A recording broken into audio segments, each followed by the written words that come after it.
Yeah, we're gonna bring it down like this, y'all. I'm gonna let my man Parappa know that noodles rule the world. Yeah, that little slippery thing tastes so good all the time. Yeah, that's right. It goes a little something like this. Stay with me now, here we go. Like this. In parentheses, let me stress the fact clearly. No matter what the deal, I crave for this dearly. The so-called noodles that you find in spaghetti are sweeter than idols, do damage like machetes. Without a doubt, I got the flow coming at you live. Bring the place alive every single day I jive. With the thought comes my direct actions. Ask my followers, they'll say it's an addiction. Slurp it, suck it, I know you all like it. Slurp it, suck it, I know we all like it. Smell it, taste it, pasta in the market. Smell it, taste it, fruit in a basket. Chinese, Italian, Thai, or Jamaican. Mexican, Egyptian, English, Korean. Anything goes, even Hawaiian. Anything goes, even Alaskan. Long and chewy, occasionally gooey. The best things in life taste good, we'll chop suey. 8 minutes to boil and 2 minutes to eat. Admit it, kid, you know noodles can't be beat.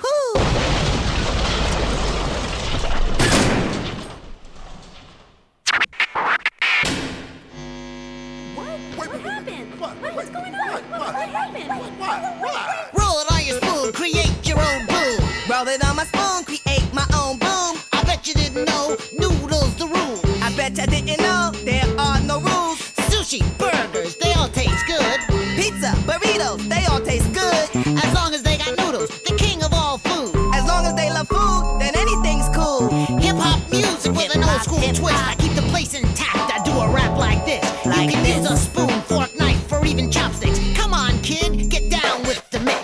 N-double-O-D-L-E-S C-double-O-K-I-E-S. Great tasting pasta, blow to your chest. Great tasting sweets, blow to my chest. Ramen, udon, soba, you name it. Brownies, a pie, a shake, you name it. Any type of noodles you like, yes, I got it. Any type of sweets you like, yes, I got it. Whatever your thoughts may be, I'm bound to be the king of all foods with my noodles as the key. Full of pride and glory, way up above. Cause here I come, y'all, full of noodles and love. Noodles are the best, no doubt, can't deny. Taste better than water, but don't ask me why. Noodles are the best, no doubt, can't deny. Taste better than water, but don't ask you why. But then again, many things can be tasty. Cornbread, potatoes, rice, and even pastries. But then again, many things can be tasty. Cornbread, potatoes, rice, and even pastries. Then why do I love noodles so dearly? It makes no sense, I must have sounded real eerie. Then why do you love noodles so dearly? It makes no sense, you must have sounded real eerie. Thanks, brother, for letting me understand that a man must understand to keep his options open. Welcome, brother, for letting you understand that a man must understand to keep his options open. See? Noodles aren't the only food around, you know. Yeah, you're right. I'm up for some noodle sushi.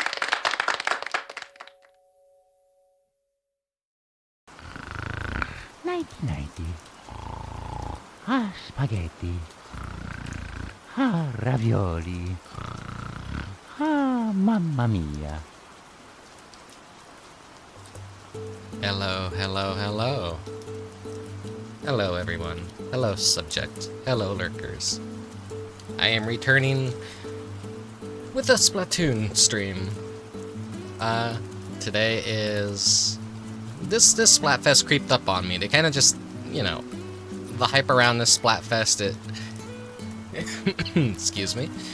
It followed immediately after the Summer Nights Splatfests, and, like, no one's excited for it, and it's just a food-based Splatfest, so... It's kind of like a very down-to-earth, regular kind of Splatfest that we're dealing with today. And it's also sandwiched right between, you know, the final Splatfest as well. So, not really the most strongest theme going on between, like, two huge events. But yeah, I'm here today to prove that pasta can't be beat. You gotta love these noodles. I am also Italian, so I'm kind of like a little bit biased. But then again, bread is also a good choice. I mean, rice is a good choice too. Everything's a good choice. These are all good foods, but as an Italian, I prefer the pasta. Which, I haven't gotten to eat a whole lot of pasta in the last year, because I was like trying to like figure out something, like if I was allergic to tomatoes and whatnot, but I don't think it was actually tomatoes that was causing the issue, so I pretty much went an entire year barely eating any pasta, barely eating any spaghetti, unless like it had a sauce that wasn't tomato based. But you know, now I'm back to eating pasta regularly, and like, thank God it's not tomatoes. I think I figured out what I'm actually allergic to, and it's unfortunately chocolate, or probably coffee. Maybe eggs? I don't know. Anytime I like was eating chocolate or eggs, the issue would occur, and I was like, oh no. Okay, so that's you know, my body was never like this before, but like just suddenly, I guess as you get older, things happen. Your body changes, and things that you used to eat a lot tend to start having weird effects on you, I guess. But yeah, hello, hello, hello. I don't really know what to say, or what to talk about right now, really. Let's head on inside. It's a pretty boring day. I spent most of it just like laying in bed and trying to like force myself awake. And of course, you know, pretty much an entire week of work. And then I'm like, oh, I'm looking forward to the weekend. And then I get text messages from my manager like, hey, can you come in on a Sunday? So and so can't do that. And I'm like, ah, shit. And it's like, who else are they gonna find to do the fucking job? The only people that I can like rely on to be there when I'm not there are like always fucking calling out, or they have something going on or something wrong. And so, you know, I agree to show up tomorrow. So weekend already kind of ruined. And then they also send me another text message after I agree. Oh yeah, they can't do it next so-and-so as well. Can you come in that day too? And I'm like, God, fucking get your life together. I fucking hate working. I hate working. It's not too stressful of a job, but still, it's like fucking, it's just annoying. I like having my days off, and like when they fucking throw shit. Hey Prisma. It's I don't know, it's like, it's just that shitty fucking feeling that you're at the end of your shift and you're like, okay, I have tomorrow off. And then right before you're about to walk out that front door, your manager stops you and goes, oh, hey, Rick, can you come in tomorrow? Or like, can you stay an extra like 2 or 3 hours? That kind of shit. I used to hate that. I was like, no, I'm fucking done. I want to get out, but you know, I can't fucking say that. Yeah, I could stay an extra 2 or 3 hours to help. And then, you know, just the entire time you just like want to fucking blow your brains out because like you got so hyped that you were going to be free, and then you're just immediately let down by the fact that they want you to stay longer. Like it does have a psychological effect on you, basically. You get hyped for something and then you get disappointed by the end of it. Why is there a spaghetti in your couch and in your floor? I mean, that's the floor spaghetti. You guys can help yourself to the floor spaghetti. That's my spaghetti over there on the chair. Don't touch that. That's the good spaghetti. Anyways, alright, we still have the peanut redeem from last stream, which, wow, Rick, I'm amazed you could show your face and even talk to your viewers after that last fucking stream you did. Holy shit. What a goddamn embarrassment I am of a human being. Alright, well, no, not a human. Well, I mean, demons are technically kind of like, we were human at some point, then we kind of became demons, but yeah. Anyways. We should just hop directly into Splatoon, get into the festivities. It'll be probably a short stream, or probably the typical like 4 to 5 hour Splatoon stream. It'll just be me bitching about stuff, and it's a glorified Zatsudon, basically, you know, just chatting. Whatever brain rot leaks out of my mouth will leak out, but yeah, today is just kind of about playing a game and relaxing and kind of turning the brain off. So I will see you guys in just a moment. You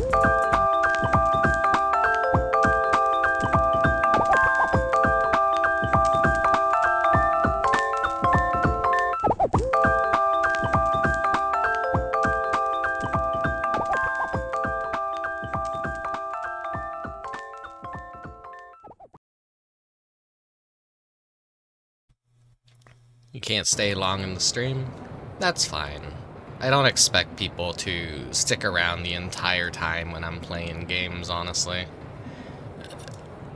The viewer experiences is kind of drop in, say hi, check things out for a while, and just either like usually alt-tab or like go see what someone else is up to, because there's a lot of streamers out there. And so, like, it's hard to keep track of everyone, unless, like, you really, really, really want to support and follow a single person, which, that's fine, too.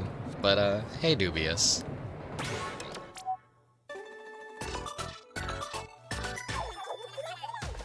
Forgot Parappa 2 had the noodle plot. Yeah. That made, this stream, I was like, oh, this is gonna be a boring Splatfest, but then I remember, like, oh, wait a second. I have the perfect thing that I could do as a little goofy gimmick. I was gonna be Team Pasta regardless, so.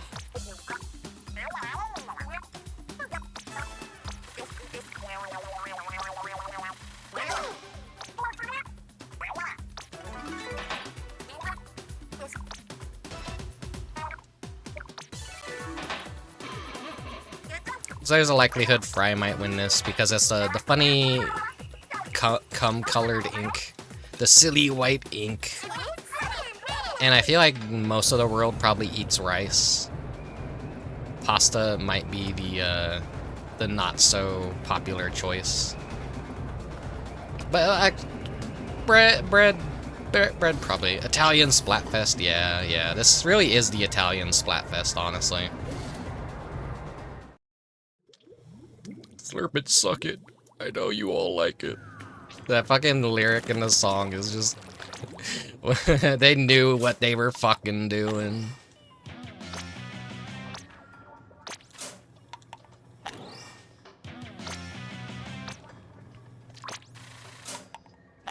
Chinese, Thai, or Jamaican. Everything goes, even Chinese. I like that one shit post where it's just Chinese.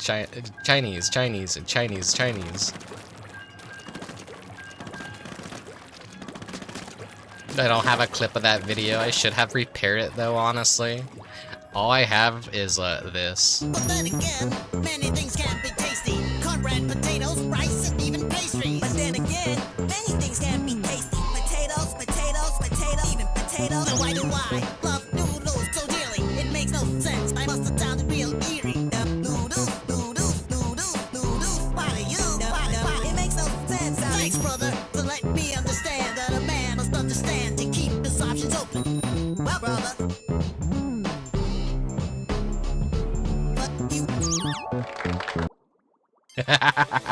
I love that so much. Fuck you. Just making Parappa curse and finding ways to make his voice like sound like he's saying bad words is just very funny to me.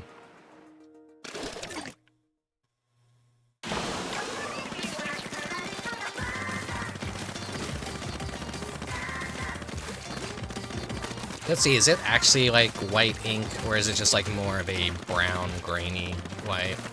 I think it's like more of a brown, grainy white, like actual rice.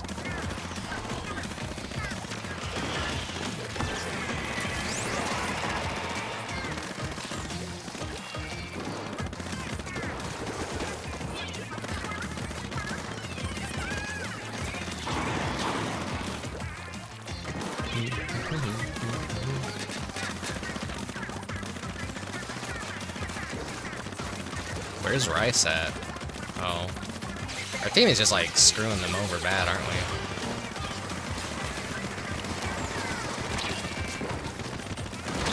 Ah, fuck. Slimer green. Yeah, we got that like ecto cooler green. You know, the high C flavor that everyone like loves.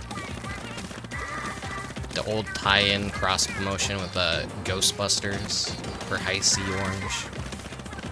But like that flavor is like just you could buy that as, what was it, Lava Burst, just without the green dye. But it's funny to drink the green liquid. If you lack the survival instincts that I do, like, the stuff under the sink looks very, very, very tasty, even though you should definitely not drink what's underneath the sink. That is not made for human consumption.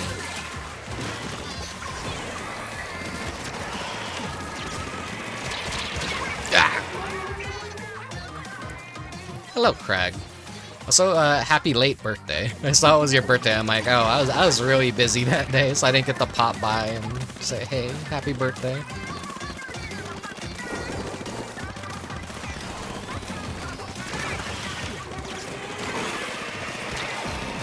The splatting, I just started, so I can't say if it's going good or bad just yet, but so far, it looks like it's going good.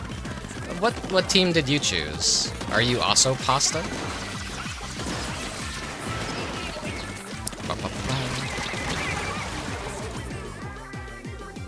This green and this, like, rice? Okay.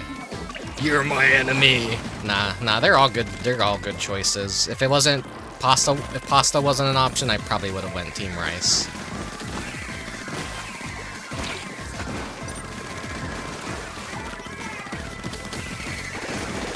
And they just make a beeline for their base if I can.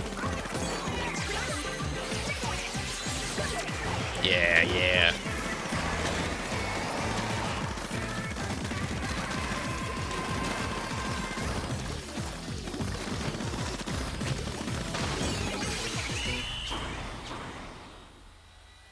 It's basically like, which grilled dinner are you? Yeah, oh my god. My team fucking lost it at the last minute, holy shit.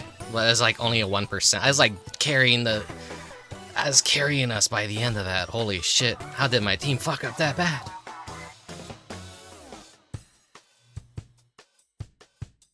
I think I could eat rice every day too, if I needed to. There was a point in my life where I was just like having like rice for every meal, but after a while I'm like, I just can't. I need something that is different. I need something that's different. I have these waves when it comes to eating food where it's like, it's just the same thing all the time, and I get so fucking tired of it. I need more variety. I need more options. I start getting desperate. I start venturing out.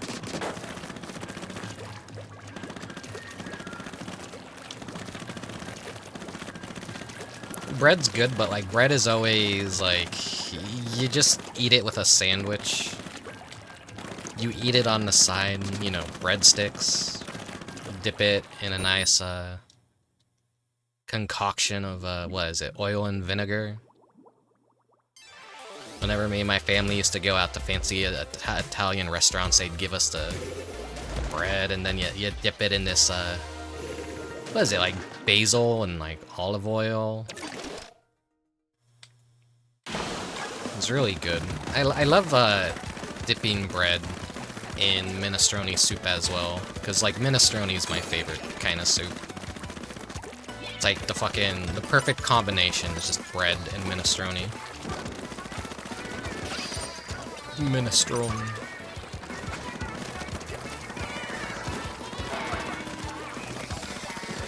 This white is off-putting. I mean, every white ink is off-putting to some degree.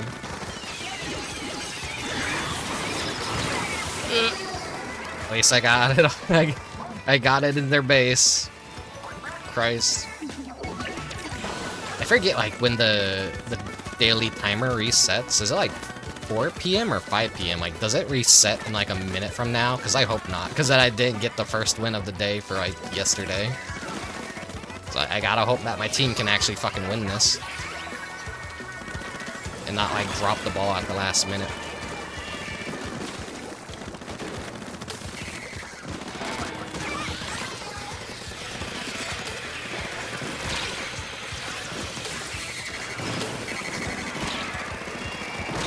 Ah, fuck. I thought that was my teammates. If it was pure white, you could think of it as whiteout. We usually, like, save the pure white and, like, the pure black for a special event. I feel.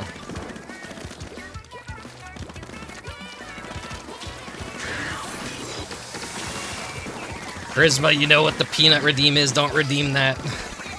You don't know. You don't want to get the peanut redeem. I forgot to turn it off, but I just might keep it actually because it's funny. I'll take a drink after the match. I don't wanna sabotage this just in case I do need the win. If I do need the win, and it resets an hour from now. I mean like a minute from now instead of an hour, like I thought.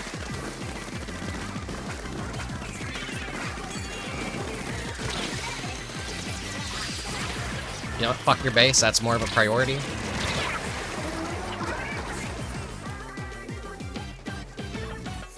It's like a milky looking pasta and butter is a classic girl dinner to go. Oh yeah, pasta and butter. Like that with like a little bit of garlic mixed in as well. Very good easy dinner. Kind of like a struggle meal. It's funny because like all the food. Oh fuck! I almost jumped off. All these are like very staple struggle meal foods, but nowadays you go to a fancy ass restaurant, they're gonna charge you like $17 for a plate of spaghetti. These are all like staples of growing up poor in various countries, and just so that's why they're used in so many meals, and now like they're treated as a delicacy.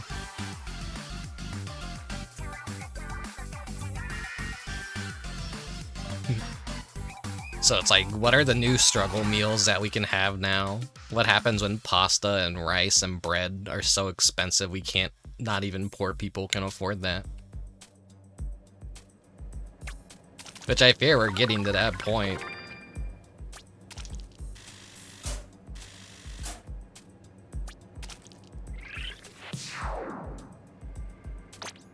Ice soup, yeah. Hello, Phileas. It's gonna get to a point where ice soup is gonna be our real struggle meals.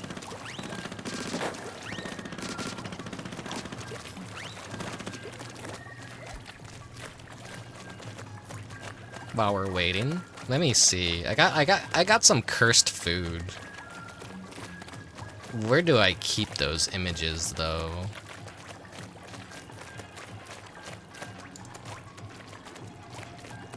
Oh yeah, the saltine pizza. This is a good struggle meal. Look at that. Doesn't that look delicious? That's like something I would probably make if I were a kid. I actually have some saltine crackers with me right now. So technically I'm kind of like on, this is like team bread right now. Oh. Oh.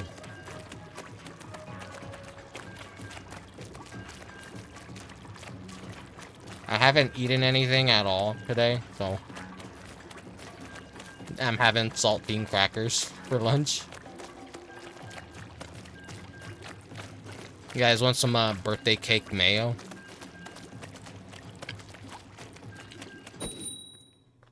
Doesn't that look good? What the fuck? Oh, this is a 10 times battle.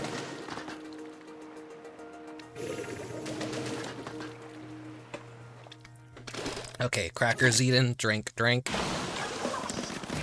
Gamer time.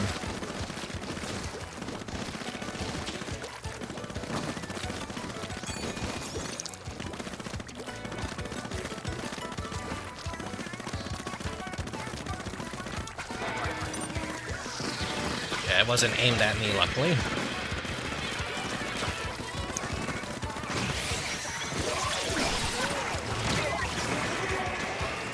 No, damn it, it got away.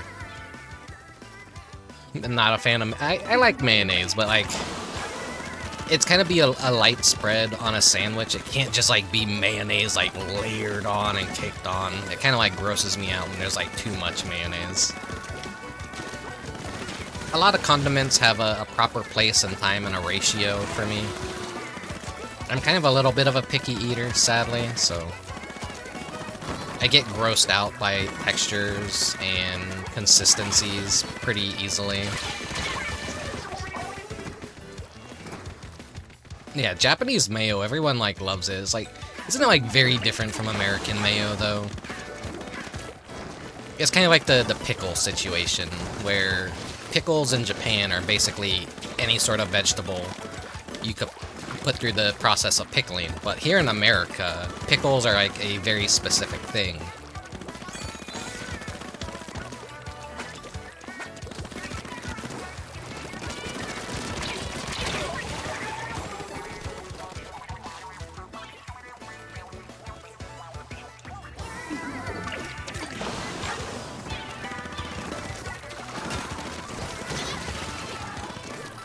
Booyah.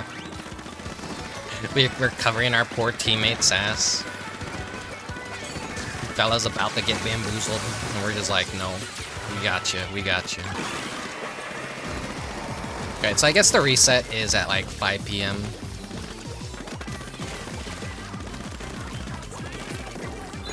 The time zone stuff always like throws me off.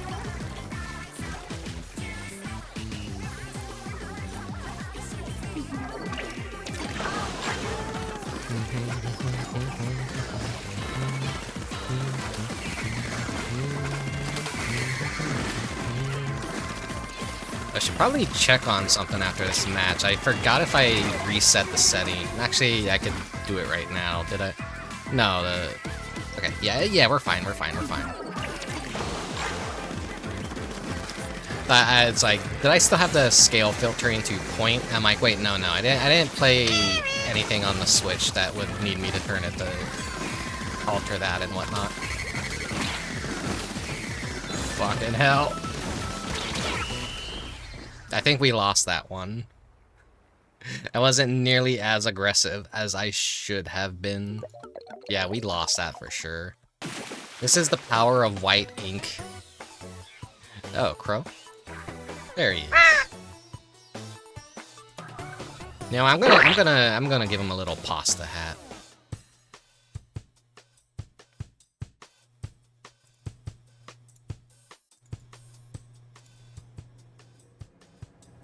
He gets a little hairdo today. Not that I could like really make it out over the background. Wait. Oh, we'll move the pasta down just a bit. Actually, there we go. Now put the pasta. Nah, he doesn't need the pasta hat. He got the pasta right there. It's beautiful. Yeah. My little Italian nest. Alright, that's a 10 times match too, so that hurts extra. Oh, whoopsies. Right. I need to eat some food here. Increase my money gains.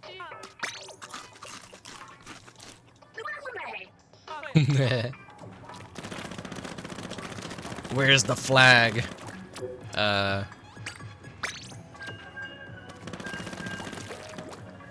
Here, let me find one.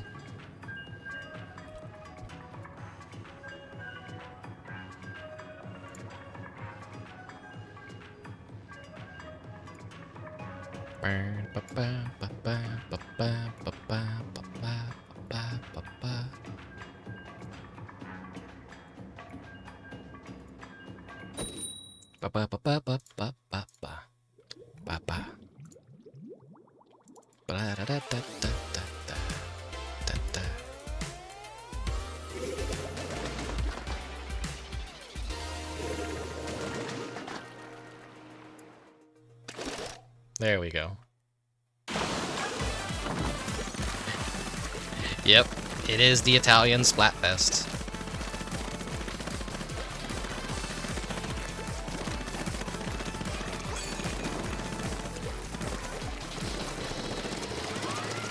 Oh hell yeah, we got some we got bread, so we got what would this color combination be?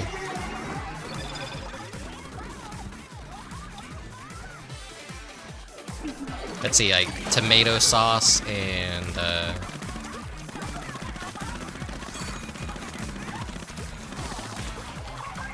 Why am I forgetting what it's called? Oh no, I'm like fake Italian here right now, but like, what the fuck is it called? The green like basil, oh no. Why is my brain choosing to forget that right at the most crucial time possible? Pasta sauce and pesto, yeah, pesto. I love pesto.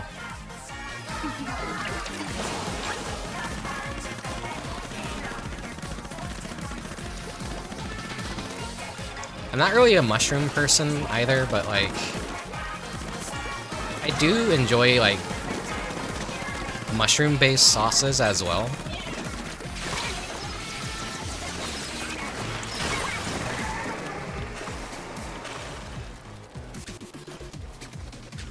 I wonder if this is going to be another big man sweep, because the last four the big seasonal events have all been won by Team Big Man, which is strange and also funny. Like, he won every single time.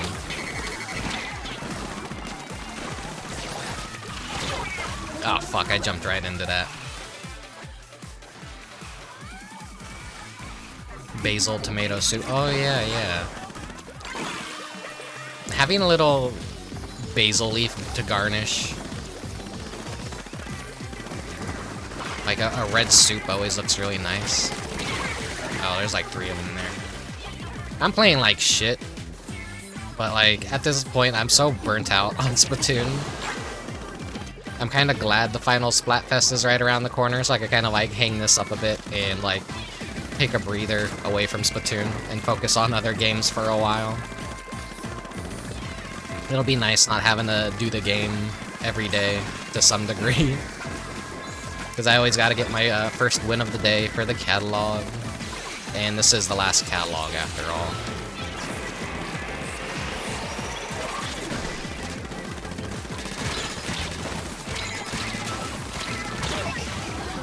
Take you out with me. Come on, team, please, please, please.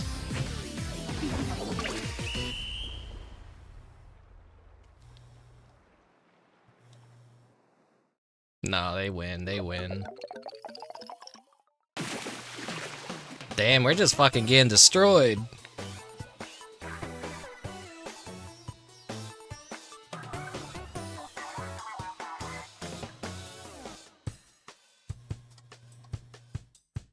What if Nintendo turns around last minute and is like, we're doing another year of I doubt it. I highly doubt it. Right as they released the game, they said like, yeah, 2-year shelf life. They've done it for Splatoon 1 and Splatoon 2. So I see no reason why they wouldn't do the same for Splatoon 3. Because they're very much always kind of following tradition here with Splatoon. They only ever really break their format that they've created with Splatoon for special occasions, like when they had the Mario Anniversary themed Splatfest for Splatoon 2. When they kind of ceased updates. So I do expect a surprise Splatfest here or there after Final Fest. But I highly doubt they'd add more, like, you know, new Splatfest monthly for like another year's support. It is called Final Fest after all, so I think they're hammering to that point that, yeah, we're kind of done with this.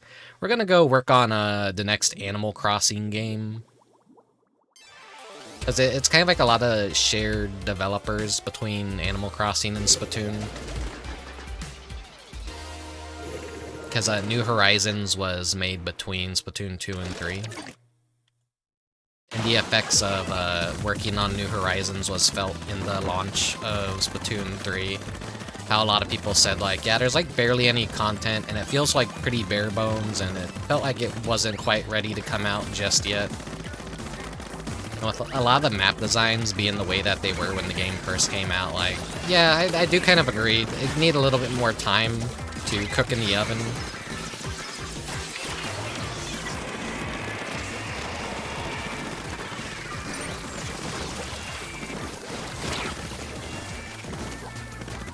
It's too early for me to get salty, but like I'm already wanting to scream at my team.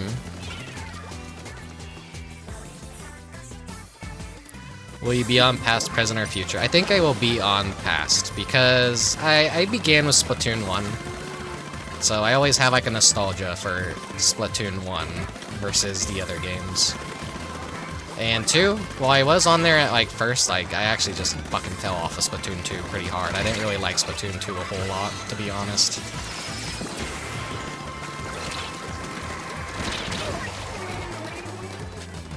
Yeah, past the Squid Sisters, and like they're still the glue that holds everything together. Calamari Ink Nation is literally the Splatoon song.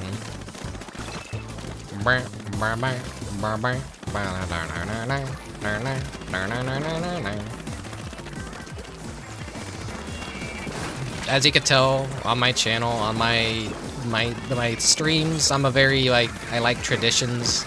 I like events, so I feel like past is like perfect for me. Because there always is a nostalgia for stuff, and trying to at least always cover special events and do holidays and all that.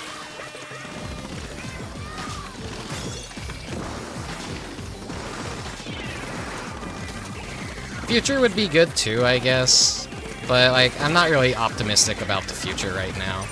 To be brutally honest, I think you could possibly pick up on that. I'm like, man, video games keep getting worse. All the older games are much more better. New thing bad, old thing good.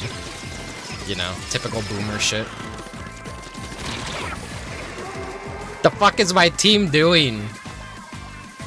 Get out of the base, you fuckers.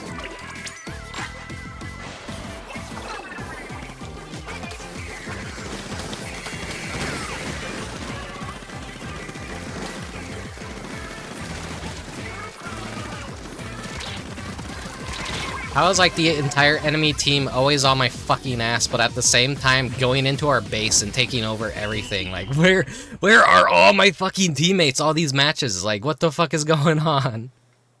I turn around, there's like 3 people right behind me killing me, and then I'm like, I'm so deep into the enemy territory, and then like the map displays, and it's like they have our entire map covered at the same time, and all my teammates are just hiding in our base. I'm like, what the fuck? I think Team Rice is definitely winning this. Fry gets another win under her belt, finally.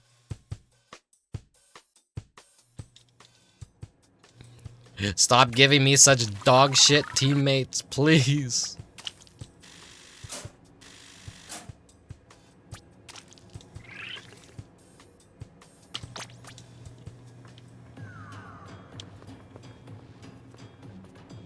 I'm gonna take another drink.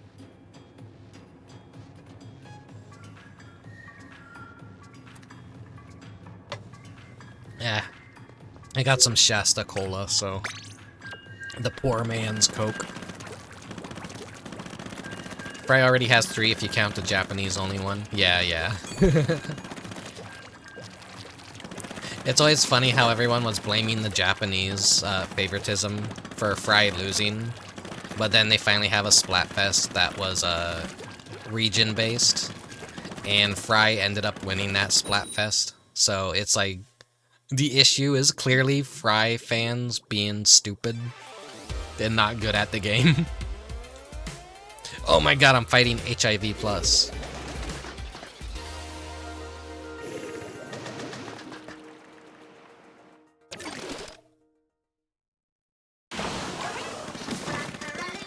Rice water ever. Yeah, I'm not really getting a whole lot of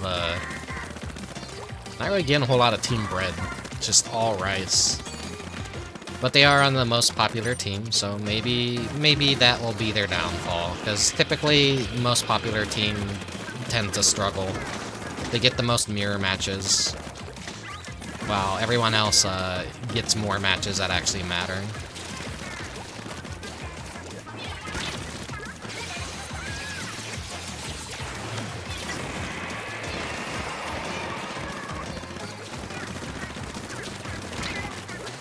Yeah, Shiver has the most for sure.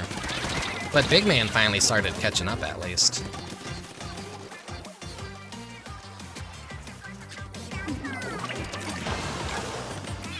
Also, I've been seeing all the posts in the plaza. Oh, hit Y, woo, woo. I don't like hitting Y. Fucking disorients me too much. So I'll never be good at Splatoon, because I don't use gyro controls, and I don't want to fucking press the Y button, because, like, it doesn't feel good to me to do that.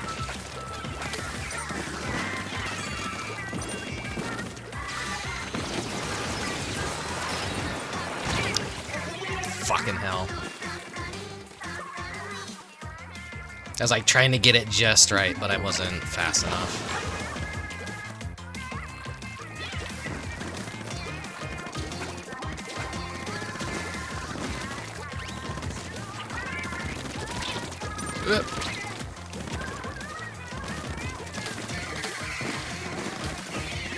I'm a lover, not a fighter.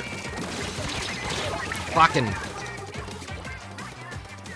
Yeah, and what the fuck are my teammates doing? They're all just like standing there. Like, I don't even look like they're fighting anyone. Like, come on, guys. Branch out. Start flanking. Do something. Quit fingering your assholes. Please. Please.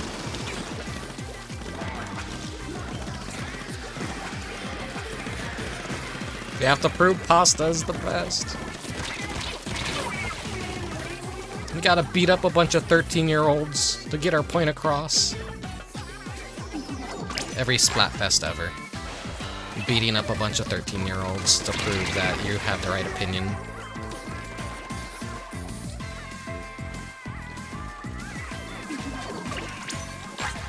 The beach was the worst.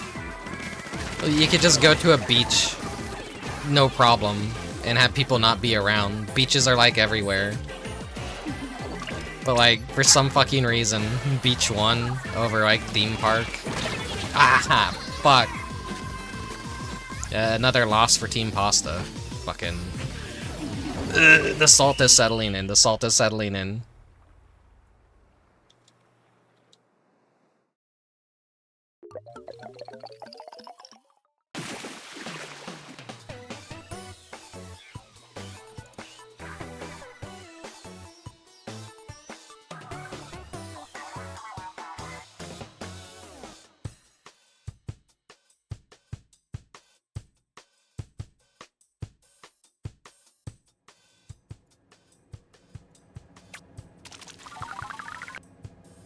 Move this down a bit. There we go. Slowly building this Italian nest. The last time I went to a beach was, fuck, how long ago was that? Several years, well, the last time I had like an actual real beach experience, it was probably like 10 years ago, maybe. I need to go to a beach again. It is a really nice beach. It was Sarasota Beach in Florida when I was actually visiting a different state for once. Or was it the Sarasota Beach? Is that what it's called? It had like pure white sand. It looked like snow. It was like the cleanest beach in all of Florida. It is a really, really nice beach.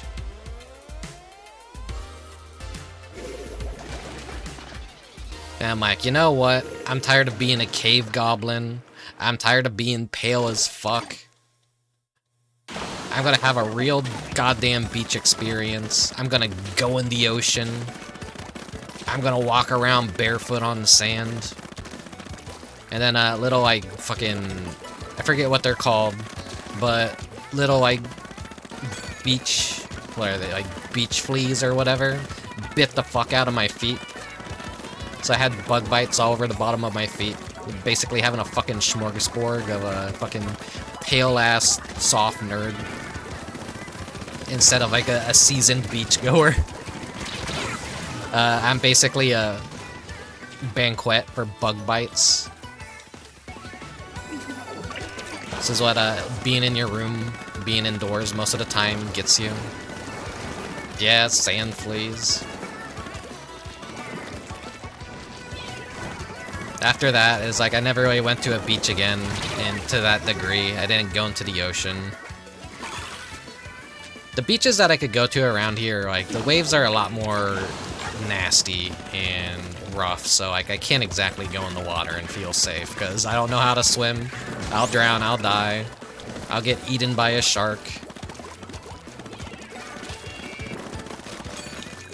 But I still like going to the beach and just kind of like hanging out.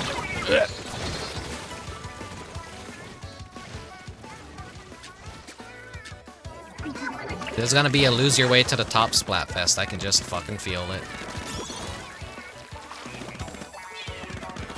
Maybe I should not play in open and I should just go in pro. I don't know.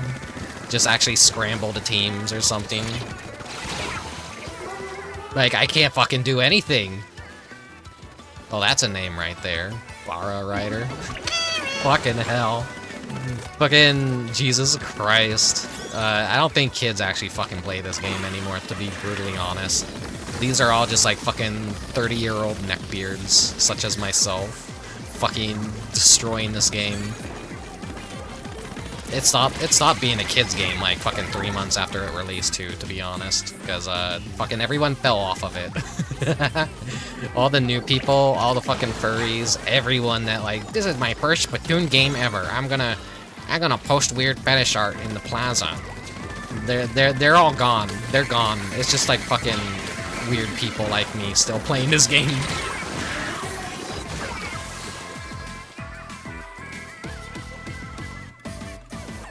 I want to forget when furries took over. That was like a really weird time. I was like very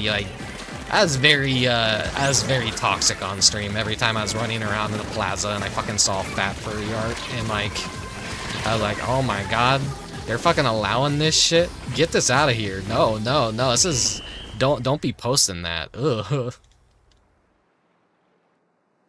Oh my god, he's so sensitive. Furry art offends him that much? That wasn't the issue at all. It was like legitimate. They were posting fetish art on the plaza.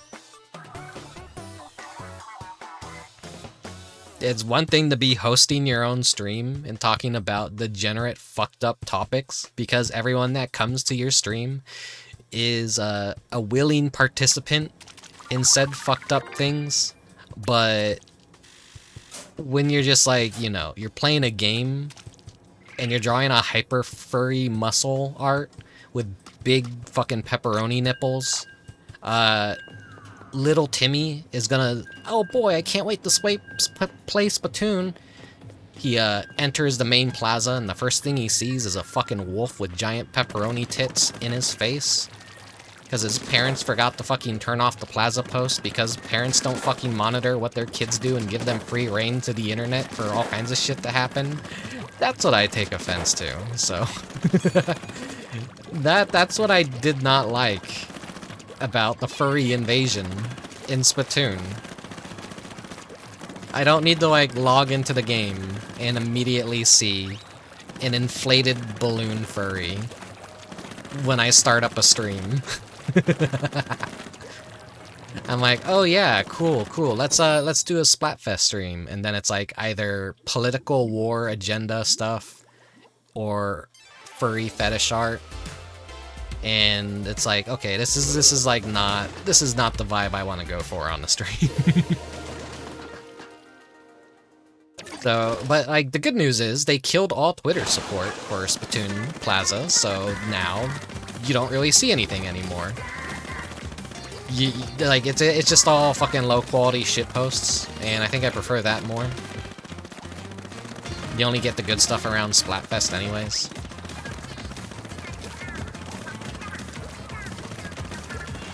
Finally, I got a different fucking map. How many times did I get the fucking flea market map?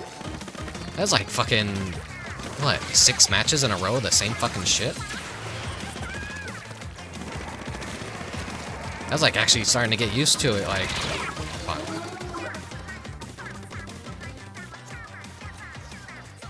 But yeah, if you ever want to see me being like a toxic asshole, just go look at the old Splatoon VODs. Furries will cancel me like 20 years from now for making fun of them. Even though I'm like completely fine with a lot of them as long as they're not, you know, fucking putting fetish art in kids' games. Like, you do you, I do me.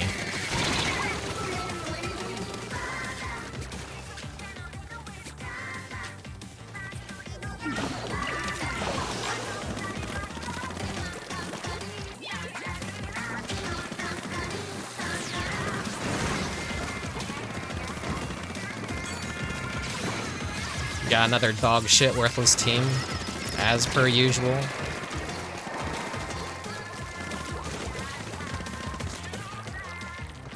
One hour till I could get back to noodling. Yeah, it ain't going so well for me. I hope your matches have been better, Starcat.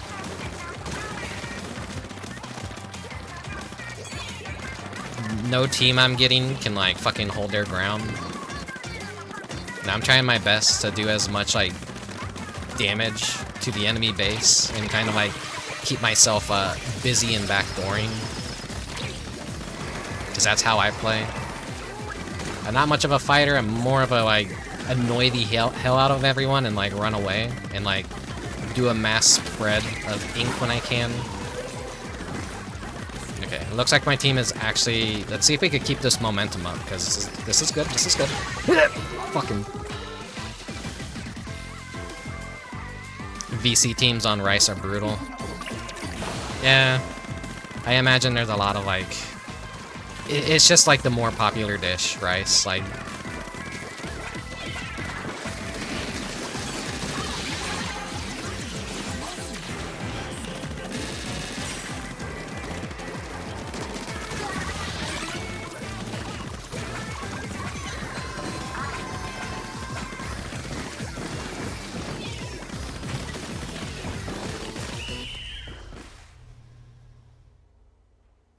Okay, I think we won that one. And then watch, they win it instead. Finally a win.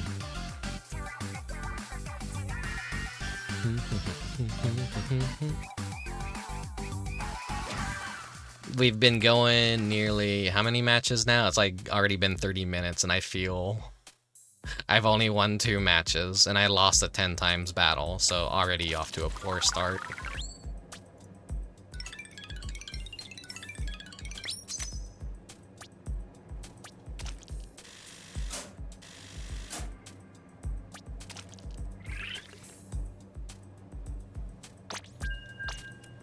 So I'll try... Oh, the team didn't want to keep me, but... I was actually talking a lot of shit at first. But they actually pulled through in the end, so good, good, good. Though I would like a good charger to queue in and, like, do crowd control, really. When everyone uses automatic weapons like me, I'm kind of like... I'm a little bit iffy on whether or not we're gonna do good. Kind of my fault for never branching out into other weapons, but I still really love the aerial spray. I used it in Splatoon 1, I used it in Splatoon 2, and I still use it to this day. It's just the weapon that I like the most, even though it's a meme. Everyone calls it a trash can. Everyone calls it a cheap piece of shit. When it comes to turf war, yeah, I just find it to be the most optimal weapon for myself. Here's another 10 times battle. Ugh. I didn't change my nameplate from summer yet, actually. I didn't even, like, bother putting together an outfit. I think I'm still using what I used during summer. It's how little I've actually played normal Splatoon outside of Salmon Run. I usually get all my first wins of the day through Salmon Run. We'll have a new rotation in Salmon Run too, I believe, to go take a break with when I fucking tire out from doing this shit.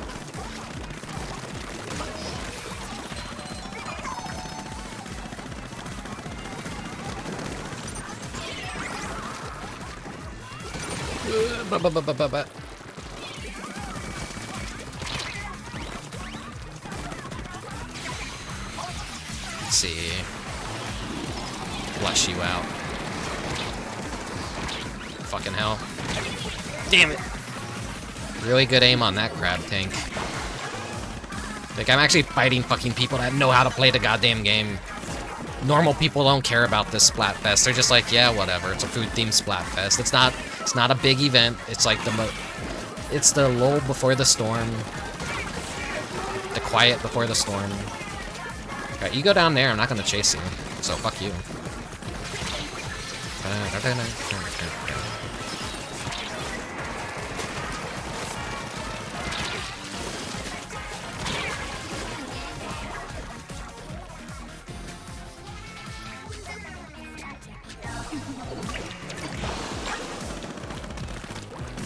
All the teams are actually like,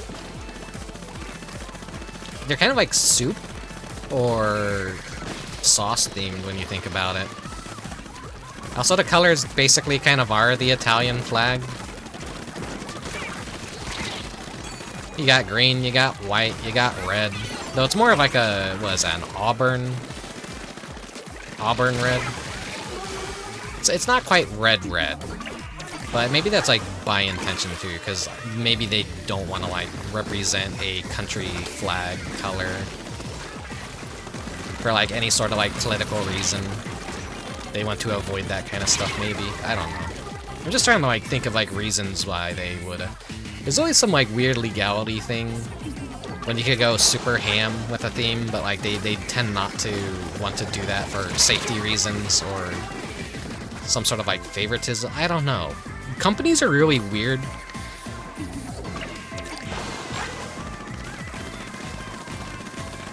The culture behind business is a very fucking strange thing.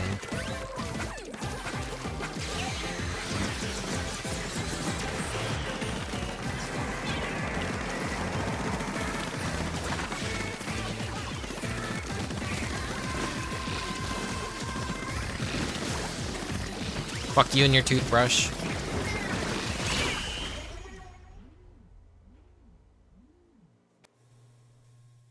God damn, holy shit.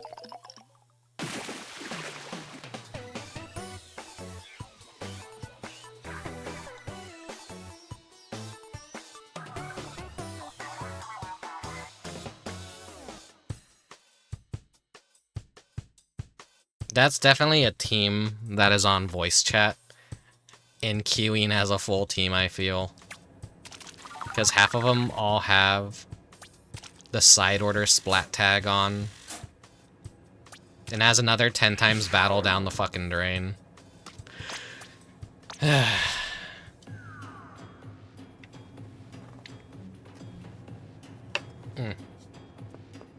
thank you for the soda, Prisma. Get my blood sugar up, get me a little bit more. I don't know, I'm still feeling a little bit groggy, I'm feeling a little bit grumpy.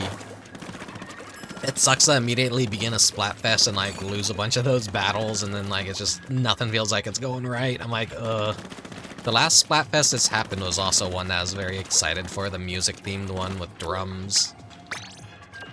Like that is off to a really lousy start, and like I think I immediately got a 100 times battle and fucking lost it. But I made up for it later on by getting another 100 times and winning. But I can't remember, I think it was on stream or was it off stream? It always feels lousy to lose those matches though if they do happen.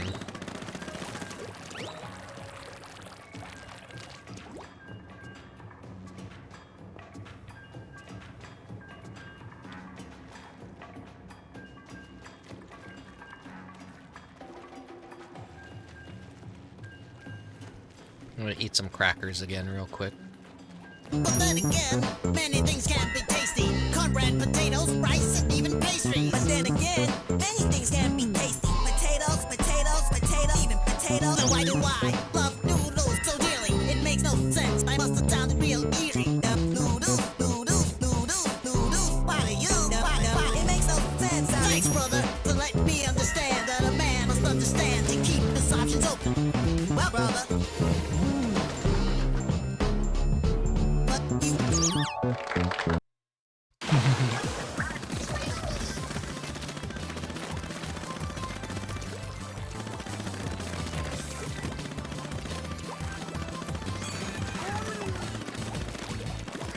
My mouthful of crackers with that talk radio. Oh wait, that's a banned term on Twitch. I can't be saying. I'm eating like the actual food Twitch. Don't like fucking get angry at me.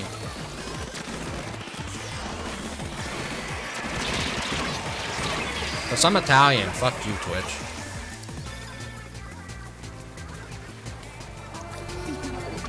I'm Italian, but I'm a mixture of other things as well. So, if anyone could say that word, I could say it. We got some saltines, delicious saltines. I really wish I had some like chicken noodle soup right now. and I have no spaghetti or ramen prepared before the stream. But this isn't a mukbang stream. This is a, I don't want to feel like shit after I'm streaming, so I have to just like eat whatever struggle food I can.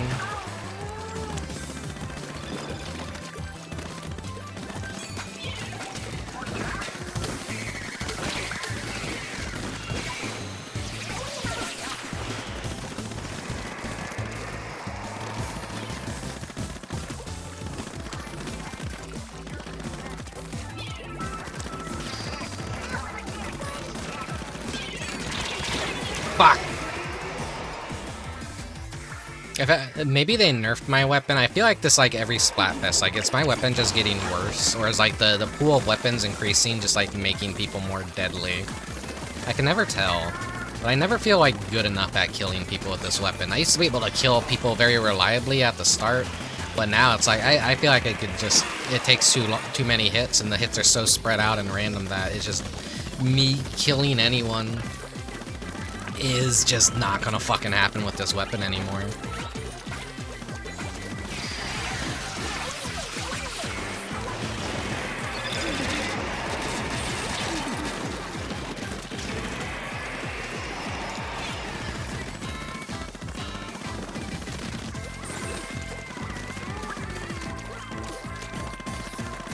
It is kind of like a mushroom white.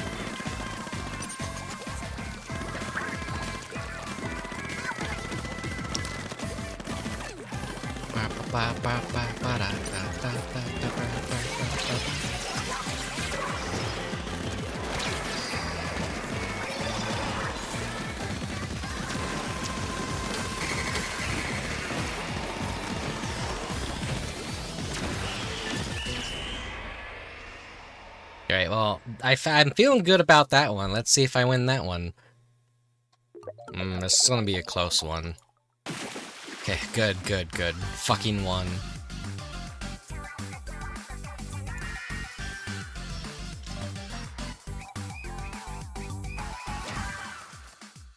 We're getting close to the daily reset, too.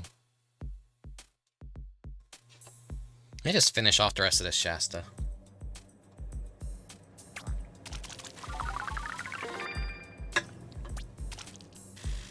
I'll go grab another one if I need it, but now it's just water from here on out.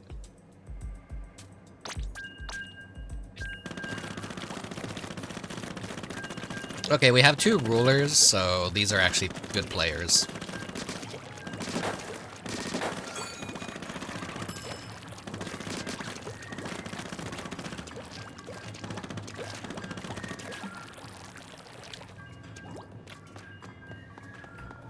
Can I change this? No, I don't want to talk to you. I want to change the music. I guess I can't while I'm matchmaking.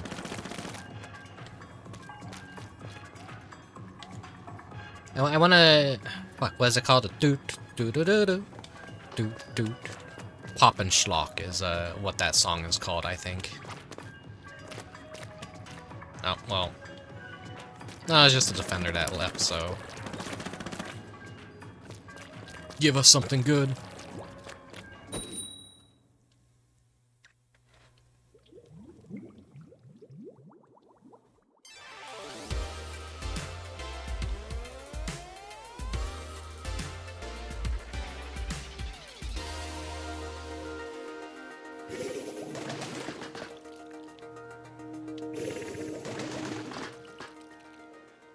All the badges that I have on my my card are like the signs that I beat the DLC in the hardest way possible, that I beat the original game story, the ultimate level, and then the getting the kill on the triumvirate in during the big run gave me that badge too. And I feel like that's pretty rare, and the triumvirate doesn't really make a whole lot of returns unless it's a special occasion. So I feel like those are the three badges I want to keep on. Just to show like, hey, I've kind of like mastered all the content, kind of. Even if I'm not like fucking best at the PvP component of it, I'm not really a PvP person. I'm not a competitive person.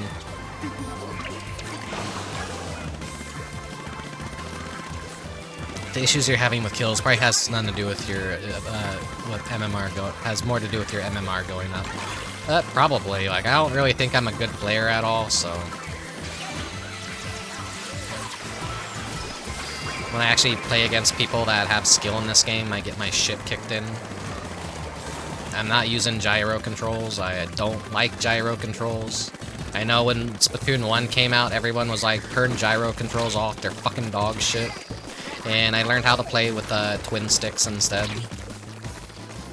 I prefer the twin sticks even to this day, unfortunately, and I don't like doing that, because that just disorients me too much, really. I never developed the skills or like the muscle memory to just like quickly like, oh god, because like sometimes I hit it and it just doesn't adjust the way I want it to. Like right there, I'm like, nah, I'm like trying to pull far back on my, and then it just doesn't adjust the way I like it to. Fuck! Big dick gamer badges, yeah. Hello, Mobile Suit Grundle. Players with higher skill bracket probably know better to get away from Ario's cone. Yeah, it's really hard to get like the jump on people. Usually most of my time is just like covering the map too. I'm not like trying to really ambush and kill people. And then shit like that happens right there where I just get baited. They have faster reflexes than I do.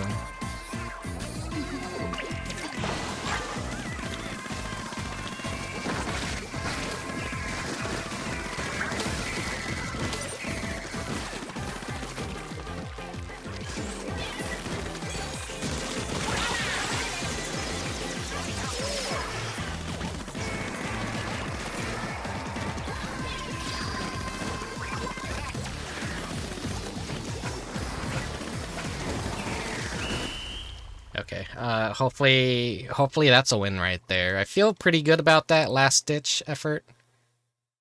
I think we got that. I definitely did more damage to their base. Yeah, okay, good. Like, my tactic is always go for the enemy base, do as much chip damage as possible, because they're never going to get it spotless again after that. If you allow the enemy to have a pristine base, then, like, they're just gonna win, because even if the damage you do to their base is minimal, that's at least like a 0.1, 0.2, maybe a 1%, 2% difference that can win you the match afterwards. They're not gonna, at the last minute of the match, they're not going to ever try and clean up their base. They're gonna make a run for the mid to get as much ground as possible. Bases tend to get ignored in this game, so doing as much damage to the enemy base as possible makes it harder for them to get that back under control. And so that, with a very small minority chance, can win a game completely just by fucking their base up. And that's why I love the Booyah Bomb, because it just gives me that extra reach to throw something into their territory and ruin their day. Same with the Sprinkler as well. You'll see me do that often in like every match, is I just find a high up place that I can't get to on foot easily, and I'll just whip one of those out for a while and just, you know, let it do a little bit of damage to the enemy base. Those are all my tactics. Other than that, it's just like, you know, run around and try not to kill people, try and run away, try and, you know, parkour away when I can.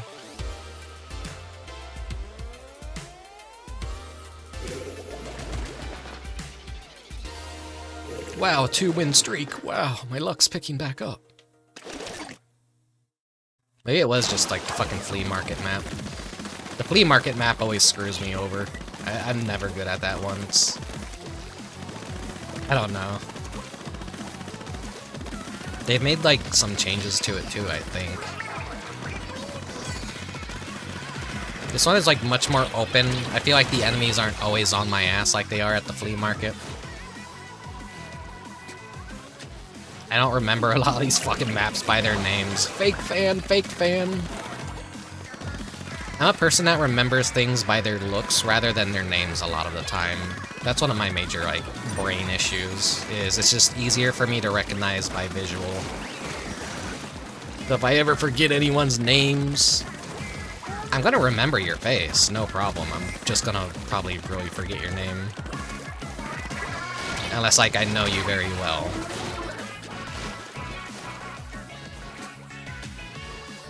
I'm definitely, like, a very visual person when it comes to remembering things. I've always had that problem as a kid, too, when reading books. Like, my brain just glosses over because words all start to kind of, like, blend together and look the same. And I need something like some visual stimulation to attach those words to get the proper understanding of, like, what that even is, who that character is. Like, this is just a sign that I am a unintelligent specimen, basically.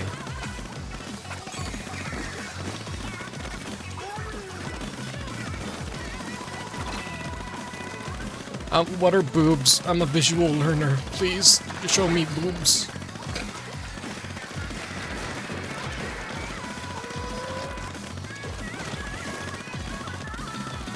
I was thinking of that one dopey-ass cat meme, where it's the fucking orange cat facing the camera. Guys, what are boobs? I'm a visual learner.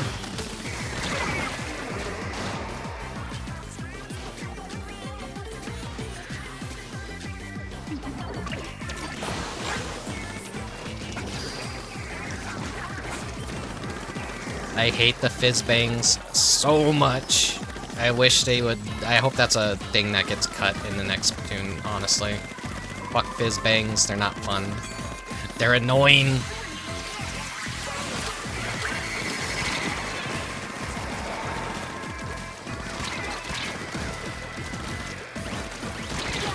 Fuck! That's a wipeout too. That just lost us the game, I'm pretty sure. Because my team ain't gonna be aggressive enough to, like, get out here and do damage. Or at least I don't think.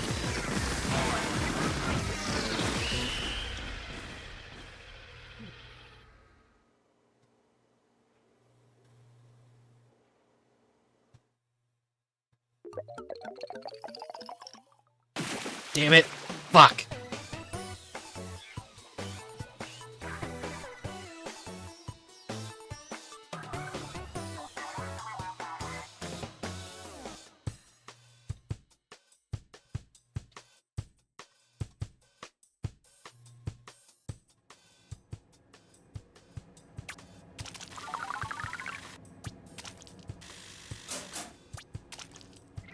Okay, when it hits 5 p.m., I'm gonna switch to Pro.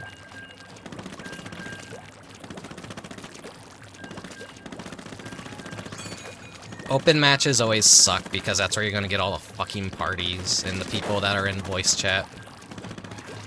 And at this point in the game's lifespan, it's like just a dedicated few, even doing the Splatfest, I feel.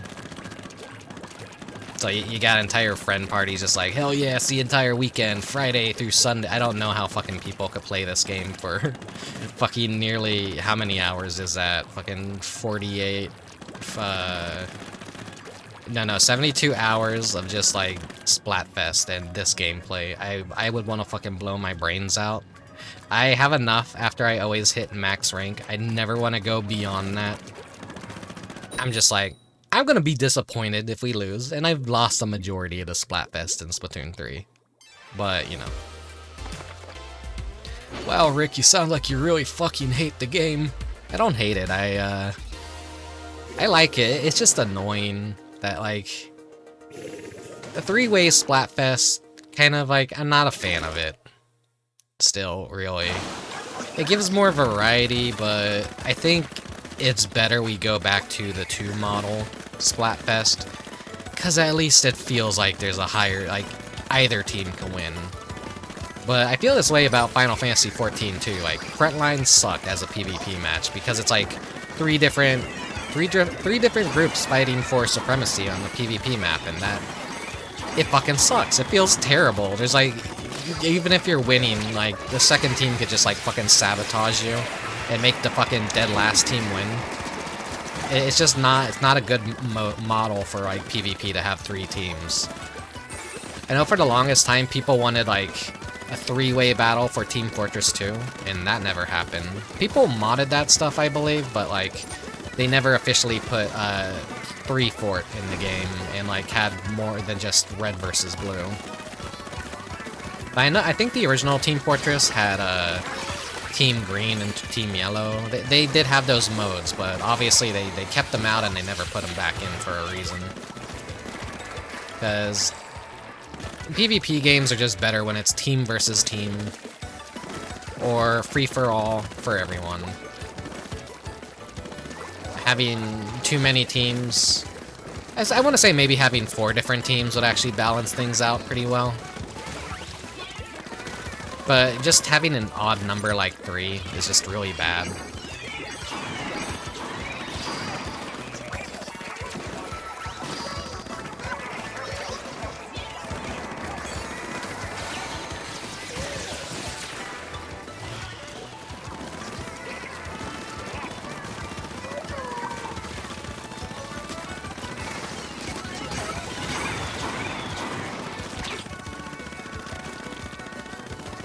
Like, what if I just hang out in the mid and just be a fucking nuisance?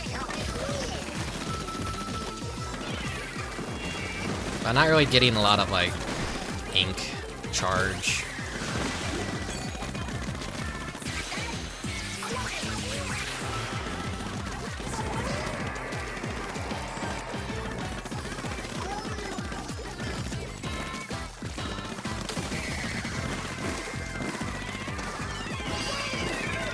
He's focused on winning right now. 4-way Splatfest and the 4th idol is just a fucking hunchback troglodyte that still gets a bunch of porn. That'd be funny. And their foreheads keep getting bigger. We had a 4 head, we had a 5 head, we have a 6 head, now they're gonna have a 7 head coming up.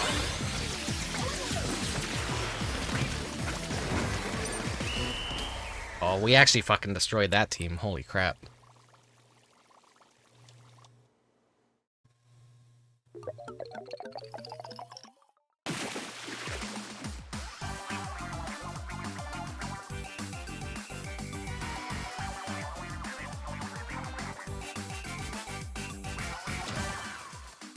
I get a bonus shell. We have one more normal match. But I'm gonna lose this team. They were good too. No. Well, actually, no. I would have lost them anyways if I. Does it 10 times. That undoes some. That undoes some of the damage.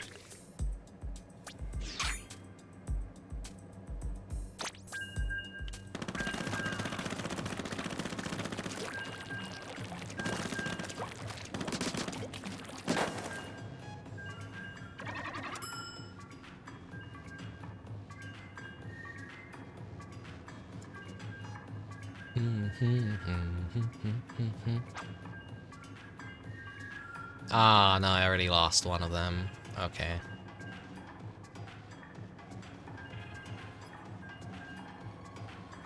What's going on over at Discord? Why do I have notifications in some servers?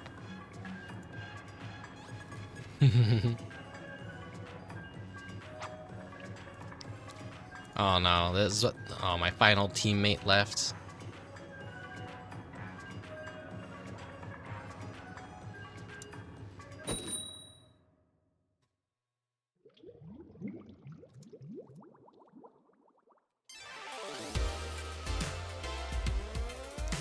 Alright.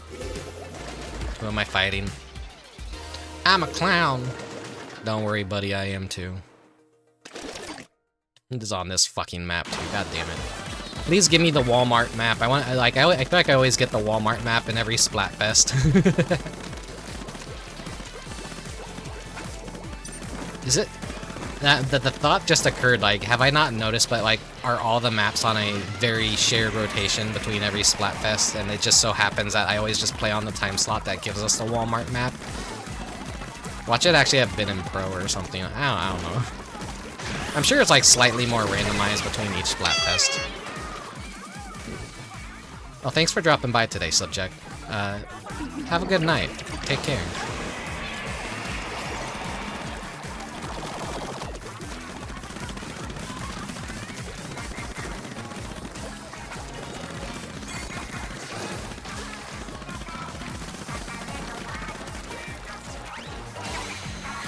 jump for that extra height. Not that it matters. Maybe it does matter. Ah.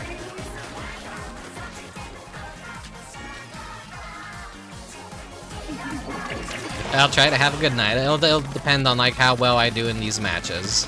Whether or not I get fucking destroyed and bamboozled, we will see.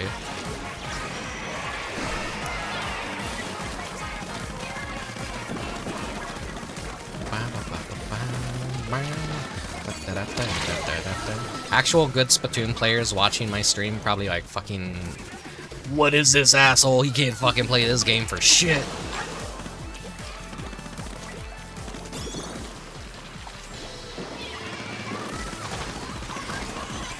I feel like I could be a good player if I wanted to and wanted to apply myself, but I'm like beyond the point of honestly caring about being the best at something.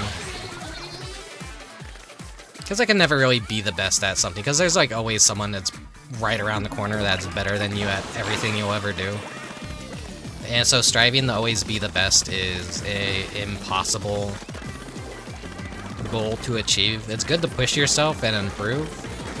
I feel like I'm a good player in certain aspects, but also a bad player in others. But I have no competitive drive to be the best, because the best doesn't exist, and you will always meet your match in some way or another. Someone will destroy your ass, and they will make a mockery of you. I don't know how often that happens at like fighting game tournaments, or like a nobody, like no one knows who the fuck he is, just like comes in, has a fucking goofy ass shitty controller, and then actually kicks a pro's ass and makes a fucking fool of him in front of everyone. If those stories happen, I would like to hear about them. I'm pretty sure it did happen at some point in the past. Some dude like went to a fucking Smash tournament and brought the old PSO keyboard GameCube controller to the Smash Bros tournament and whooped everyone's ass, and like no one knew who he was. That's probably like just an urban legend or a myth though. Probably didn't actually happen. Oh hell yeah. See, that's that chip damage right there in the enemy base.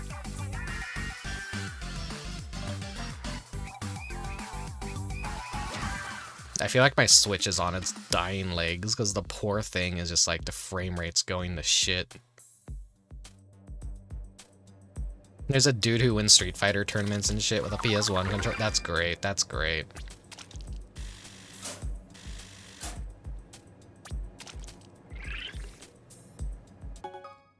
I love people who are so cocky, but they don't fight to like be the best or to win. They just fight to annoy people and make a mockery out of them. It's like the one dude who went to the Pokken tournament and played as Brazen, just because he didn't want to win or like care about the glory and all that. He just wanted Brazen to win so that more people would draw porn of Brazen.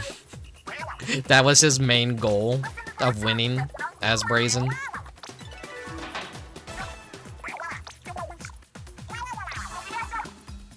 Alright, halftime report. We'll have to be Rice. Oh, hey, Pasta Bros. Hey, we're winning. Well, will we keep that lead? I feel like every time this happens, like, that's just, we lose. We're not gonna win. Okay, we got Inkblot, Ottercut, Wahoo World, Hacklefish Market, and... Fuck! No! I don't... I'm gonna do no, Hagglefish Market is the fucking one that we were just... Oh my god, no. I don't wanna... Ugh. Tricolor Battle... Tricolor is Eeltail Valley. Okay, well, we'll probably do some Tricolor Battle instead. I don't fucking want to go back to the Hagglefish Market. We got 2 hours until the rotation changes as well. Shit.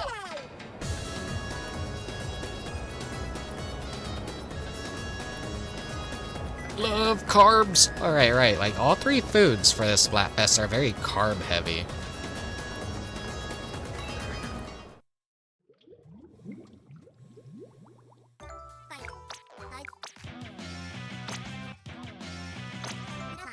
Homecoming and Wandering Hermit. No new stuff to buy. No new stuff to upgrade.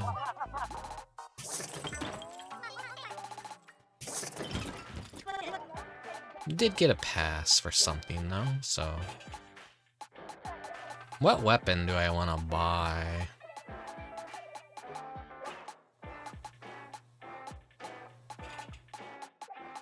Like, I'm just down to all the stuff I don't really care about.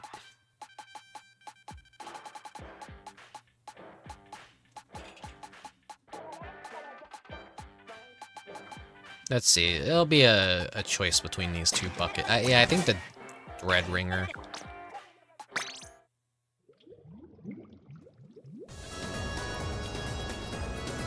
Ugh.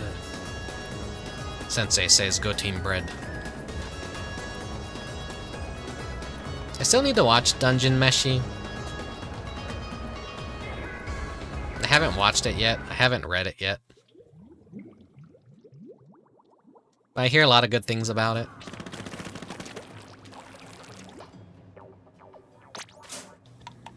But it kind of seems like that pampered big brother and pampered big sister. Interesting titles. But yeah, Dungeon Meshi kind of feels like that Reddit anime of the season, where the most normal people out there are kind of like gravitating towards it. And you get like a lot of, I don't know, you know those obnoxious types of like anime fans.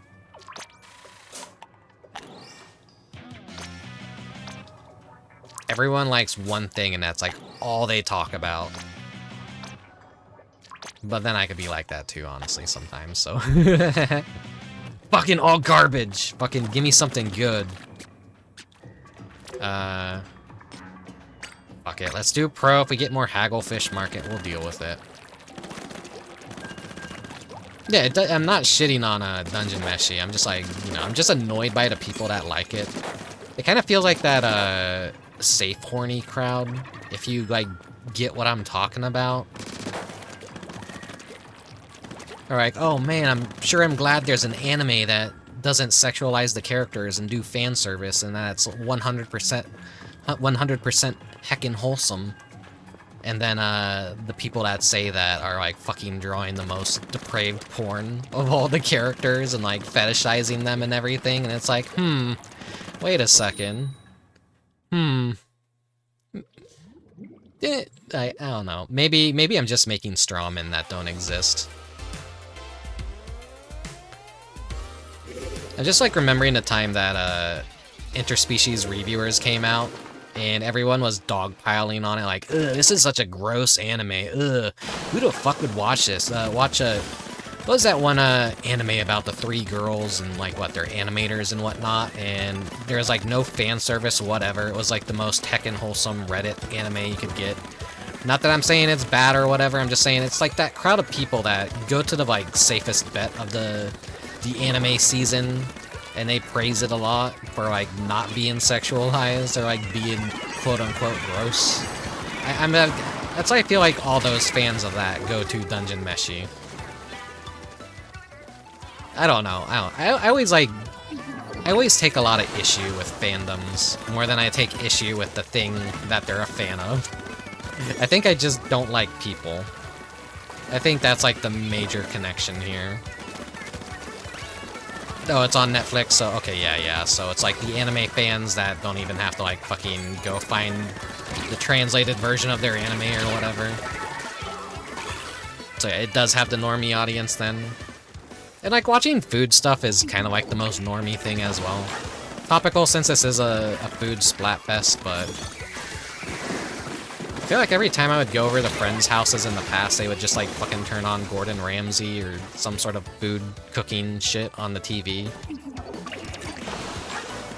And I'm just like, I'm not really interested in watching funny man yell at people for having shitty restaurants. Not really a fan of that kind of thing, you know? I don't really like Gordon Ramsay. I don't really care for his shows or his food. Though it's kind of like fucking funny that he has an entire show where he obviously has to ham it up for the American audience. They want him to be angry, they want him to be toxic, screaming at people for having frozen food. And then he gets a fucking sponsorship for frozen TV dinners.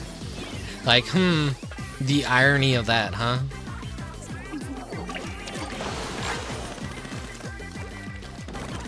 Yeah, once an anime is on Netflix, basically fucking anyone can watch it easily, which, you know, that's kind of the good future, that you don't have to rely on some dude in his mom's garage to be translating all your anime. But I kind of come from the generation where you like had to go out of your way to find torrents for fan subs of like anime that had no chance of ever being subbed or dubbed by an actual American company. So that's why I always prefer subs over dubs. I hate dubs. I don't like listening to English voices in anime, honestly. It really kind of weirds me out. I don't know. I've never been a fan of the American voice acting industry. Because I don't know, I feel like there's not a whole lot of range. Or like the inflections of the characters' voices just don't really match up to the visuals as well as the Japanese. I'm usually always a person that is just trying to consume the content in the original way that it was intended. And so that will obviously mean like not watching it dubbed. And that goes with any foreign movies. Sometimes there are good dubs, but it's very rare when there are good dubs.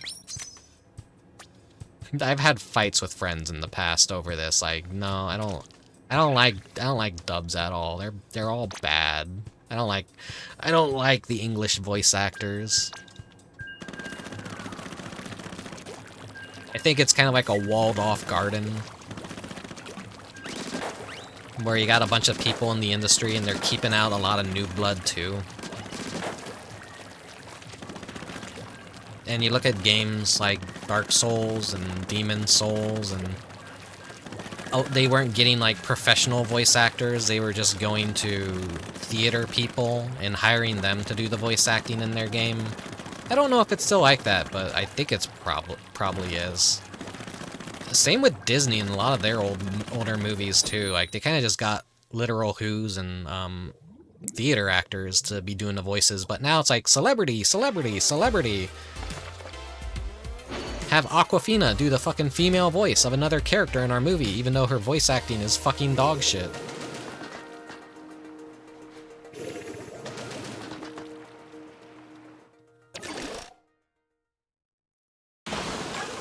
I'm not like insane. You like get what I mean though, right? I hope. I ask like no one in particular. I'm just like, do I have good opinions or am I toxic? Well, I'm like 100% toxic. I'm insane. I'm rambling.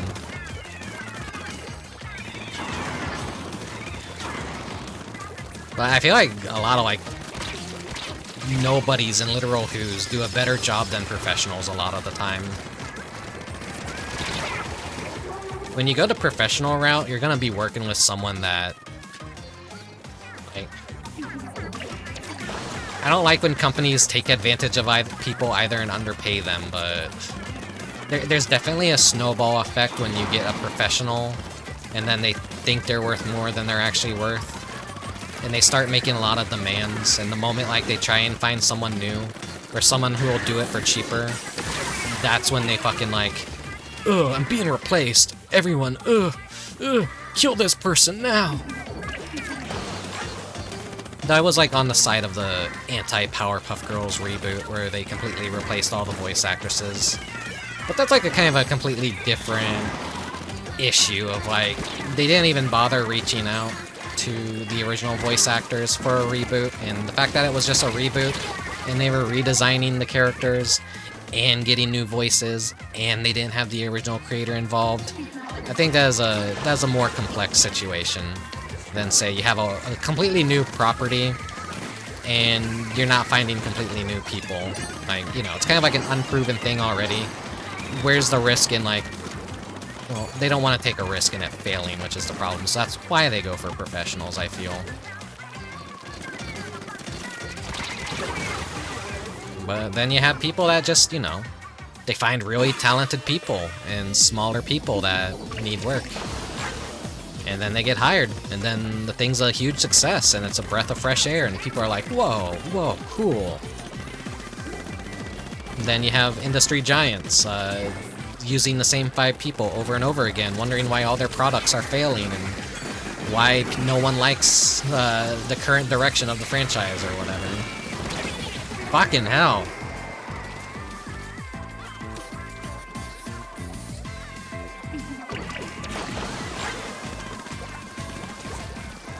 Though fucking in Final Fantasy XIV, Dawn Trail's voice acting is kind of dog shit. Not gonna lie. I like Dawn Trail, but like fucking the English dubbing, not the best. Not the best.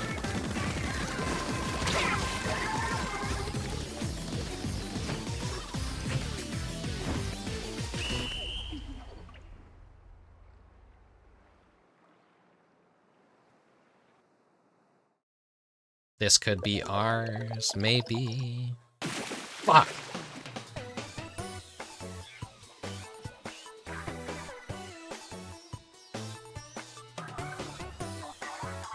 I'm so tired of this dog shit map. I don't want to fucking do it. I should have began with Pro.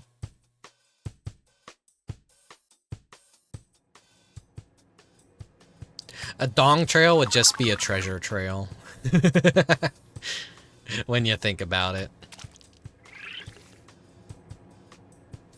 That's a 10 times battle too. Fuck. Did they just like make that shit more common? I feel like I've gotten so many 10 times battles and lost them all today, aside from one.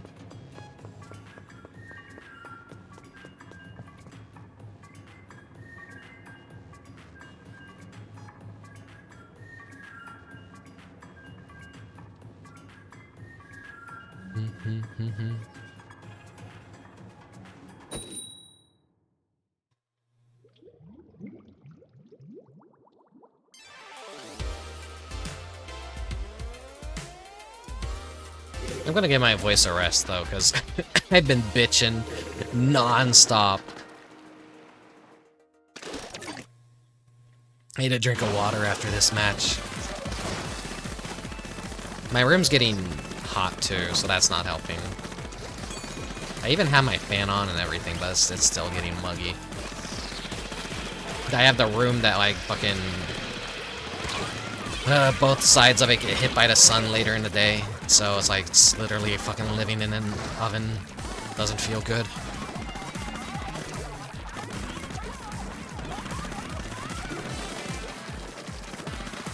I have my window wide open, but the air doesn't blow in from that direction, so I get no fresh air entering my room. I go into the other rooms and the windows from a different angle, like having a nice cool breeze blast through the window, and I'm like, oh great. I got the fucking short end of the stick. The smallest room gets hit by the sun in 2 different walls, and then also just does not get to enjoy the fucking breeze ever blowing through his window. That's what I get for being a failure.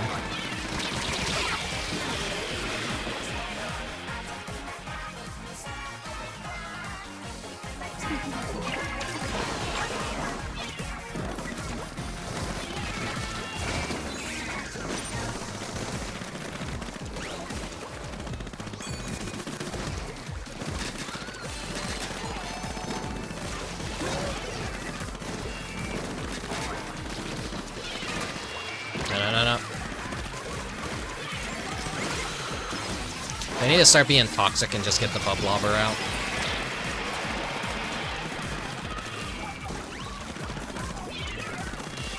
Is my problem that I'm trying with these matches?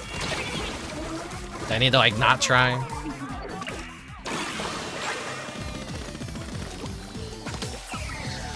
Fucking hate fizz bangs.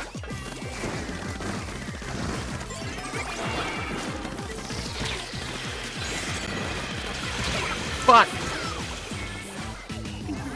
What I think was gonna happen.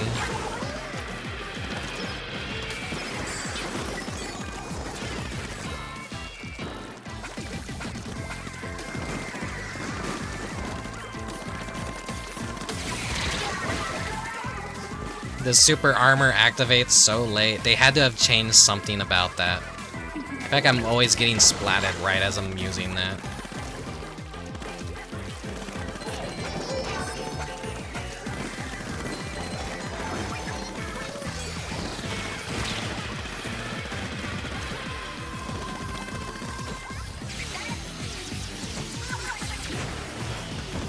Shit, did I hit the wall? I hope I didn't hit the wall.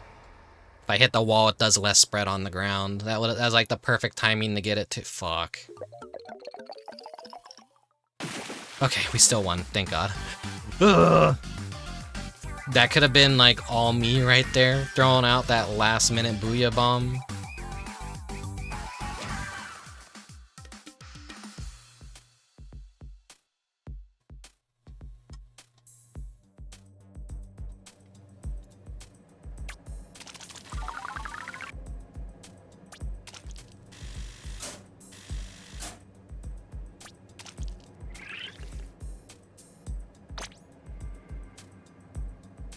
Alright. God. Actually, oh, shit, it won't let me. It's... Oh, damn it. I wanted to change the music in the machine. And just drink some water.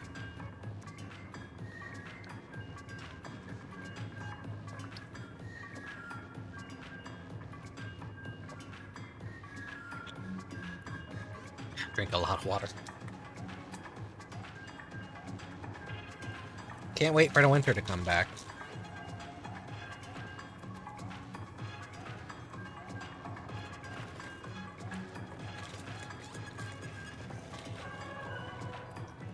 Like, having a gamer PC and gaming in the winter, it's a blessing because your PC stays cool, but it also acts as a heater for your room. Any heat it generates helps balance out the cold. It's great.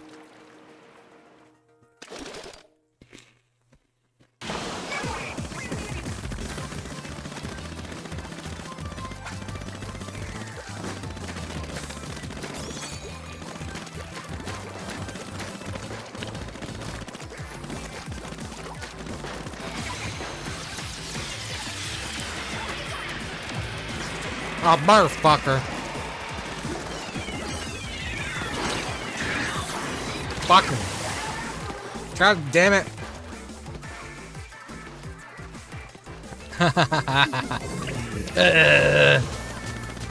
It's such a horrible start to the match. Immediately fuck up my Booyah Bomb. Just get blasted. Just be surrounded by specials. Ugh.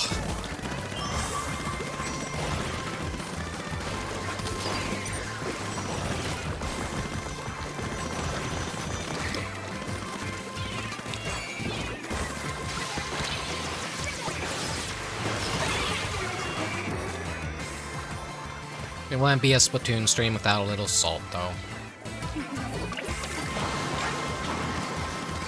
Plus, I'll have some Salmon Run to blow some steam off as well. The mark of a true clown is that he complains about everyone else and blames everyone else for his shortcomings. And I'm definitely a clown. I'm definitely a clown. I'm Satan's silliest little clown. That thinks he's funny, but he's not actually funny.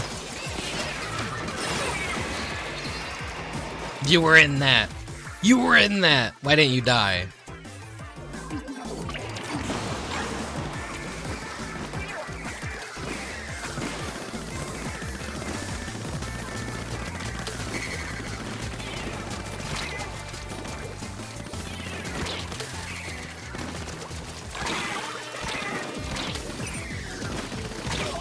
Fucking hell. I can never, like, gap close with those. That's another issue that always kills me, is, like, no good gap closing ability. As long as they're directly firing at me, they're, like, keeping me at a distance.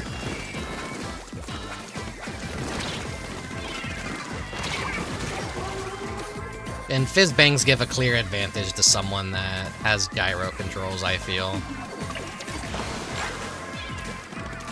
It's hard with the double sticks, so I kind of like keep focus while throwing those things out, which is why I don't like to use like bombs too much. I like to use something I can kind of throw and forget about.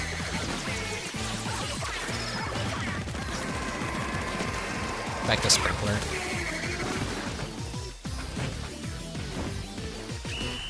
Nah, they win this one. Like, all the matches are just Team Rice. They're gonna have to lose. They have to lose. No way they're winning. They're winning all the matches, but like, they have to have so many mirror matches. I'm just like on a minority team that we're just losing constantly, but we're probably gonna come out on top just because we get more legitimate matches. I don't know. Fucking math of Splatfest are always like so crazy and weird. You'll think you'll be winning, you pull ahead, your team gets first place in the halftime results, and then suddenly they just pull the rug out from beneath you, and they're like, oh, well, looks like the team you thought wasn't gonna win and was the least popular choice ended up winning. That's how it always fucking goes sometimes. Everyone's like, why would you choose the beach? The beach is stupid. I would rent out a palace or a theme park. No, I'm gonna go to the beach. Beach wins. You wanna be guitar, the most popular instrument in the world? Drummer, the most important instrument in a band? Or do you want to be the fucking keyboard? Keyboard somehow ends up winning. It's like, so... How sometimes? Like, some of these results.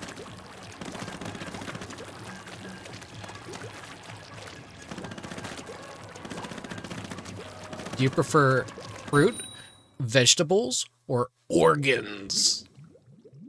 And then Team Organs would win for some reason. That's like the schizophrenia of the Splatoon audience. I hate this map, but it looks really pretty during Splatfest, which is like why I'm like, alright, we're gonna continue doing pro, because I want to see this during Splatfest.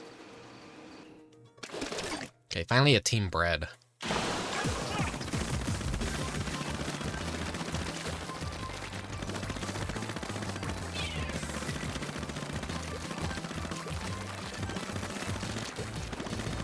All been Team Cum the entire time.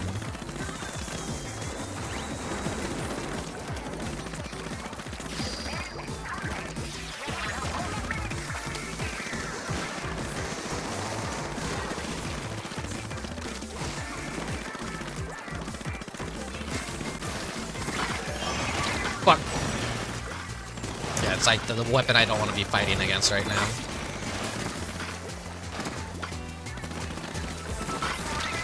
Fuck.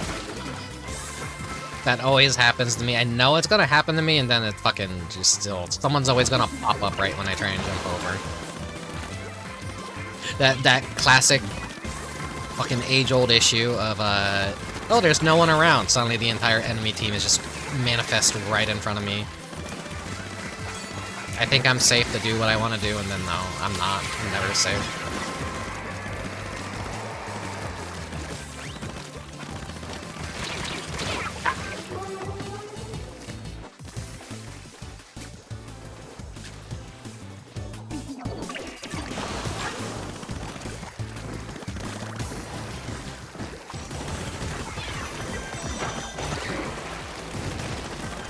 And then now actually the fucking real match begins, because finally we have all this shit appearing. Wait, is that new? I don't think I've seen that before. They added an additional platform for snipers to kind of hang out on. Huh.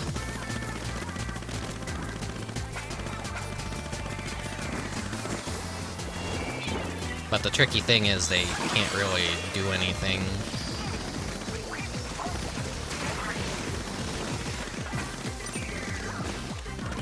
Ah, fuck! I fucked up my jump.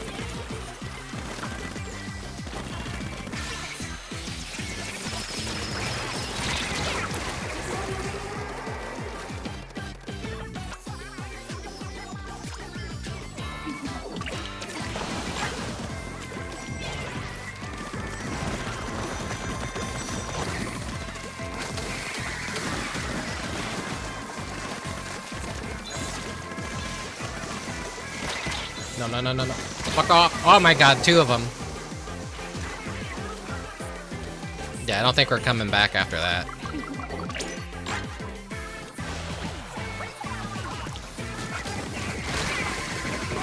Yeah. Lost because of all those fucking stampers at the same time. Maybe if I didn't squid jump? No, no. Definitely was gonna lose that either way.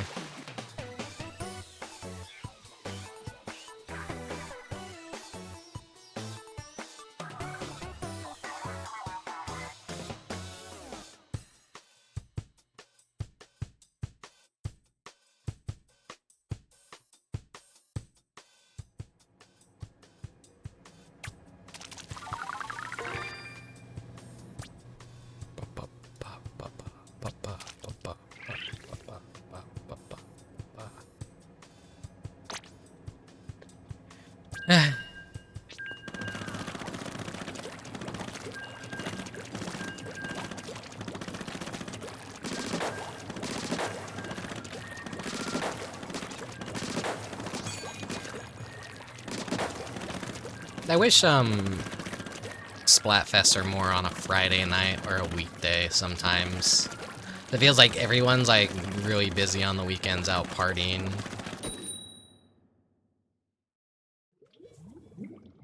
Though, it really is hard to, follow up my last stream with something like this, because it's like, there's no way I'm topping the last stream and fucking being insane and unhinged. Who's gonna want to watch this? It was like, the main show started before the filler show started. Like, you had your dessert before dinner. Now the dinner is less appetizing because you got to the best part. Or like you ate your dinner before the appetizer. But that's unfortunately how it happened. It's like, ah, shit, this is happening the weekend too. Shit. I gotta do a Splatfest stream. I need maybe a day or two to recover after that.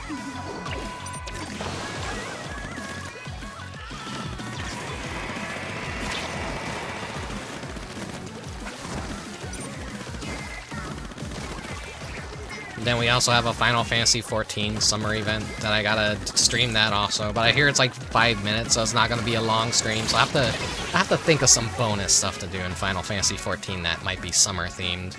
Maybe showcase some dungeons or I don't know. Maybe I'll do a solo run of one of the dungeons.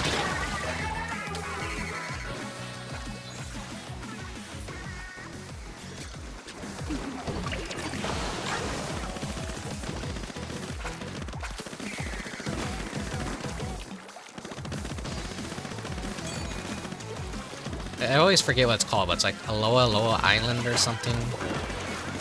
It's a really nice, pleasant dungeon. Got really good music. Where the fuck did you come from?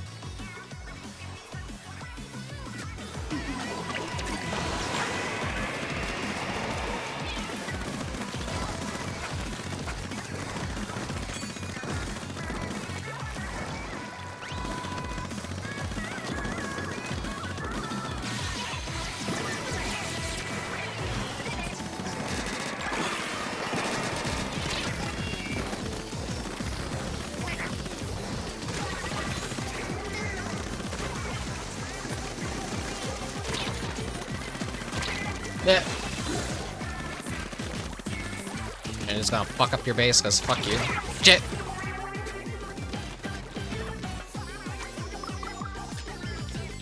I see some damage done to our base I'm gonna fucking undo right now, cause I don't like that being there.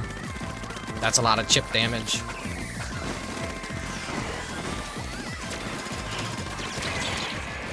At least better you throw it there. Shit. Please, team, just like get the mid under control. I'll try and get the base done.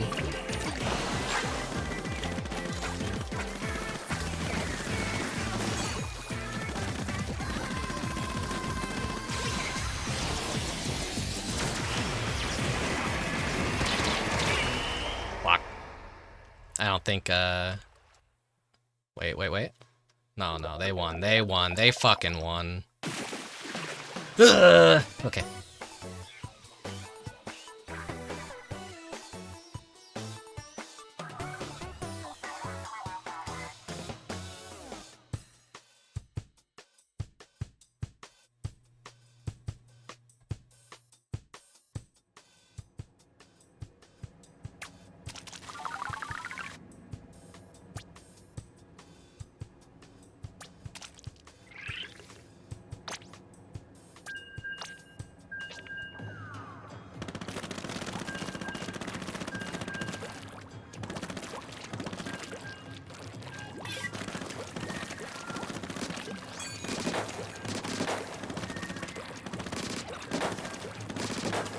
Though understandably, a lot of Splatoon streams, people just like to lurk. They like to listen. It's like a brain rot stream.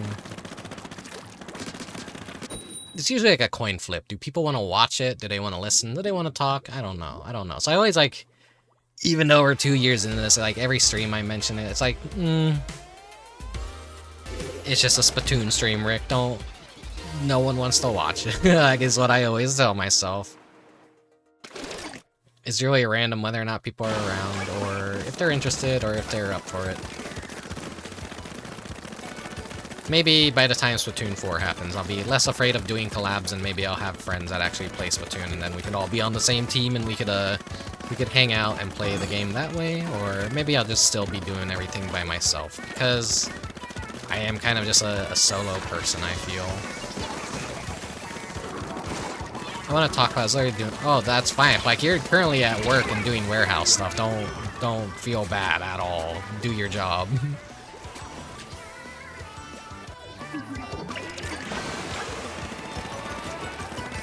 I'm just like having brain rot leak out of my mouth.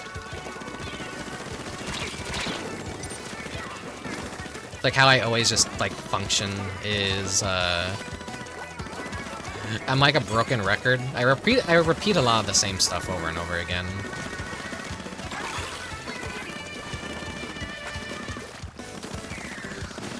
Splatoon 2 is like nearly Splatoon 3 is like nearly 3 years old, so... No, 2 years... Oh my god, my fucking brain's not working right now. It's a 2-year-old game at this point, as of, next month. And then it's basically dead. Unless, like, you're gonna be the kind of person that only lives on Splatoon, and you wanna only play Splatoon. This is, like, the one game that you own. There's gonna be people like that. Like, I was still really surprised that there's so many people that play Splatoon 2 religiously, and I'm like, holy fuck. I moved on after a year of that game. I was sick and tired of it.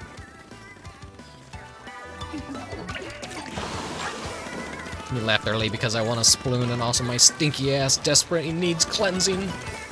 Yeah, fucking warehouse work during the summer sounds like hell. They wait for it to be 98 before they turn on the AC. Yeah, fucking, I hate that about workplaces, is it always seems like they wait for a specific time. Like, I know where I work, it's like an enclosed office with no windows and, like, no natural air or anything. No windows, and the AC kicks on, like, way too fucking late, so it'll be hot as hell, and then finally, like, out of nowhere, I'll feel a blast of fresh, cold air, and I'm like, oh shit, they finally fucking turned on the AC. I'll be in that office just sweating like, ugh. It's better during the winter. I am a very winter person.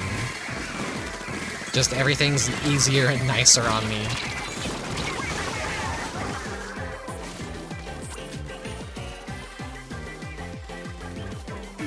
Because my mood is definitely dipping with, like, how fucking dog shit my teams are, and just, like, how bad everything's playing right now with all these matches. I do not feel very confident right now. I'm like, is this, like, the worst Splatfest stream I've had now? It feels like. It's just been loss after loss after loss after loss.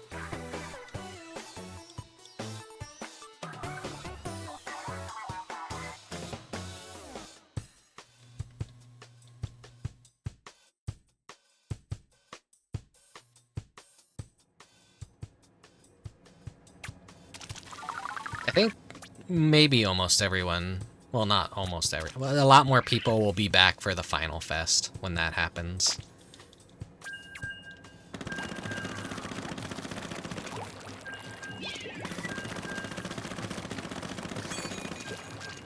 Because that's going to be a huge deal. That's like going to be a new piece of content too. They're adding an entirely new plaza.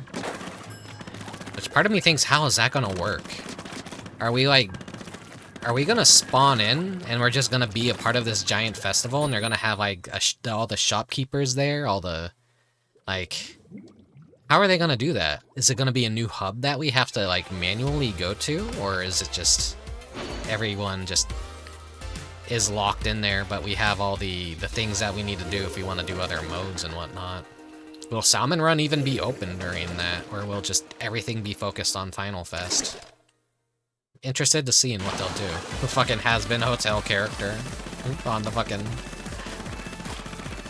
Jesus Christ. How did that sneak its way? It's like... Unless that character really likes pasta or something. I think I could read something that says something about pasta on there.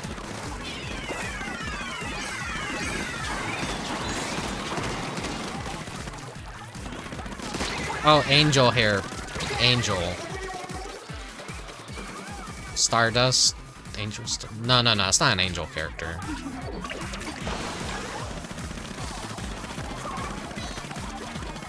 Forgetting what that character is called.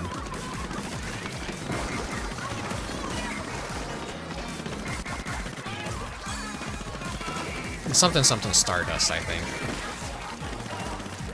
I know a lot of people complain about Has-Been Hotel, really hate that character. He's such a bad person. Yeah, they're all demons. That's the entire fucking plot of the story. It's like they're fucking all has-beens. They're all drug addicts. They're all fucking murderers. Of course they're in hell. Of course they're not good people. Of course they curse every 5 seconds. They're not intended to be role models. They're not good people. That's the point. That's the entire point. When you're a demon, you're kind of an asshole. I would know. I am one.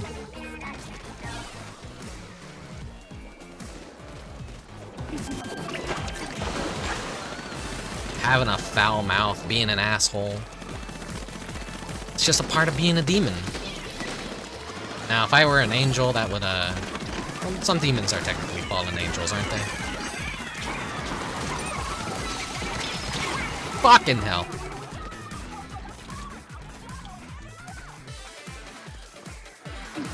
Why is everyone at this game so much better than I am? Is it just because I've been using the same weapon for so long that it's just like pairing me against cracked 13-year-olds?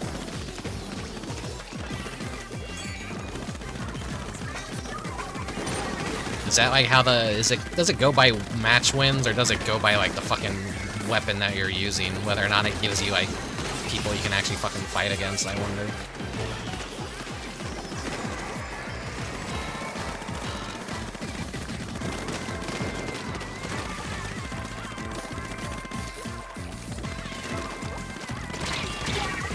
Oh, fuck.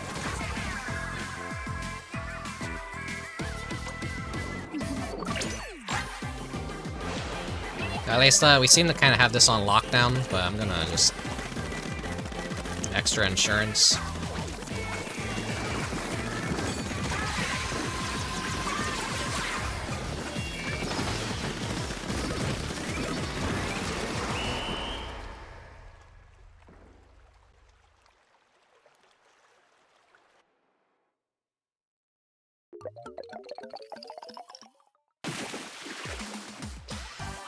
Okay, a 10 times battle 1. I even get a funny little shell for the shell out machine. Fucking finally. Oh god. I gotta undo some of the damage. I gotta restore some pride to Team Pasta. I've lost too many 10 times battles. But still, like, when I think about how there's like some people that just play this for 3 days straight during a Splatfest and they're not tired of it at this point, I'm like, holy shit. I wish I had your energy. I wish I were as cracked as you at caring about something.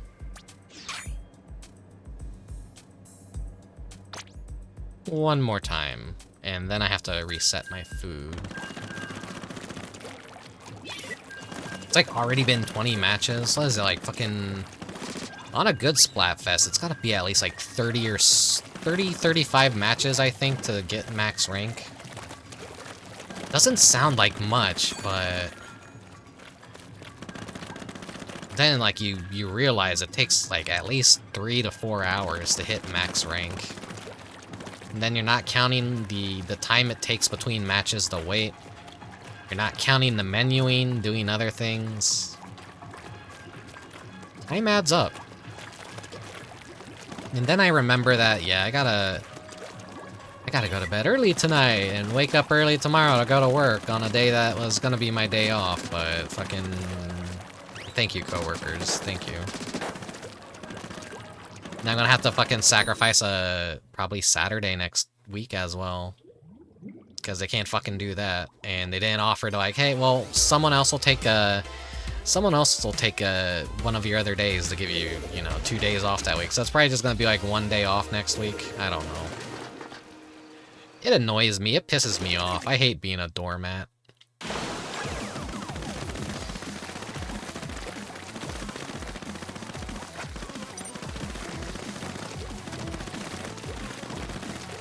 At least it seems like my new manager is kind of showing me a little bit more respect as of late.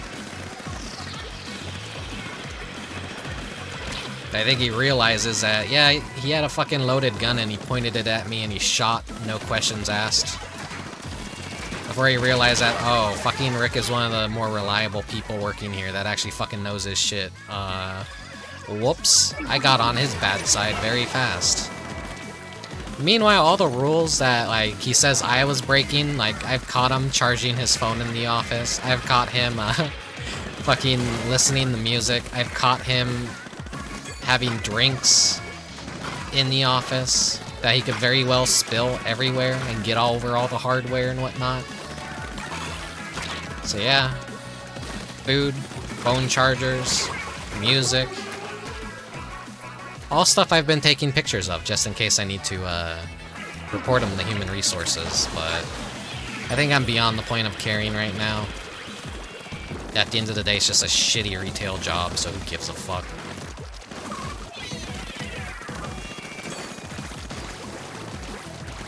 If they really don't like me, they could fire me, they could pay me unemployment, but they're not going to, so. When I'm not there, they realize everything goes to fucking shit, and then, oh no, we should give Rick more hours and, call him when we need him to come in because fucking we can't trust anyone else anymore, huh? That's how it feels like lately.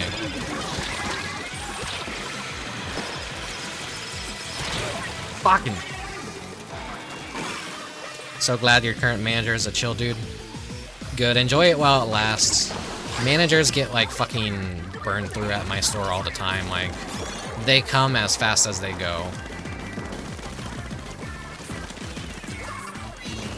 Like, we'll have a manager for 3 months, and then they'll be leaving, and I'll be like, oh, no one told me they were leaving. Yeah, they can't fucking take it at this store.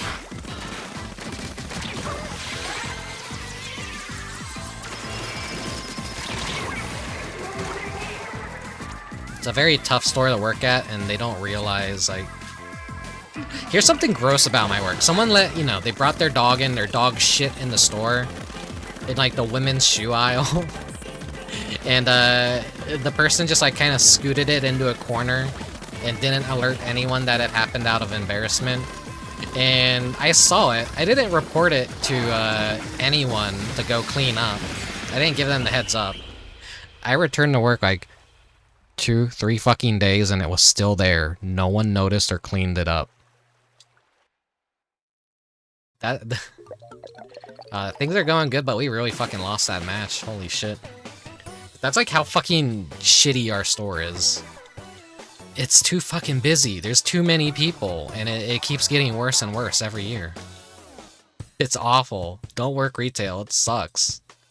I wish I could find a better job, but honestly, like, it's all just gonna be the same for me, sadly.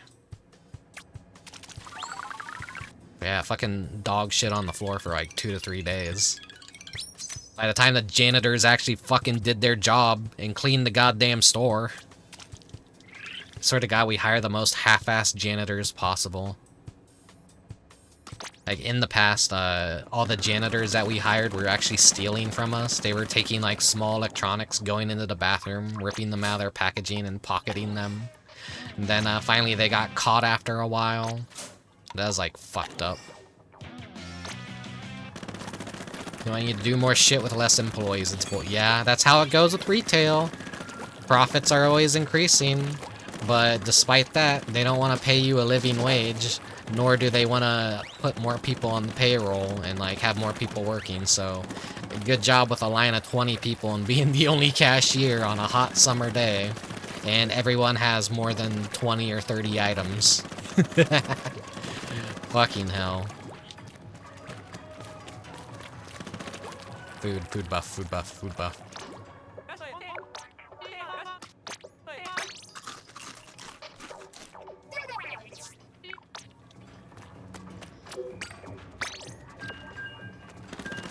But yeah, that's how work's been going for me lately.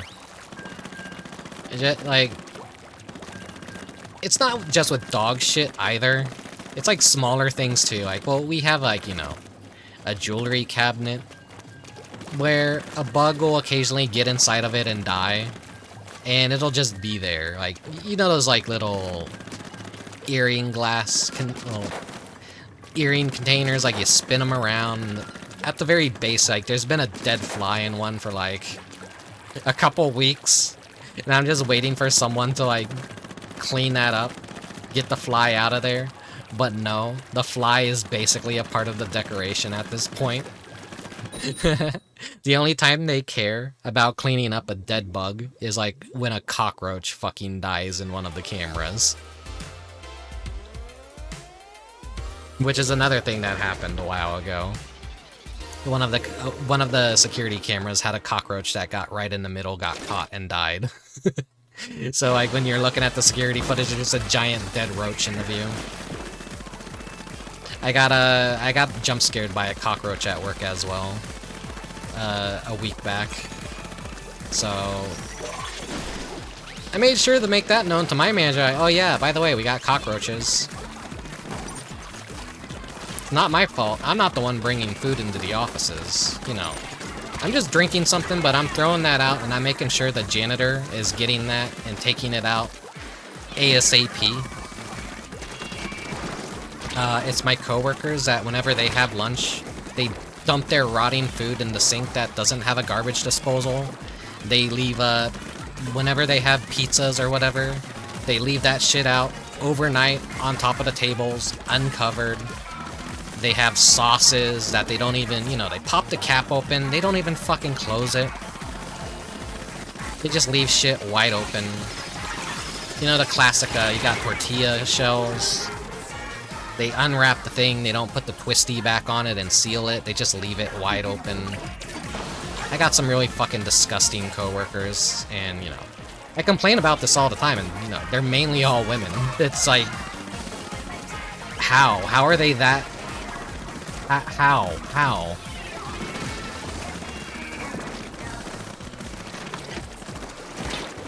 It always annoys the shit out of me, like, how fucking disgusting they are. I'm a little bit of a neat freak.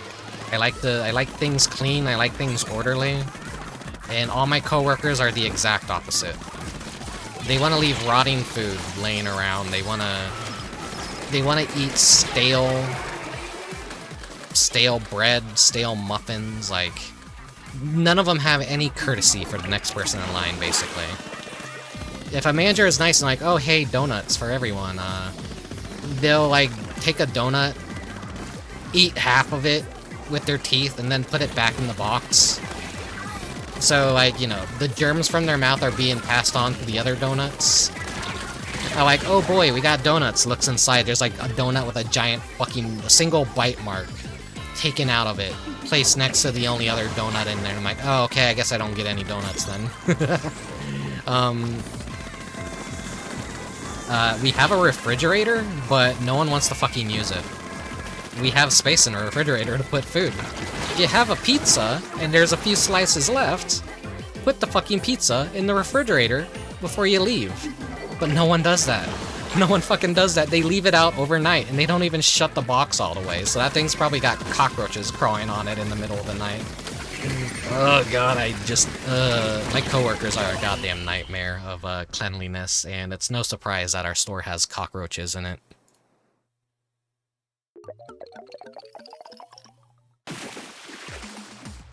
I'm surprised we actually won that. I was like vitriolic and bitching all the entire time.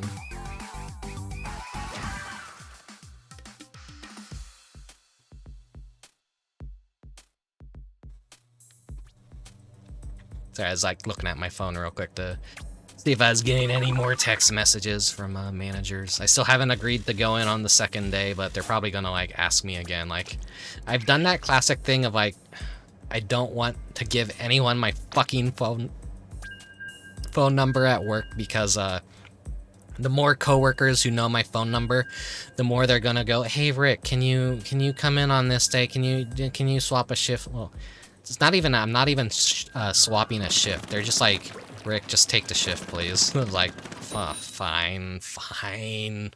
It's not like I wanted a weekend or anything. At least I had August 8th off. So that was like the one day where I needed the day off anyway, so. Everything went really surprisingly well for the August 8th stream. It wasn't a hot day. Neighbors didn't have a party where they were blasting music and killing my eardrums and giving me a headache. I didn't feel sick. I managed to truck through the entire experience with no technical issues. It was actually really fucking surprising how well that stream went, given the nature and the content of that stream. Of which, if anyone sees it in the future, I am deeply sorry I am like this. August 8th is a very special holiday.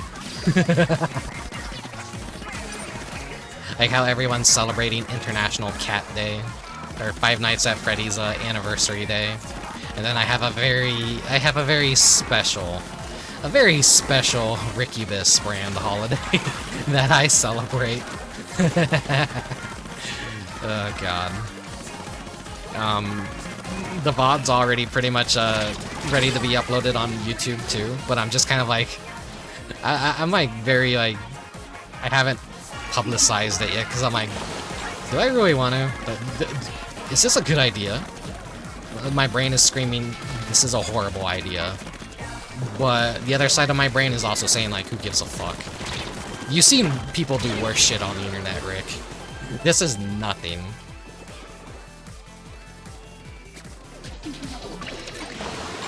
The fucking cryptids that exist out there on the internet that do so much far worse are less offensive.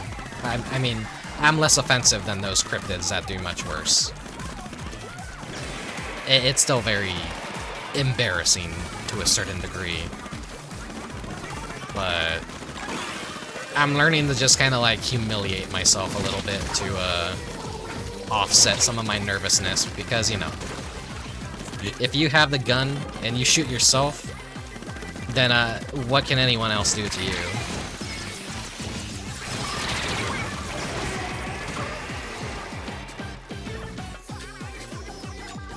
The entire fucking team just has the fucking... Ugh. That's that annoying special. Just balloons everywhere. And they keep launching it in our fucking base!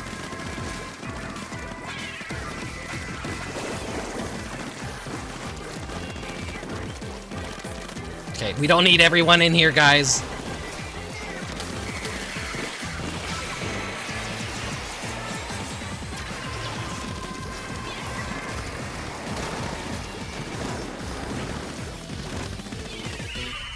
Well, we lost that one for sure.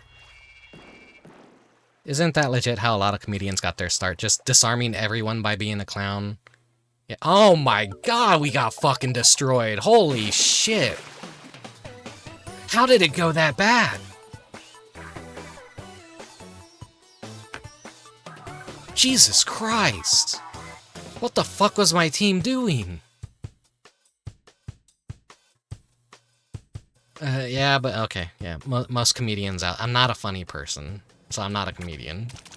I'm just very good at pretending to be confident and pretending to be funny and pretending to be important. More important than I actually am. But at my core, I realize I'm very unfunny. I'm anti-humor. I'm very dry humor. I'm stupid. I'm cheesy.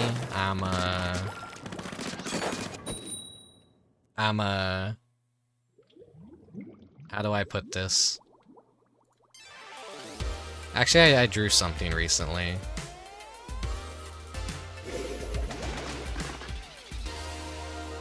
This is me right here. He's a funny little guy. Not in a good way. You can barely see because of the fucking colors, but yeah. Now I'm just gonna play the entire match with that right in the corner right there.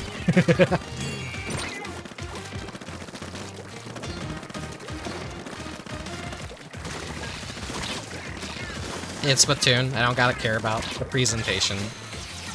It's the same shit as like the other 1 million Splatoon 3 streams I've done. I don't mind the visual clutter. I don't mind being a fucking normal VTuber for once and having a million animated GIFs on the screen and making it the most unpleasant viewing experience possible. Because honestly, it's just a game where you run forward and you hold down your right trigger, and then three minutes passes by and you either win or you lose, or you get really fucking salty and angry.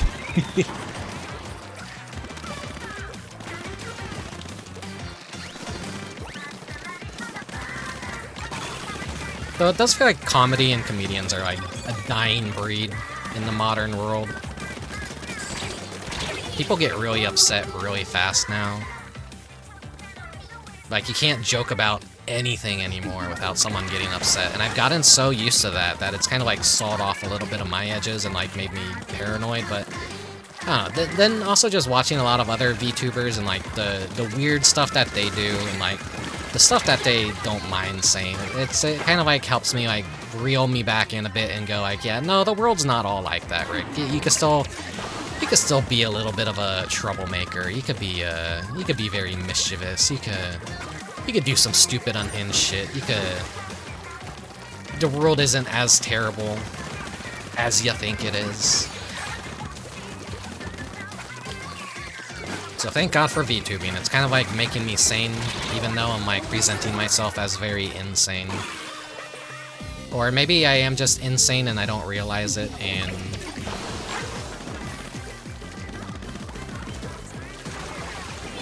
sorry, I lost my focus. I'm like, oh shit, minute starts.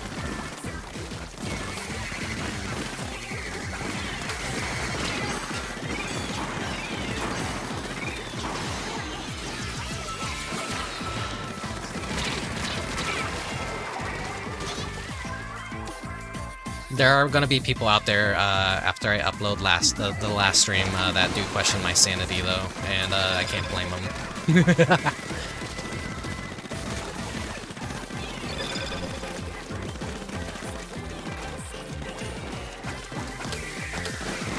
I mean, there's worse things.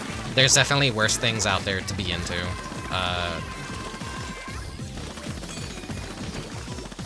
I shouldn't be as embarrassed, I think. Maybe. I don't know. Maybe I should be embarrassed still. Maybe.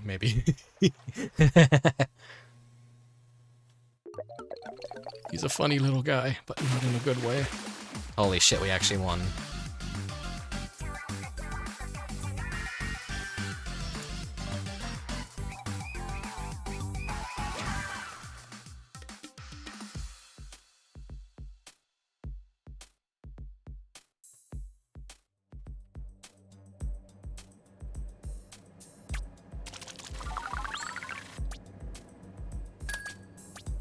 Part of me just laid in bed after that stream and was like, God damn. Why did I do that? Why did I fucking do that? I'm not saying out loud what it is. But chronologically, on the YouTube, this VOD will go right next to what it was, so it'll be easy to find.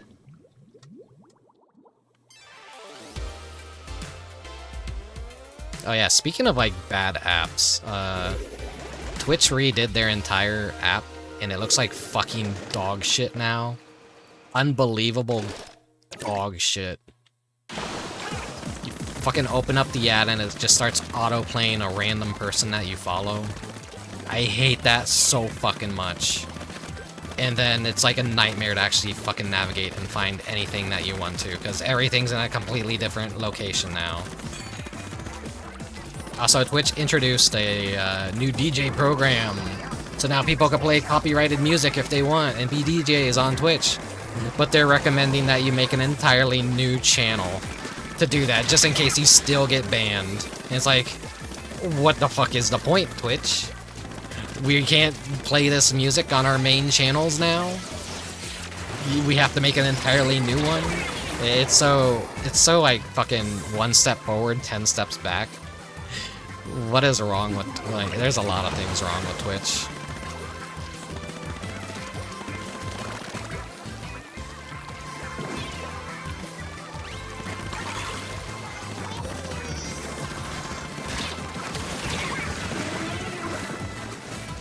Damn it. That's a carbon roller too. The weakest of the rollers, and I just fucking get insta-gibbed by it. Fucking hell.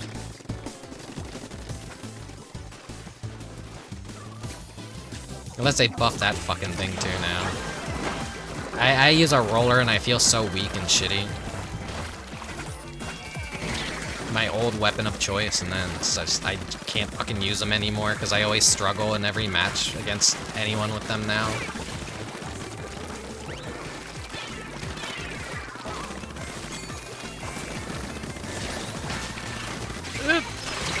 Fuck.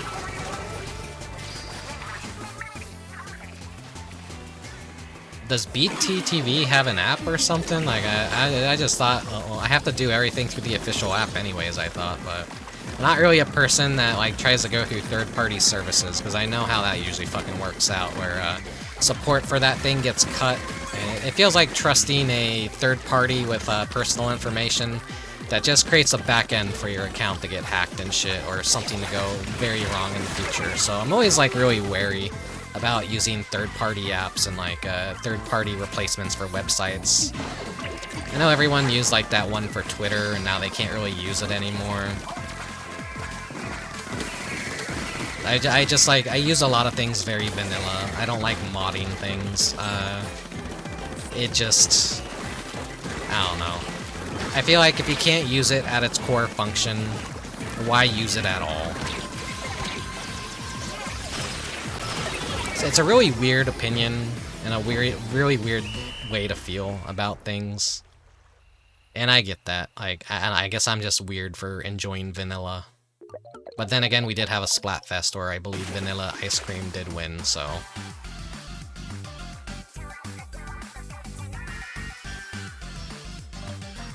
I'm just a person that hates clutter. And when people mod shit, a lot of mod people out there don't really have a good aesthetical sense. At least from what I've seen. They're like, oh, let's like inflate with a bunch of these features, and we're gonna make it a more streamlined experience, we're gonna make it more tolerable, but we're gonna add so much shit that it may as well be a same exact cluttered mess that the official website is. It just might put things in a better view or let you filter things out more easily, but it still looks like dog shit, in my honest opinion.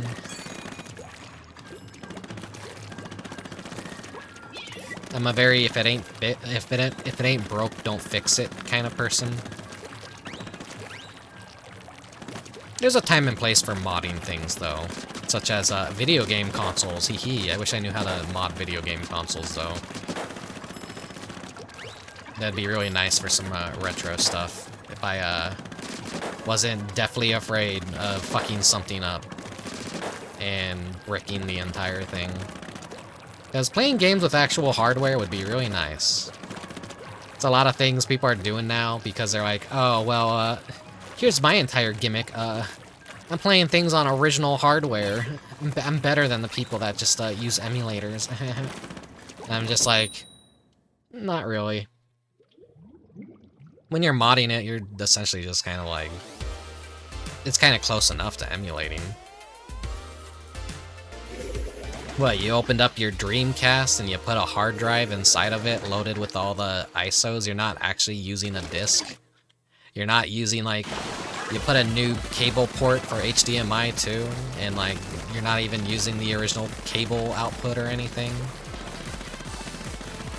Like, there's a point of, like, modding where it's like, okay, it is the actual hardware that was shipped with the console, but you're still, like, taking out and putting in different things to be able to modernize it a bit.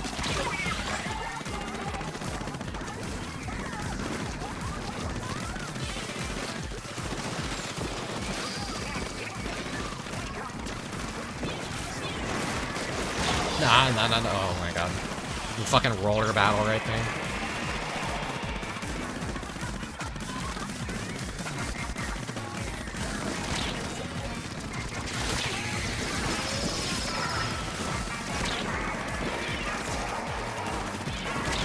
Ah, damn it. What the fuck even hit me?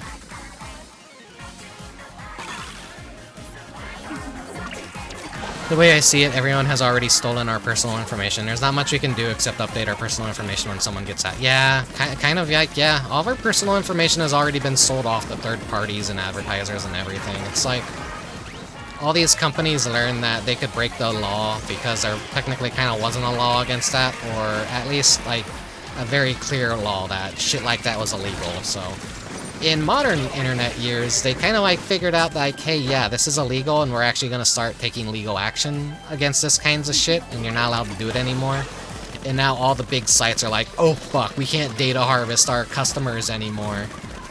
People realized using our free service was basically letting them agree to sell their personal information to third-party advertisers, and like, now people are stepping in and saying, no, you can't do that, this is highly illegal, and then they're like, they're desperately trying to cover their asses, and it's very apparent. But, privacy doesn't exist anymore. Especially as a VTuber, people will find out who you were, what you are, what you do. They will dox you. Privacy doesn't exist. The first few years of VTubing, everyone is like, oh yeah, no one knows who this person is. It's like, it's so good, I get to be a character and no one knows who I am. But, no, in my case, I'm not really that, I'm not really fortunate enough to not have been online for the past 20 years, so many people recognize me from years ago as the artist that I was. My style, even now, is a very obvious, signal of who I am. If you know, you know. If I'm close enough to you, you probably already know. If you don't get weird about it, thank you very much. I do appreciate when people like are like, hey, I used to follow you, and I know your art from years ago, and I'm like, yeah, thank you. But like, when people know I don't like openly announce that kind of information in public, it's fine. I do get a little bit sad though, like when they do it in a public. Oh yeah, I knew about your art years ago. I'm like, oh, damn it. I don't know. A fresh start is like always nice. It wasn't anything like troublesome of like why I kind of rebranded myself. I was just kind of like tired of the old moniker and tired of just the internet. And I wasn't happy doing what I was doing, which was just kind of like rotting and not being that much of an active artist anymore, because all the art websites I like to use were dying. Twitter was like the last place anyone was like using, and then all the galleries that they're just all stuck on shitty websites now that no one likes to use. And now Twitter's a shitty website, even though I said it was a shitty website for such a long time. But now it's the only shitty website on the internet, and everyone hates it. and it's like, okay, well, I gotta do something new. So here I am VTubing. Here I am doing something that I think is better than just drawing a picture and posting it online, because it's much more involved. It gives me much more expression. It gives me something new to do, something new to build. I've always been a fan of video games. I've always been a fan of, like, people doing their own little personalized shows on YouTube. And,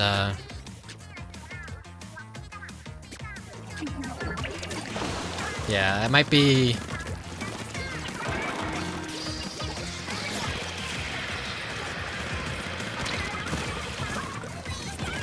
Ah, fuck!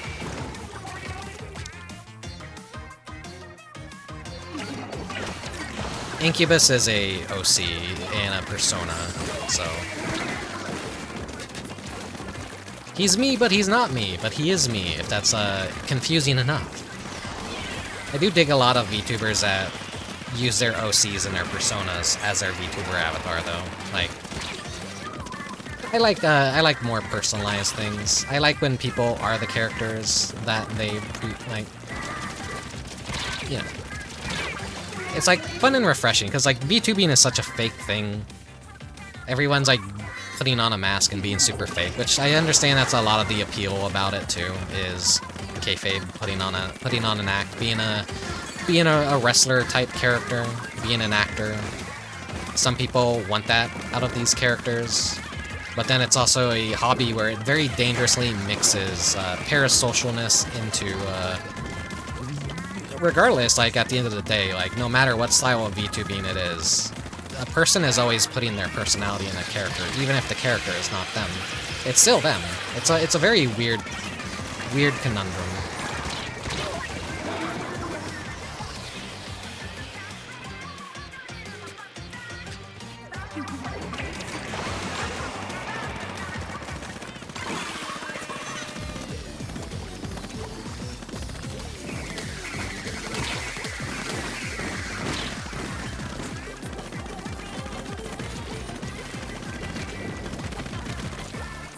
And what most people even just want out of VTubers is just a cute girl to wiggle around and scream and go and overreact like every little thing in a video game, which is like, I can't do that. I can't do that. I'm just a boring guy. I'm just a boring, not so funny guy. I can't compete with that market whatsoever. I don't like that market at all. So I'm just in it to watch video games and meet other cool people that like the same things. Not so much be a fan of like a football team that is entirely composed of anime girls whose number one thing is to scream and yell and do GFE stuff. And there's nothing wrong with doing all that shit. It's just, you know. If that's what you enjoy, that's what you enjoy. Me, I don't enjoy that. I you know, this weird parasocial, Yuri shit that a lot of, like, corpo VTubers pull, like, it does nothing for me. I don't give a shit.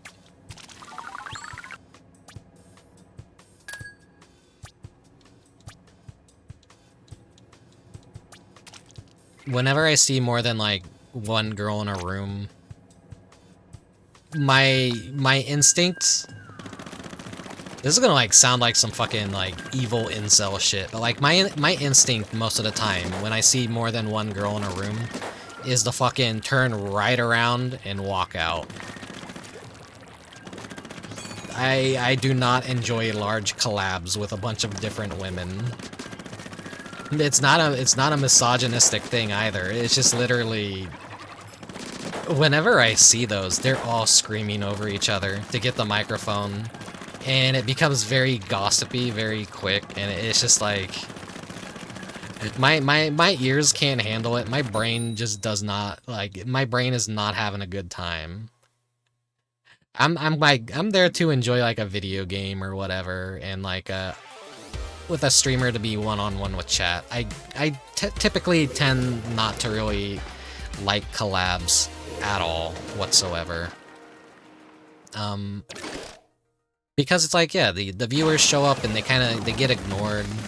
Because, like, that's the kind of courtesy of, like, collabs, is you give your collab partner a full spotlight. But, I mean, if anyone were to collab with me, I just would not give a shit. I would be like, hey, entertain your chat, talk with your chat, greet your viewers. I'm just here in the corner and, you know, playing the game alongside you. Like, I can't carry the entire conversation. Let other people pitch in, too, and, like, I'll reply to them, too, if, like,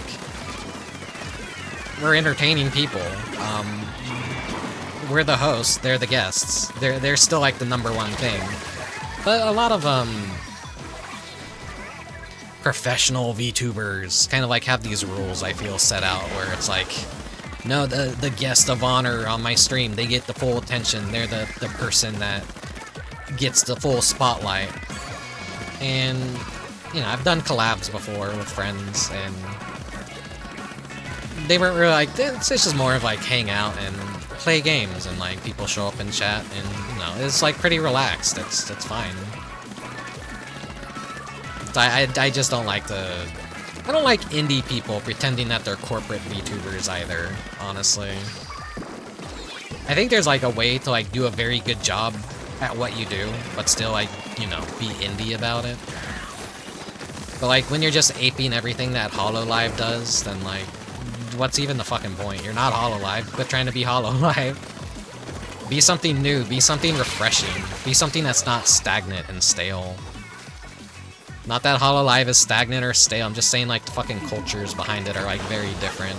I don't like indie people trying to emulate Corpo stuff, because I think that's just boring. That's boring. Corpo VTubers have such shit taste in video games, and such boring taste in video games too. None of them ever like want, like, there's a lot involved on why they can't play a lot of retro games. Like, they gotta get permissions. The hardware is expensive, the old games are expensive. Obviously, they can't emulate shit without getting into legal trouble and causing a stink. There's a lot of legal bullshit, a lot of expectations put on Corpo VTubers, so it's just not interesting. It's not fun in that way, is like what I'm saying.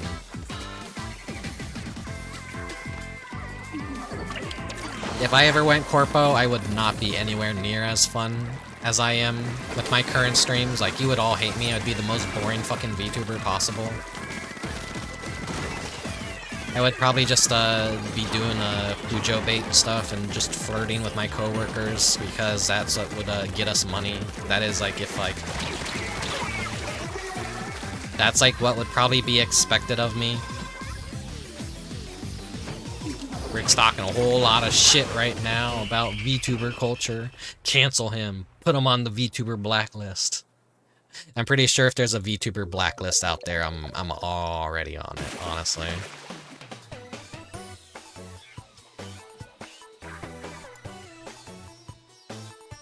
I'm not a cool person. Or else I am a cool person, but like, I don't know. I'm cool to a small, select few people, but not the general populace. Like, the games that I play on stream, like, I'm kind of like a Scrimblow streamer. And I always, like, kind of take pride in that, too, where it's like, I want to be like the games that I grew up playing and the games that I like. I'm weird, I look different, I'm somewhat unique. So like, this is like me just jacking myself off right now, but like, yeah, I am a very different kind of VTuber. I have a very different presentation. I stand out from the bunch, but like, I'm also like alienating in a way. So it works to my benefit, but it also works against me, because I'm too quirky that it turns people away, and not everyone can necessarily get behind what I'm doing here, if that makes any sense. I'm weird, I'm experimental, and I'm not going to be a blockbuster hit that experiences any success immediately, or probably ever at all. But maybe to someone out there, they'll see my YouTube channel, they'll see all my old VODs, and they'll really dig it. And maybe when I'm dead and in the ground and hopefully YouTube is still around, maybe that's when I'll find some success, is when I'm finally fucking dead. And everyone's like, oh man, look at this like really cool VTuber that had a really good taste in video games, and wow, what a cool library of stuff that I want to play and try out, and maybe I'll inspire people to be original and do what they want to do, and probably not be as afraid of doing some things that they're probably afraid of doing.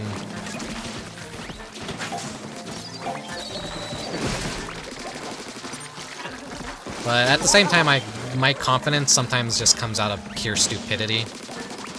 Like I said earlier about the whole, like, your brain screaming at you, like, hey, don't do this, this is a bad idea, don't do this. And I just choose to ignore it and do it anyways against, like, all better judgment. I think that's just stupidity. I don't think that's bravery or courage. That's just me being, like, fucking the most unhinged, idiotic dumbass I could possibly be. Just to make my own self happy, and to make my own self laugh. But maybe that is actually courage. Maybe that is bravery. I don't fucking know. I don't know. I'm just like a shy, antisocial shut-in. I was like having this discussion in a Discord right before I started streaming about introvertedness and extrovertedness, and I'm definitely like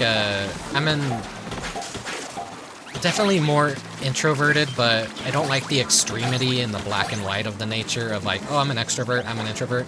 I am definitely like an ambivert. I'm both. I like to be around certain people, I like to talk to certain people, and it doesn't completely deplete my social battery that much.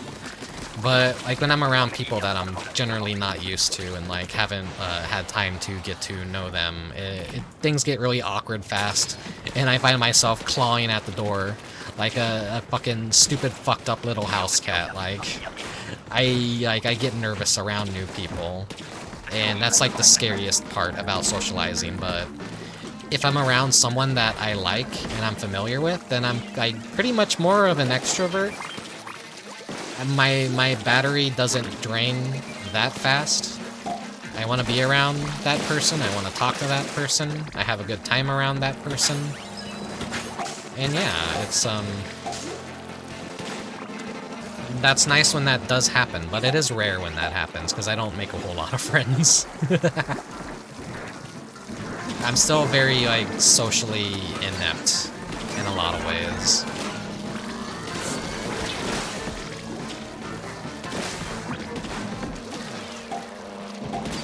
I'm not liking this, I'm not liking this. I have a really bad weapon for this.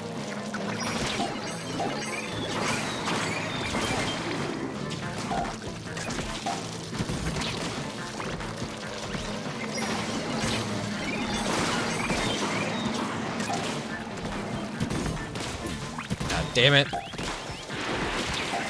Fuck.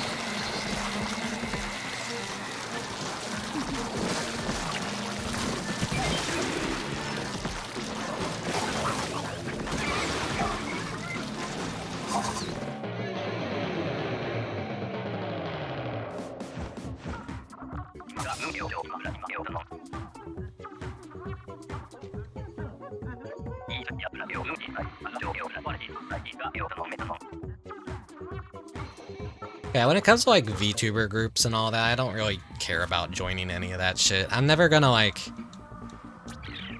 be a part of a team, I don't think. And I learned very early on too that all that team shit doesn't really like matter too much. For like indie streamers and whatnot, I've been a Vinesauce fan for a very long time, and there have been multiple Vinesauce users. The whole team shit only ever happened because they all used to use the same channel named Vinesauce. So it would be Vinny streaming, but then it would also be Joel streaming sometimes, and some of the other side streamers that they had would also stream on that same channel. But eventually they all just got their own Twitch channels, and then they kind of formed a team around it. But then it's like stuff happens and people leave, or drama occurs, or they learn that people start wanting to get into the team so that they can use it to their advantage for monetary gain. And then they get kicked out, and then they no longer start accepting new members to that kind of stuff. And now basically it's kind of just a legacy thing, where a lot of the Vinesauce streamers just aren't even Vinesauce streamers anymore. They're their own thing, and that's like the healthier thing to do for their careers, and I like that more. But a lot of VTubers and people that are newer to streaming haven't experienced that yet. They don't know the dangers of being a part of a team. The only reason to be a part of a team is if you're just really, really, really close friends. But then even I don't trust that if you're close friends, because drama definitely will happen behind the scenes for a lot of people. People definitely will start getting weird about things.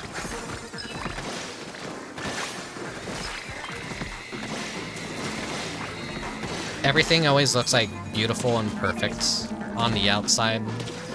But on the inside, it's like always typically a nightmare, is what you come to learn about a lot of things.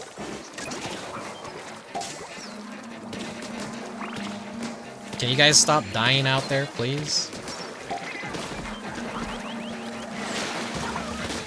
If you're gonna, like, fucking do nothing, at least throw a grenade in its mouth, please.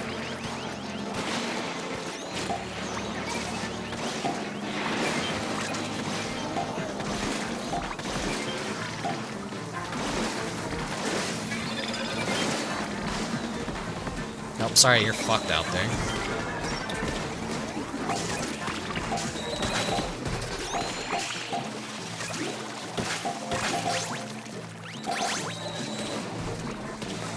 Yeah, you can't expect all your friends to get along. Like, there's always gonna be, like, people that butt elbows in, like, any sort of friends group. It's...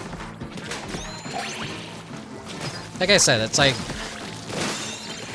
being a part of a group feels nice, I'm pretty certain. There is a part of me that would like to kind of also be a part of a group, but I mean, I don't really trust people to the degree I would need to even be a part of anything, I feel. I've been around the block long enough to know that, like, a lot of friendships are very temporary, and people can, and people will stab you in the back for an advantage. And so that's why I'm very selective about, like, the kind of people I want to be around, and I'm kind of wary of a lot of things.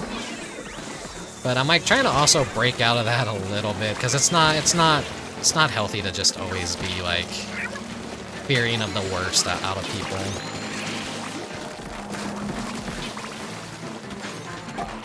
I can't wait to do my first backstabbing. No, Dubious, be a good person. Don't backstab people. It's not good. It's not good.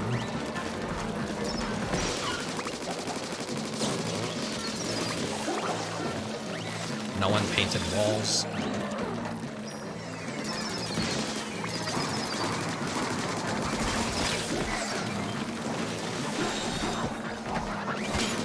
That'd be cool today to someone, and then, like, fucking maybe a year from now I'll be their worst enemy or something. Jealousy is a hell of a drug for some people out there. So if you ever find yourself being jealous of another person, kind of step back and try and, like, not be jealous. That's something I always worry about, too, because I've had plenty of people, even relationships where the other person just got, like, extremely jealous of me. Like, oh, Rick's a better artist than me. Oh, Rick's got a better life than me. I don't... and then they kind of, like, they grow to hate me because of it. And I'm like, why? Why? Of all the things to hyperfixate on, like, why get jealous and hate me?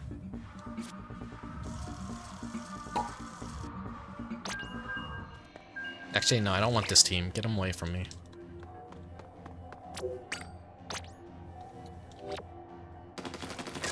Give them some time to get a new team scramble, so I don't have to deal with them again.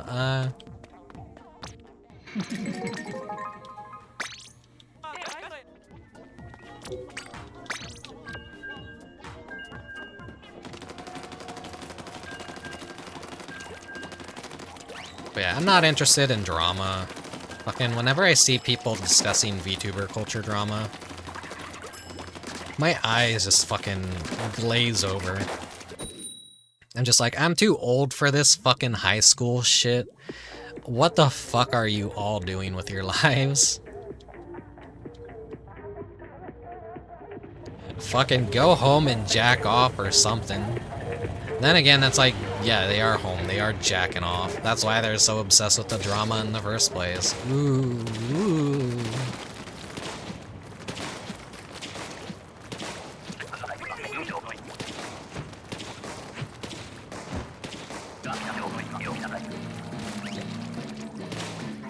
The part of VTuber culture that's just like fucking high school 2.0 is so fucking dog shit and so lame. VTubing is great, you can do so many cool things with it. Why the fuck do you want to be the most basic bitch-ass shit ever out there? Why do you want to ruin a good thing?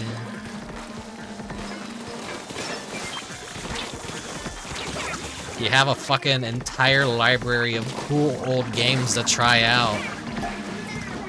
Things that you can do with an art form. And this is how you're spending your time doing those things. Is just bitching and complaining and doing high school shit. I mean, I'm bitching and complaining right now, but like...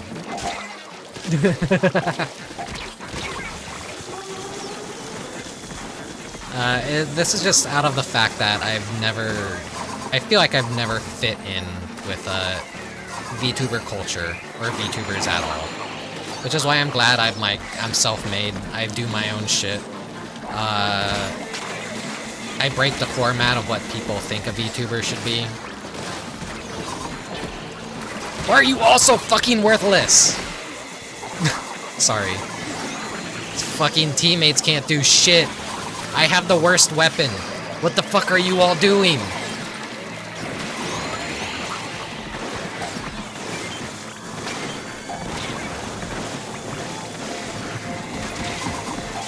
What the fucking shit is going on? I'm trying to have a serious discussion here and I'm like, holy shit, everything has gone as possibly wrong as it could fucking go with this team. Holy shit, how are you guys that fucking dog shit with that gear? Oh my god. Anyways, what was I saying? I do not want this team again. Get the fuck away from me, please. This has been the worst Splatfest stream I've ever done, quite possibly.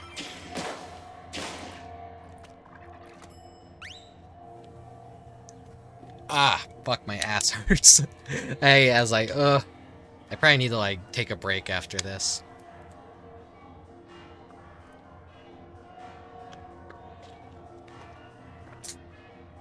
Ah, fuck. I'm gonna get potentially downgraded if this next team is dog shit. Don't clench it too hard. It's not an issue of clenching. It's just I have a super nice, like, very soft computer chair. And I have a fat, flabby nerd ass that has been sitting on it for 3 hours. Maybe more. So when I get up, I feel it. It's like, my ass is just like tender and just a little bit sore. It's reminded that it exists because it has gotten too relaxed.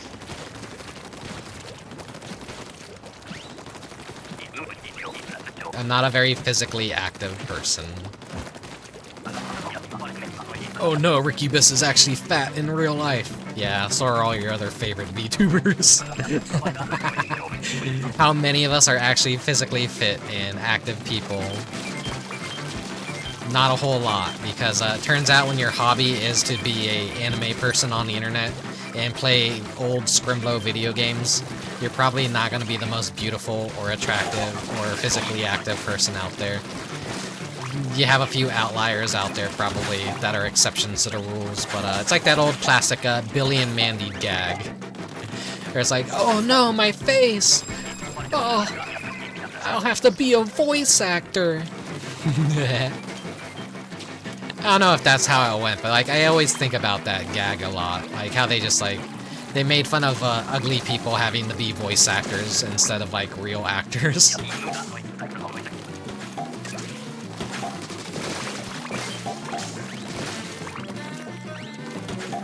And when you think about a lot of VTubers, it's like, yeah, these are people that probably couldn't really get much acting careers, but they found success through acting through VTubing. I know most HoloLive talents are just like ex-idols or singers or all that kinds of stuff.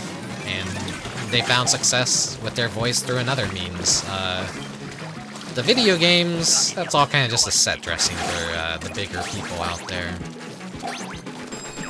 Which I don't like that. I don't like that. I like video games to be the primary focus. That's why I prefer indie, and I always will prefer indie, because at least indies are playing video games.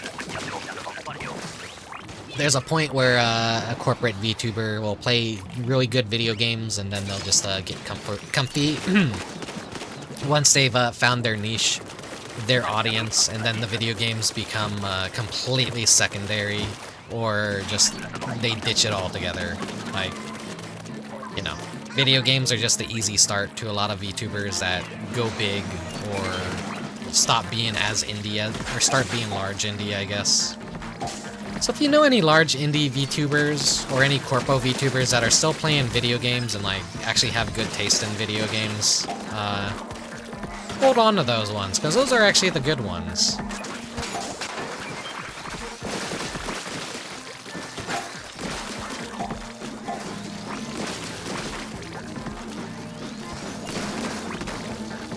I'd rather someone be doing something out of passion than doing something because it's making money.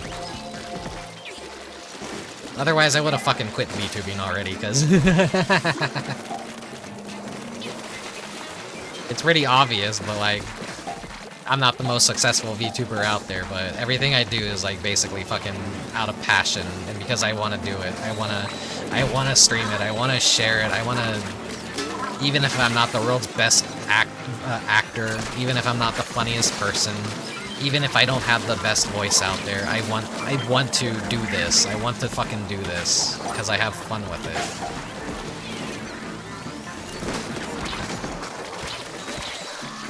Fucking hell.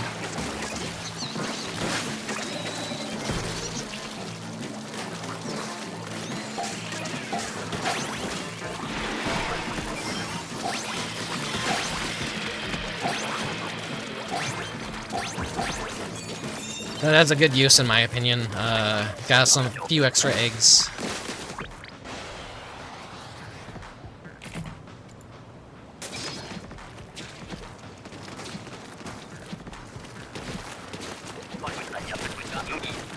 Okay,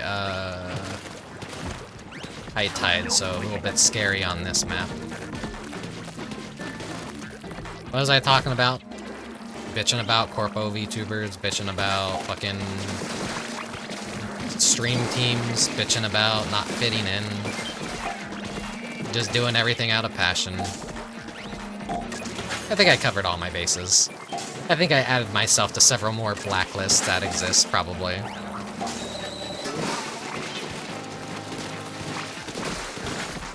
But where the fuck are the eggs? They're like slowly falling down.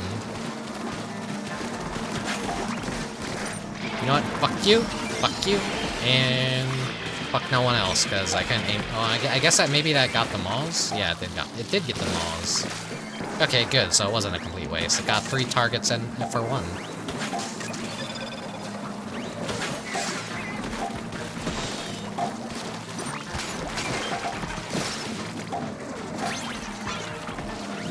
So many people do things for the wrongest reasons possible.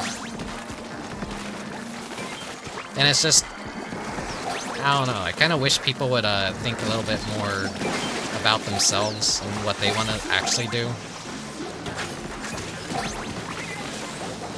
I feel like I always see these new VTubers start up and they get like thousands of new followers immediately, and they've only done like 3 streams, and then I never see them stream ever again because they realize they don't like VTubing, they don't like streaming. They peaked and then they got out fucking immediately with like maybe a couple $1,000s of support of people. I guess you could call that grifting. But if you find someone that like barely makes any money and they're still doing that shit 3 to 4 years later, then I think you found a genuine person right there that does enjoy what they're doing. The funnier scene is pro wrestlers getting into streaming. I heard about streaming rating into an AWE wrestler stream, and wrestler got fucking snippy about having people bought.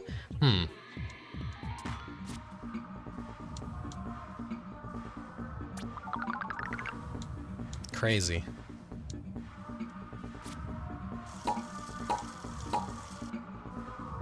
God, this is like fucking taking forever. But at least this is a decent team. Oh no! Oh no! I just now noticed that person's name is Oh No. I love Oh No for the PS1.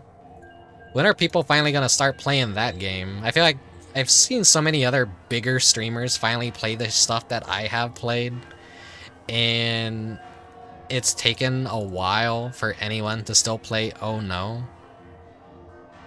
For that game to like get any coverage at all. Here's a little PNG of me. Oh no, oh no. That I did for the thumbnail of it. I just like turned it into a little PNG just because I could. Oh no. Here, I'll just have that be in the corner down here. I always pride myself on my video game selection being like, I want to say I have pretty good taste in video games.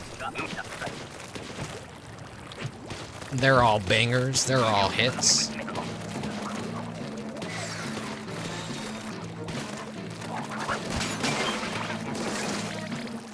I don't just want to play anything on the channel. I want to be confident in my video game selection, my choices in games. Or at least, like, you know, even if it's like something no one really cares about, it's at least something that I think is worth some attention. Something that looks cool to me, even if I'm going in blind. There's a few things that I go in blindly and play, and, you know, typically I have a pretty good filter at finding cool stuff. I like to think. There's another demo for a game I want to check out very recently. I just haven't had the time to throw together a stream for it. It's not a very summery themed game either.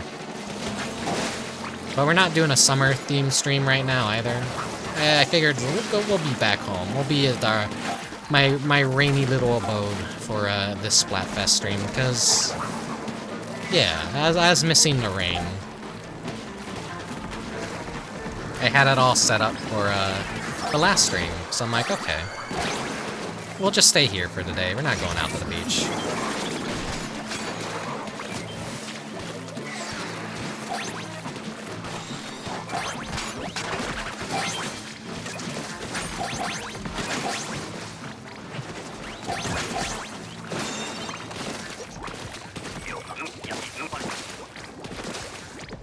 I need to peek into your brain to see the good stuff. I mean, peeking into my brain, you're just gonna get a face full of autism. I think that's like the major thing here, is like, I have the benefit of being just like more weird than everyone else. But people like weird things. That's a bonus. When I'm at my weirdest, when I'm at my most unhinged, that's when people like seem to like my stuff the most. I think the August 8th stream was probably a new record for like peak viewership. I think I got the email that said like I had like twice the amount of viewership than any other stream. And I got no raids, and I reached like nearly 20 plus viewers for that one. Just by myself. Actually kind of like fucking insane. Though I did have friends, like anytime I pop into their stream, oh yeah, Rick's got a big event coming up, everyone go follow him, go check out his August 8th stream. Shut the fuck up right now.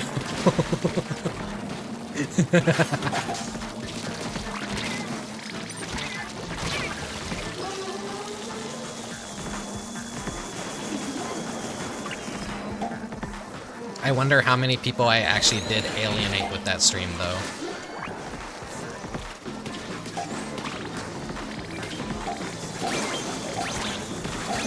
Like, how many people are, oh, Rick's so cool, I wonder what he's streaming today. Oh. I'm gonna hit the unfollow button right now. So you kept yours on the down low? That's just being a coward. No. I sadly haven't got to check out, like, what you really did, so.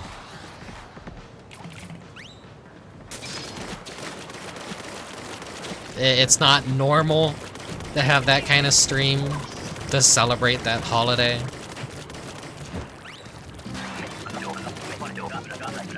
So, not a lot of people do it, but I just get sick of those VTuber posers out there that are like, haha, guys, haha. Well, no, I'm not gonna go into that, but you know, there's people that play into it because they know it's low-hanging fruit. It's easy to milk an audience for that sort of thing. But no, I'm genuine. I'm a true fucking bona fide freak.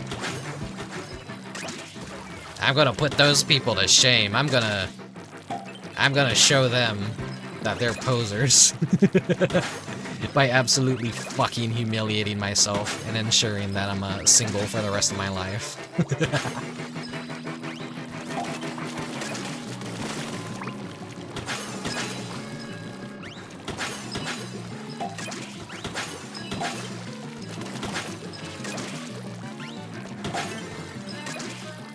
I think I'll just have to have a command that, like, anytime someone asks about the silly tag that I have on my stream, I could just, like, do a bot command that will just link to the VOD to further humiliate myself.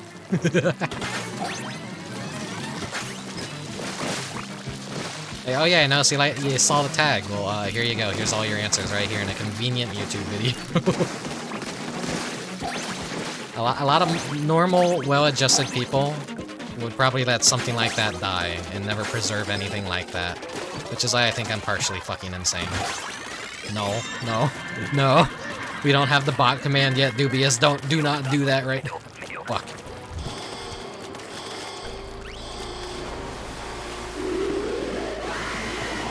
That's like my fucking brain right now. That's where I mentally am. Just, I want to scream.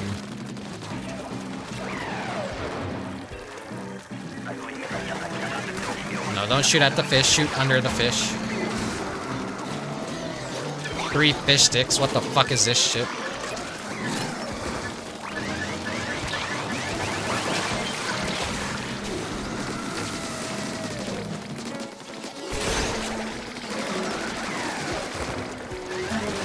No one's gonna do like any sort of crowd control, huh? There's not really like any good use out of that right now.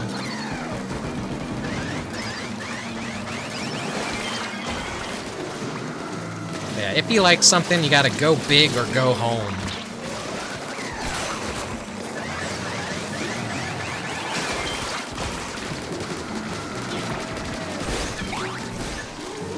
It's easy to sniff out a faker.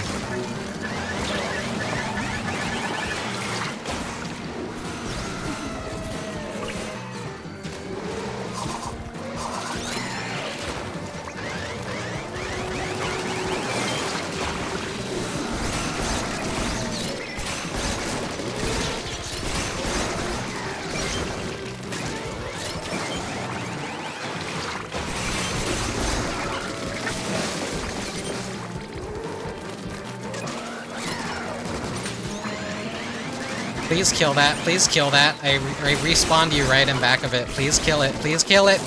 It could have been eggs for it. Why are you fucking ignoring it? Fucking goddamn it.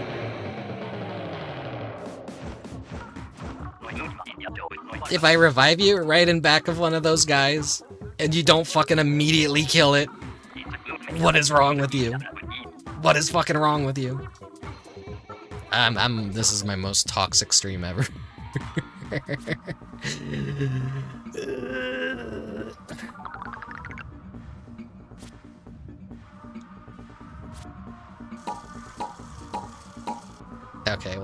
Hopefully I could get up to three waves for the next match and we might be at the end of this. At least I didn't rank down.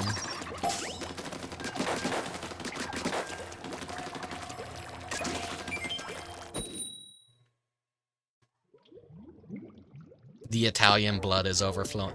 I mean, are Italians notorious for getting angry?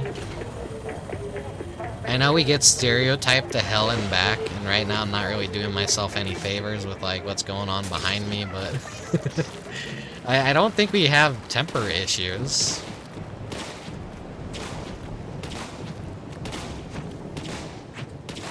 I know I also have German. I'm part German, so maybe that's where the anger issues come from, if I have any. I'm usually like very relaxed, but I have to ham it up a bit since I'm on stream, you know? I'm not as angry. It gives me something to say, something to talk about, something to shit talk about. But I'm genuinely a very like non-toxic person, If I weren't streaming, I would just like turn away, turn the game off, come back later. But I'm kind of locked into the commitment right now, so I gotta ham it up a bit. That's something VTubers do, right? They ham it up, they fake it. They're not actually angry. They're not actually your friend. They're not doing any of that genuinely.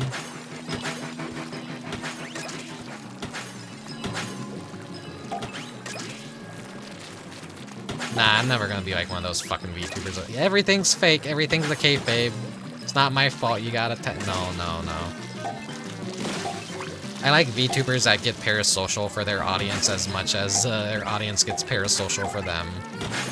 As long as like both parties are having fun and no one's getting hurt, then like, good, fine.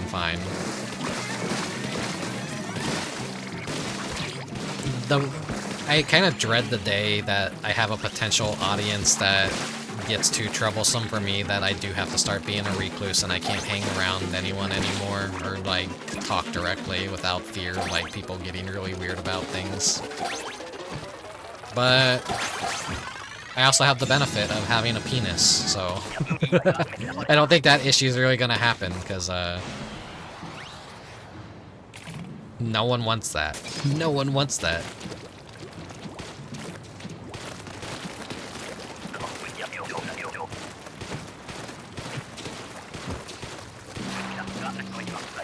Watching me is the equivalent of watching a fat, ugly bastard VTuber. Like, where's the joy out of that? You're gonna watch this fucking washed-up 30-year-old fucking idiot play Scrimlow video games. I say I'm in my 30s. That much is obvious. So, I'm not giving you the direct age.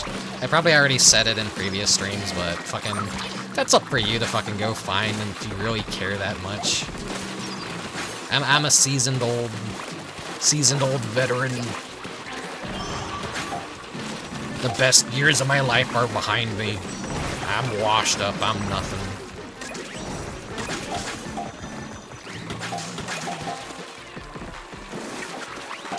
There's the classic New Yorker. Hey, I'm walking here.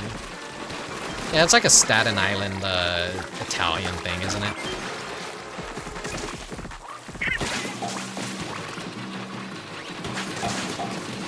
Maybe Italians like have this buff, like when they're streamers, they just like maybe that works to their benefit. I don't know. It's my father's side that is Italian, like full-blooded Italian.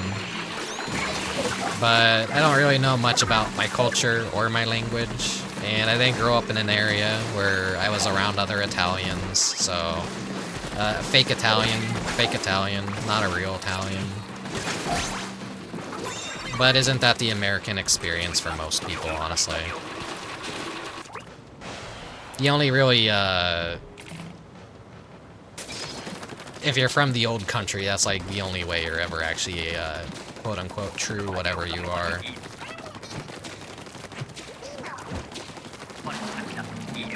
At the end of the day, I'm just a mutt, basically, of Italian, German, Dutch, Swedish, some French. Unless my grandma is completely wrong about the French thing, which she might be, I don't know.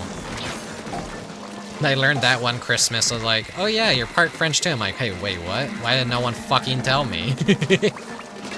Maybe that's why I'm such a fucking snobby asshole that's up his own ass about art and artistic integrity. That's just the French. That's why everyone hates me, because I'm French. I got some French in me. And I'm not gonna pull that dumb shit where it's like, oh yeah, I'm like a 1% this, I'm like 0.8% that. It's like, no, like, when you have something in you can just say it, like, you're French, you're Italian, you're German. Like, you don't need to, like, get into the statistics and the number and, like, have it down to the, like, exact statistics of what you are. You are what you are. As long as it's not, like, actually you do one of those stupid fucking bogus tests where they pay someone to spit in a vial, and then they tell you that you're 0.01% this or that. That's, like, when those fucking... That's when you sound like an idiot, when you say, oh, I'm that, I'm this. Most of the time, people can't even recognize, like, what you are, if you're, like, a mutt anyways.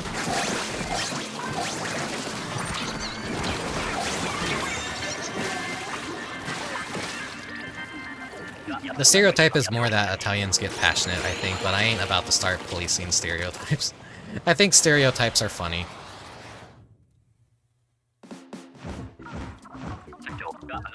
You got a lot of people on the internet being like, "Don't be racist. Don't do this or that. Like that's racist. You can't make that humor." And then those same exact people fucking make every fucking offensive Italian stereotype into a fucking meme and act like they aren't doing the same exact shit. If I see a fucking meme one more time about Italians talking with their hands, or like the fucking comparing pasta to basically Italian organs or blood, or like, you know, or pasta la vista with the Italian chef stereotype with the curly mustache and the chef outfit, like pointing a gun with pasta loaded into it against his head. It's so fucking funny. Everyone gets a free pass to be as like offensive and racist towards Italians as possible, but they think it's like, no, it's cute, it's okay to do that. It's like, if I was actually stuck up my own ass and wanted to cause issues and ruin someone's day, I could very well be that guy that's like, no, that's offensive. You're stereotyping me. You're being racist. No, fuck that. Fuck that. Just let everyone be a fucking punching bag. I'm fine with it. It's because Italians secretly rule the world. No, that's I got an image of this if I could find it.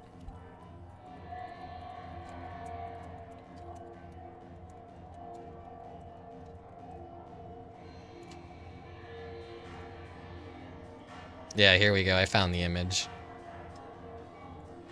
It's not Italians that rule the world.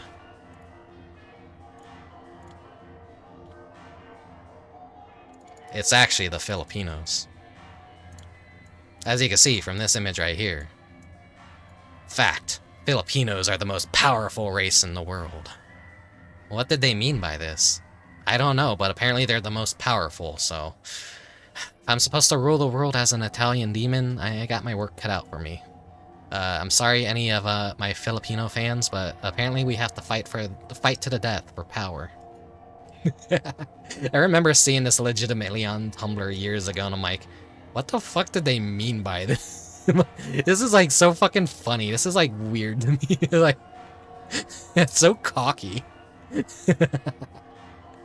Anyways, fucking that's it for Salmon Run. I got all my rewards. Let's go to the plaza real quick and I think I already checked out the stores, but I'm gonna get my things.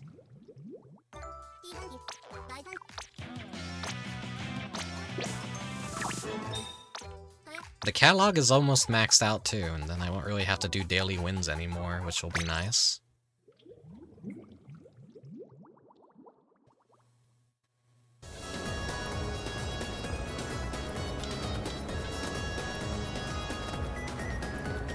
But you're not really gonna catch me like getting racial about stuff or like trying to make racist jokes, because like it's obviously not a good thing to do.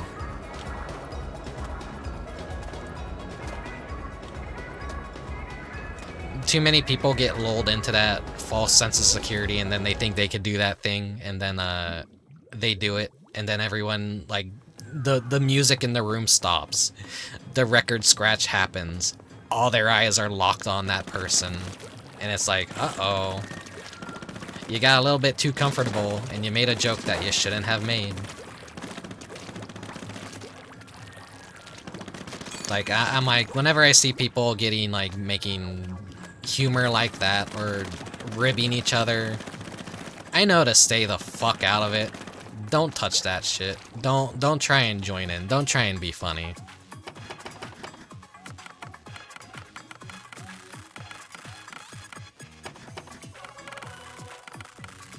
Where is it? There it is, Poppin' Schlock. That's the song I like to hear.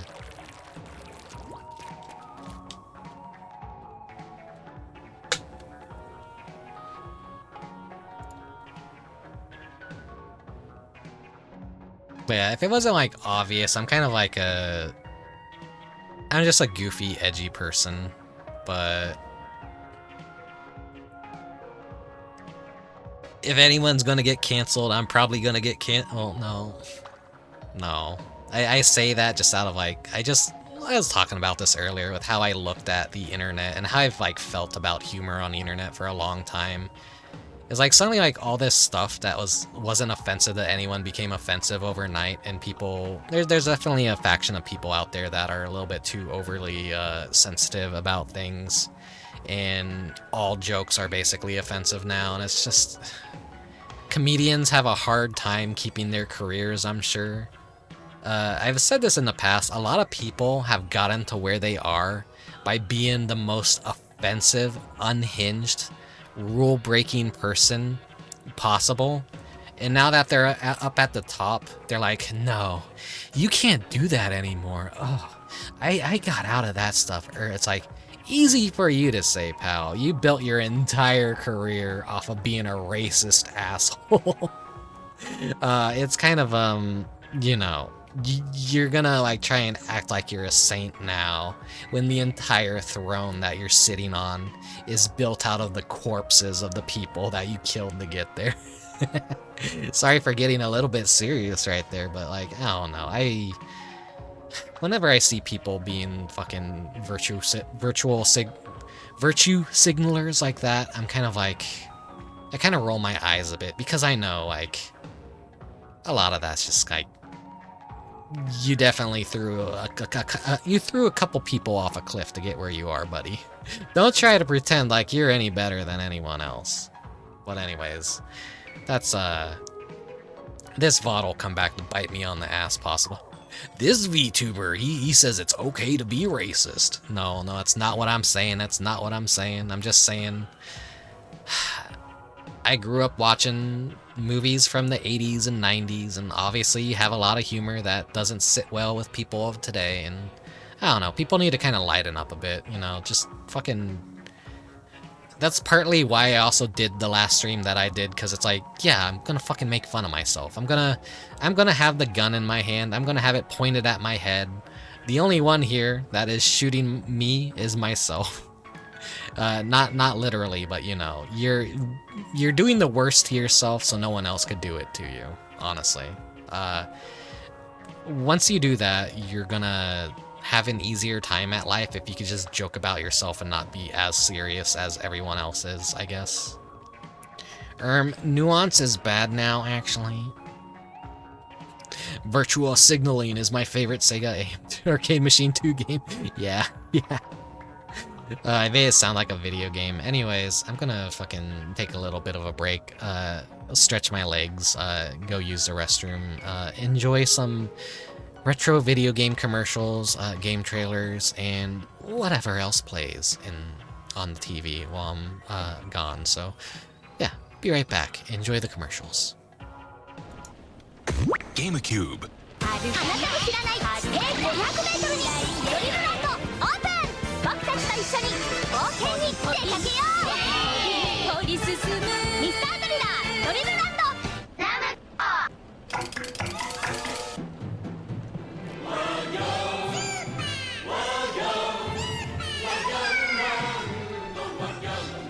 スーパーファミコンで登場。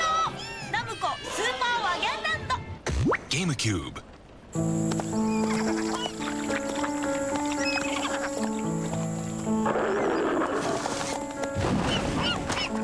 本能と本能がぶつかり合う野生の世界。そこに君臨するその名も動物番長。任天堂ゲームキューブ動物番長。全てはあいつを倒すために。はい、ハドソン。ボンバーマスパニック。パニックパニックパニックでいろんな機種に新登場。それでも私はパニック。君は買わなきゃハドソン。Their lives were a constant battle. Love, honor, and revenge are all they know. Now, they will meet and their destinies will be revealed. And soon you will know the passion of Soul Calibur.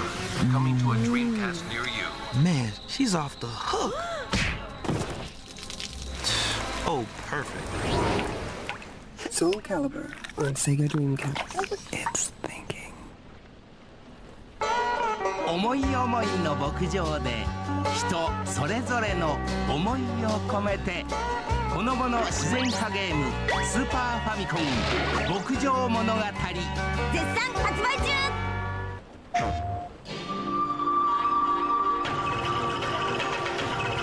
原始するワイルドピュアシンプルライフ。太陽の尻尾。プレイステーション。よく出るんだってさ、ここ。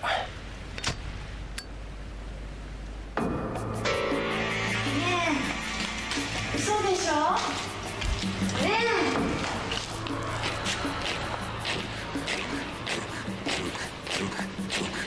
続々出ます。あのガンダムもソウルキャリバーも B ショック2もバイオハザードも続ドリームキャッツ。桜大戦。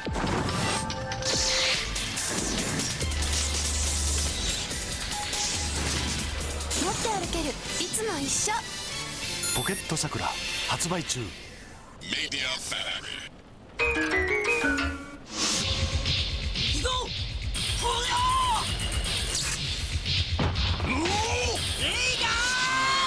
興奮のビジュアルバトルナムコスーパーファミコン悠々白書。色気づいてんじゃねえよ。締めっこは国をが許さん。スーパーファミコンになったドッジボールだよ。全員集合。熱いぜテクノス。締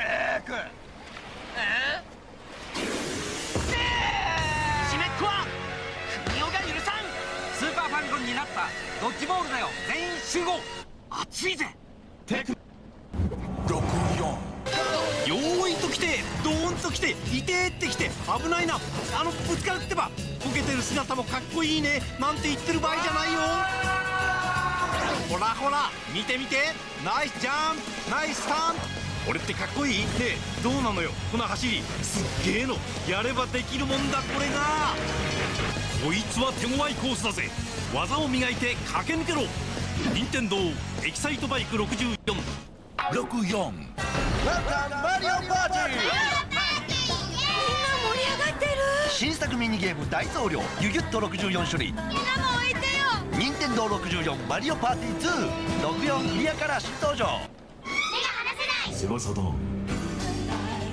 夢の中で私はナイツになる。フライングファンタジーナイツ。飛んだ。セガマルチコントローラーデビュー。翼だ。セガマルチコントローラーで私はナイツになる。フライングファンタジーナイツ。飛べた。セガマルチコントローラー。勇者よ時間がないのです。たどり着けるか命のつぼみの国へ。ネオコミュニケーション RPG ダウンザワールド。夏だ、猿だ、猿が来る来る来る来る来る。7月18日猿が来る。猿月10。この夏日本は猿だらけ。プレイステーション。今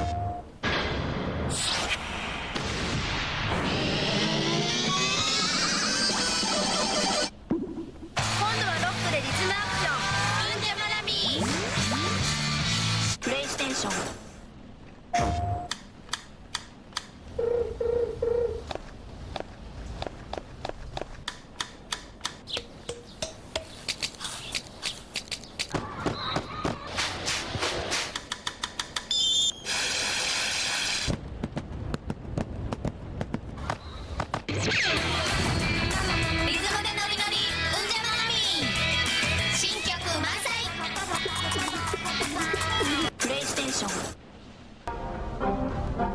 So, I got this weird little game called Mr. Mosquito for the PS2. You play a mosquito living in a house with 3 people. Your job? Suck their blood, of course. It's so itchy. Be careful when they get angry. They're a lot bigger than you are. Rent this one. You'll beat it in 2 hours. Toonami gives Mr. Mosquito for the PS2 6 out of 10. Please enjoy your summer of blood-sucking. Buzz, buzz. Boys from the past, joining yours and mine, adding up the layers of harmony. Final Fantasy IX.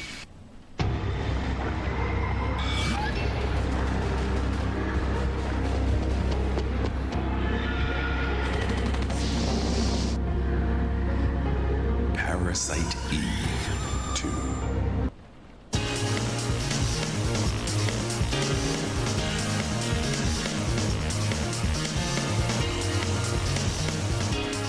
PlayStation 2 Tekken Tag Tournament。 父ちゃん、暑いよ。熱くない熱くない。父ちゃん、もうダメ。バカモン、ポケモンリーグはもっと熱いんだ。ポケモンリーグで日本中が熱い。今度は 3D バトルでますます熱いのだ。任天堂64ポケモンスタジアム。鍋焼きうどんよ。あいよ。クレ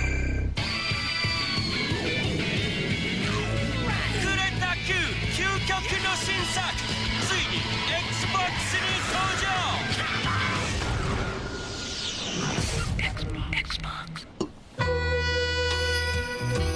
五右衛門愛の劇場第13回。徐々に深まりゆく秋の中で街の風景もどこかしら違って見えてくるこの頃であった。五右衛門様、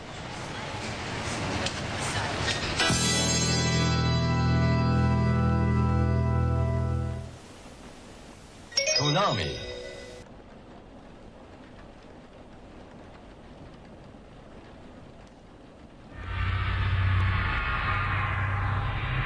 Do you remember when you were young?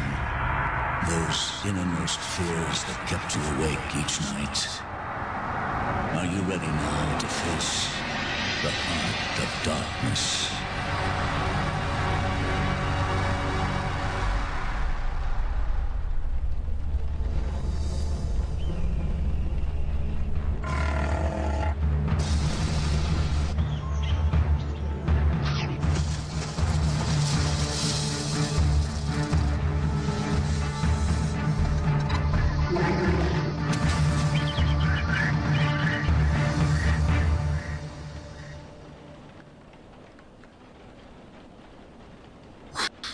couldn't get enough of it. You ate Nintendo. You drank Nintendo. You slept Nintendo. Now Toys R Us has 2 hot games for Super Nintendo. Capcom's Street Fighter 2 and Nintendo's Mario Paint, where you can draw, paint, and even compose music. Check them out at Toys R Us, the biggest video game store in the world. So now you can breathe Nintendo, love Nintendo, be Nintendo at Toys R Us. If you've got a Genesis, or a Game Gear, or a Sega CD, there are new Sonic games coming. As you'll see on Sonic Mania Day, they're really fast. GameCube。ボールと猿とバナナが君ならどうする？はい、バナナを食べると見せかけてボールを食べます。それだと猿が余るじゃん。ボールに入った猿を転がしてバナナを取る。スーパーモンキーボール。なるほど。よぷよぷよぷよぷよぷよぷよぷよぷよぷプレイステーションぷよぷよ2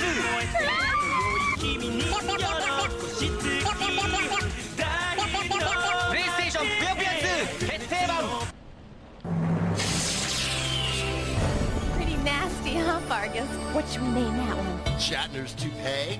What do you think, Sid? Let's see another one, Nikki. Oh, heck, why not? Shurka Chandomal.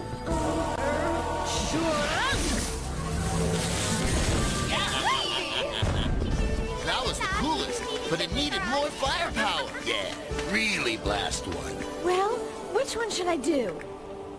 This one. But this is a 10th level spell. We ain't got all day. Yeah, let's go, Toots. Make with the boo-boo. Hey, qua yungo zore korek ba. Uh-oh. What in the world? This is so boss. I am Yongo.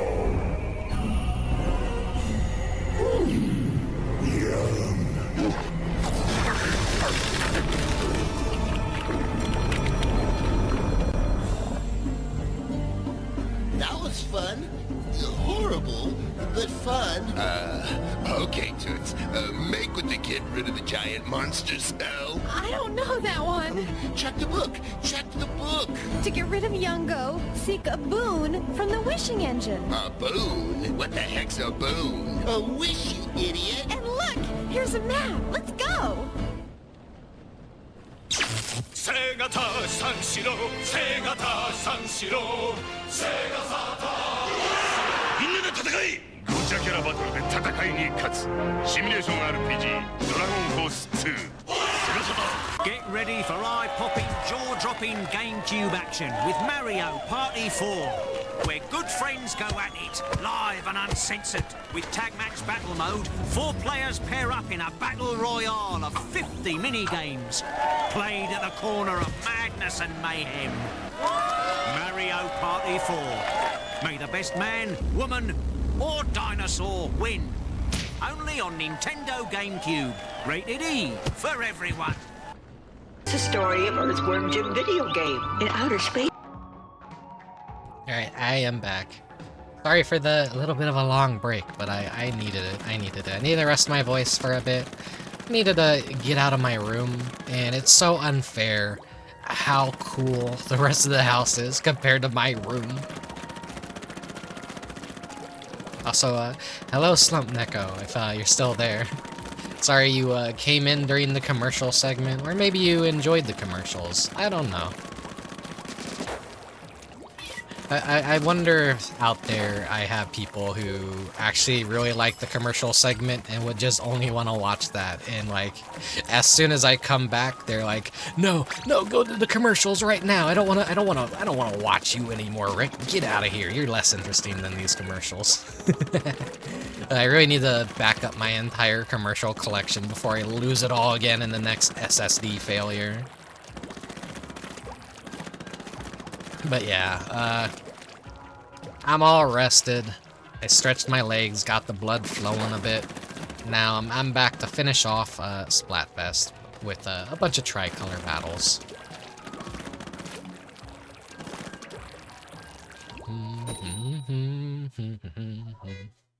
Oh, someone honking their car horn outside.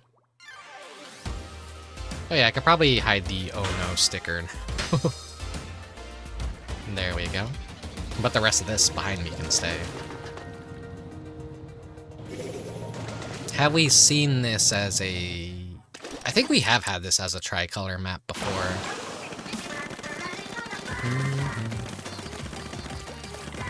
Bye. Yeah, I got no cool retro game today, only Splatoon.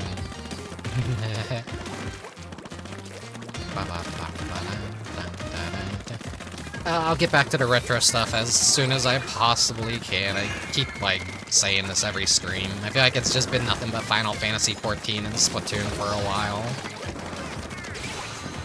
I had so many retro games I wanted to play for summer, and I haven't gotten around to fucking any of them. Everyone and their mother is playing Boku no Yatsumi too, as well, from what I hear. So I'm kind of like, I wanted to do that this summer for August, and then I hear everyone streaming it, and the hipster in me is like, no, I can't do it if everyone else is doing it.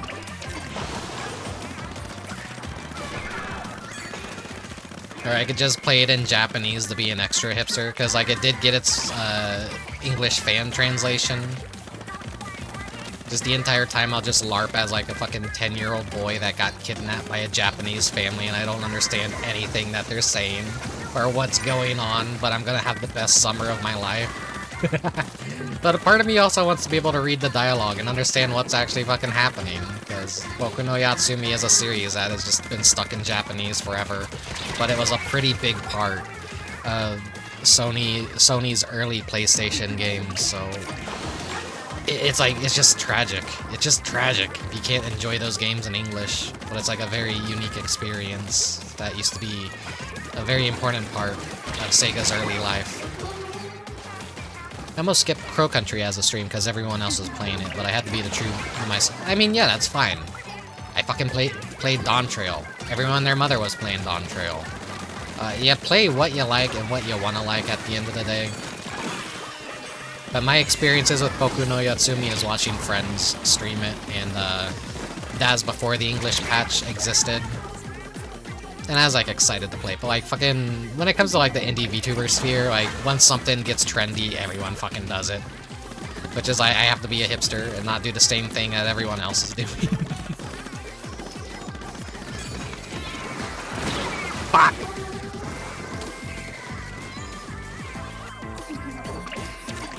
Still doing better than the defending team though, so that's good.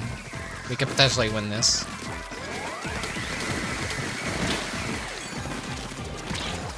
You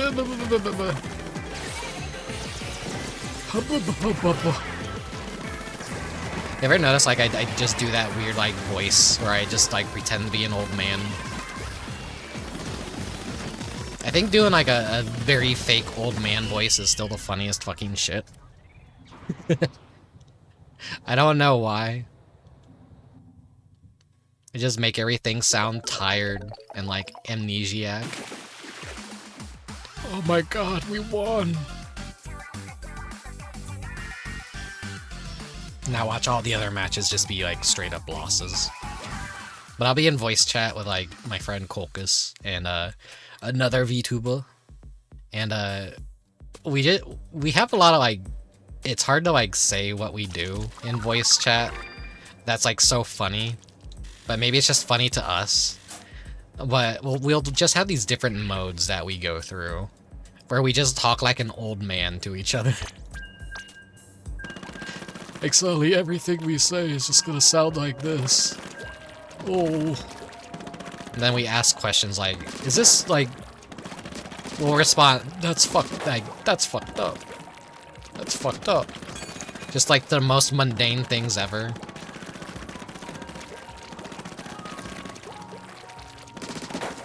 Like, we'll ask each other random questions, and then, like, instead of giving a serious answer, we'll just go, oh, that's fucked up.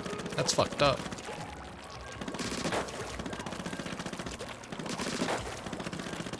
If I do collabs in the future with anyone, I do think me and Kolkus will have some good chemistry to do a one-on-one collab stream. We just have, like, to find a game that would be good for that. But my hermit tendencies kind of make it hard for me to even want to collab in the first place. I know Mechanicat has been wanting to do another collab with me, and I'm just like, I'm just worried because he wants to, fuck, what was it called? The hamster forklift game for the PS1. He wants to have a race with that game, and we're both gonna like be fucking, we're gonna have a miserable time if we do that, I feel. Hey, Mechanicat, if you're out there, just still give me some time to think about it. I'm like, we're both gonna get destroyed by that game. Or like, you're gonna be so good at it, and I'm gonna be on stage 1 and die.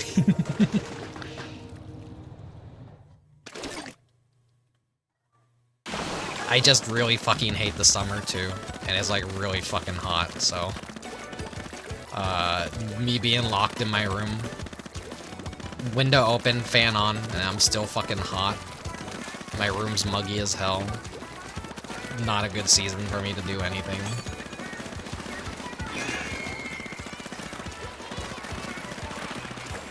I always have all these summer plans and then I never get around to doing any of them because I remember the summer fucking sucks. It's always hot as hell. It's always miserable and I'm like, ugh. Ugh.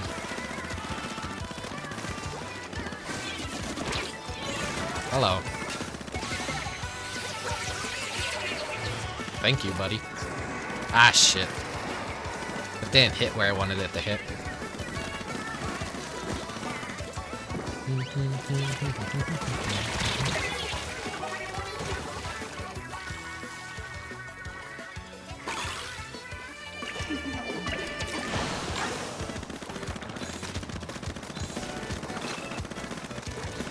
Excuse me if I do go non-verbal for a bit, but it's like, it's been about close to 4 hours now of Splatoon 3, and I've been very chatty this stream.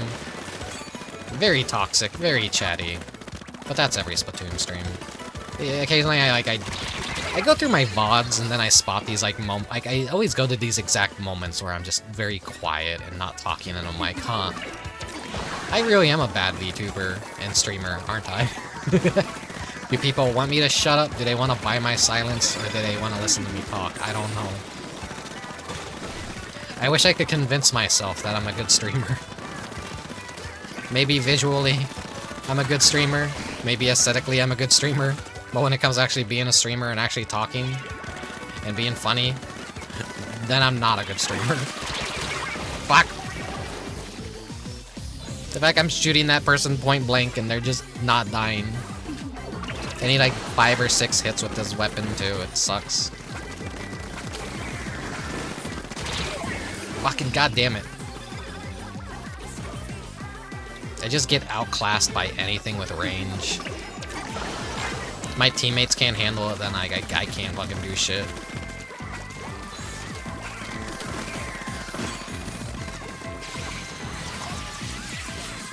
That's a delicious base you have over there. It'd be a real shame if I threw a Booyah bomb into it and took all that land for myself.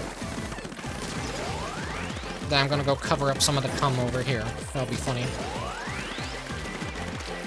Didn't mean to do that. Delicious cum land just for me. Don't lose everything at the last minute, team.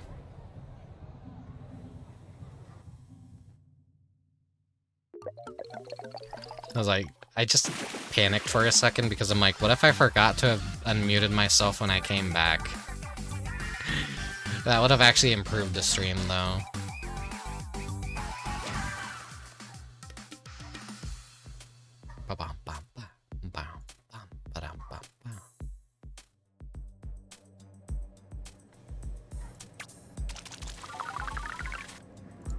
Another victory down.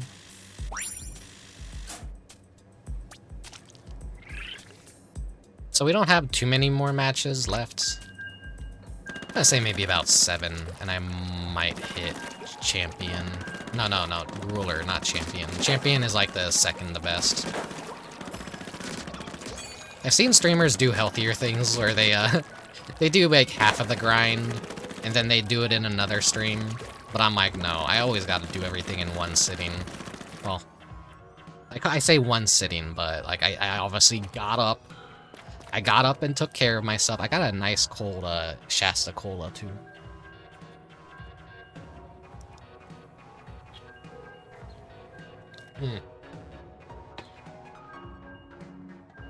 Anything funny happening on Discord? I have a silly ping from someone. Who is adding me?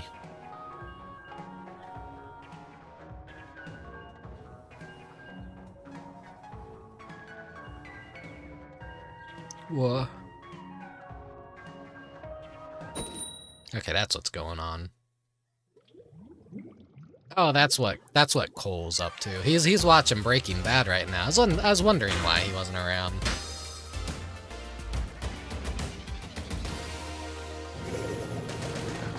Mechanic Cat hasn't shown up either, but I'm pretty sure he's probably lurking if he's out there. The Splatoon stream and Mechanic Cat isn't here. He always shows up to all the Splatoon streams. Does he not like my Splatoon streams anymore? Oh.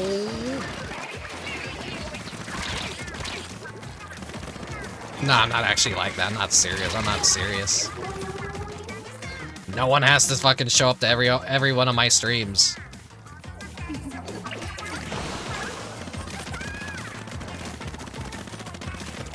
Ugh.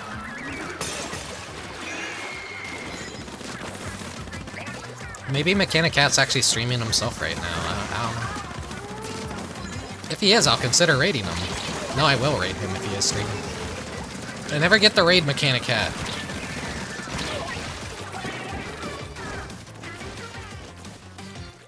Everyone I want to raid is always like on fucking early in the morning, or like when I start, they're just gonna end before I end my stream, because I don't do short streams. I do short streams, but they're not short enough. I need to keep telling myself, like, an hour or two of streaming is just fine, Rick. You don't need to have a fucking 8-hour Minhera out. An 8-hour Minhera stream Monday through Friday to be a good streamer. You can literally just, like, pick a random fucking game, play it for 2 hours, and go, alright, I've had my fill. Bye, guys. I see plenty of other streamers do that, but then I'm like... It's like some sort of, like, fucking VTuber dick measuring contest, I feel, sometimes, where it's like, oh, well... They could play a game for like 9 hours and like I get tired after 2. Like, it makes me feel bad. It shouldn't. I shouldn't even care about shit like that. Because I feel like, on record, I'm probably a little more better than most VTubers at actually playing games. So, a game that might take someone 8 hours to beat, I could probably beat in 2.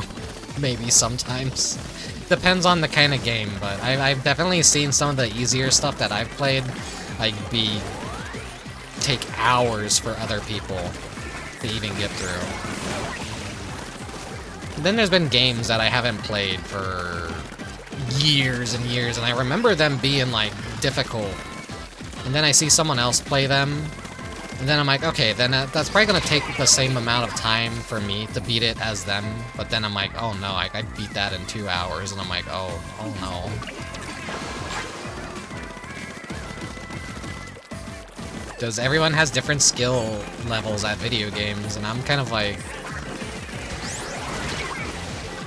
jerking myself off here. But I'm kind of okay at video games. I'm an okay video game fella. Oh my god. Getting bread going ham, holy shit. For the record, he's not currently— oh, okay, good to know, good to know. Not good to know, actually, he should be streaming. Why isn't he fucking streaming?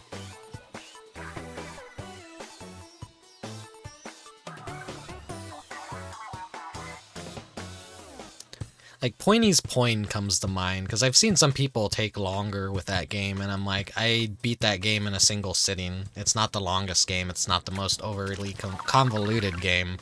It's not a difficult game, but some people just, like, manage to stretch that out into multiple parts, and I'm just like, how? Pointy's Point was, like, very, very brief. That was, like, what, a 6-hour stream for me?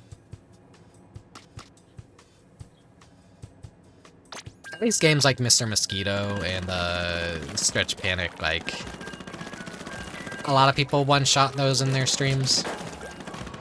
If they don't, it's either usually like technical issues happen or they just don't have the time. And it's okay to be bad at a game when it's your first time playing it as well.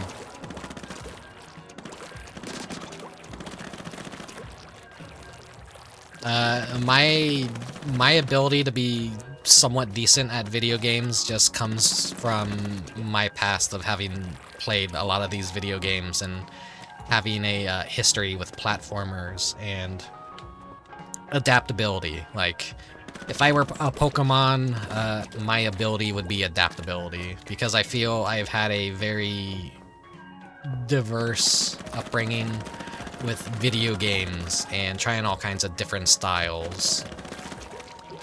The worst I could possibly be at a video game is honestly simulator shit and anything involving heavy math and sim elements, because those are the games I had absolutely no fucking interest in playing growing up. When it comes down to like basic math and planning shit, instead of being able to run around freely and attack things and do whatever you want, and there being action, I'm just not good at simulator games. They're just kind of boring to me. I don't really like creative modes in video games either, because I'm an artist. I could just go fucking draw something if I wanted to. I can create. I don't need a pre-existing engine to create something. I you know, that's more for people that don't, you know, don't have the immediate ability to go out and create something on the same level that I can. So they'll have like a fun tool in a game that could do that for them. But like, yeah, when it comes to something like Miitopia and people getting creative in the face mode that the Switch version has, they do some really impressive shit. But for me, I don't really like that element of the game so much. I don't want to spend hours making the perfect face for a me. I kind of just want to play the game. I'm very simple in that regard. Like, I fear if I ever play a game that has a creative mode in it, I'm gonna like do the thing that people don't want to watch. I'm not gonna make a bunch of funny characters. I'm not gonna play The Sims and make the ultimate house full of like meme characters. I'm like, I just don't, I'm not interested in that kind of stuff.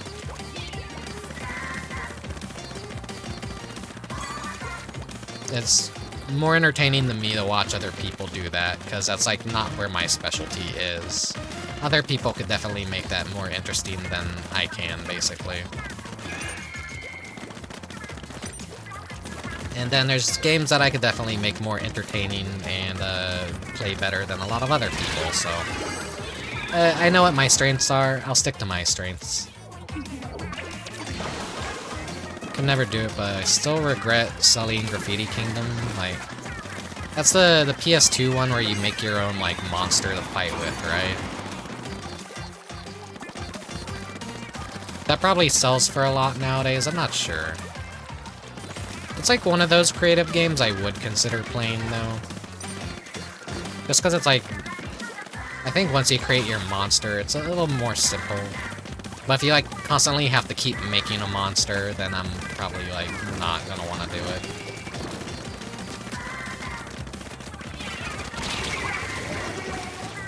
I find creative console games to be very restrictive. When Spore came out and everyone was making a big deal about Spore, I did not care about Spore whatsoever. And Spore ended up being a dead franchise anyways, because once you're the creator of The Sims, you could basically never make another game ever again, because you've already peaked. You already made the best of the best. There's no way you're going to be able to top The Sims, in all honesty. And that's like the sad truth. Like, the fucking creator of The Sims is like... he struck gold. He struck gold. Like, nothing else was gonna be any better than... oh. I'm the only fucking person on Team Green. Great, great, great, great. I just noticed my partner disconnected. Ugh. Damn it.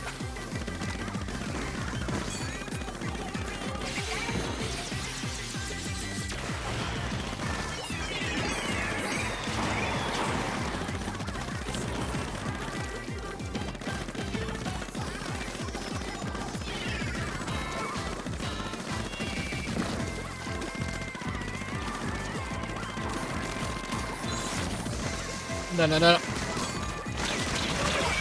Okay, at least I killed him. At least I killed him. Team Bread can't do anything, and I can't fucking do shit. I'm just like, fuck it. My teammate fucked me over completely. This is like relish, mayo, and ketchup. Well, at least if Bread wins, then we steal a win away from Rice. It's like secondary winner here. Giving a nod of approval. No thanks to you, purple Leon, purple one, purple guy, Friday Nights at Freddy's.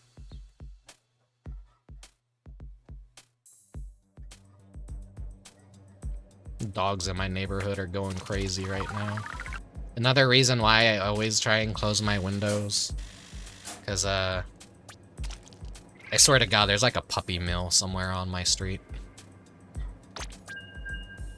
And later into the evening, that's like when they're always fucking barking.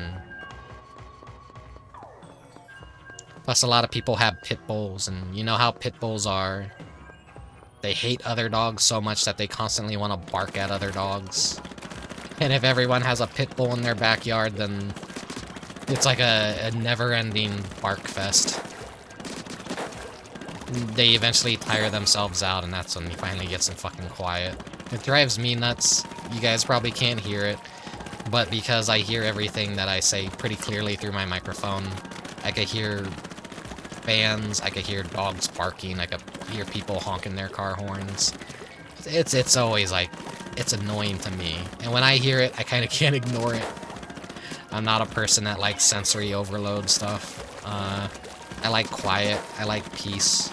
When people disturb that, I start clawing at the front door like a fucking idiot. Like, I need quiet, let me out, let me out, let me out.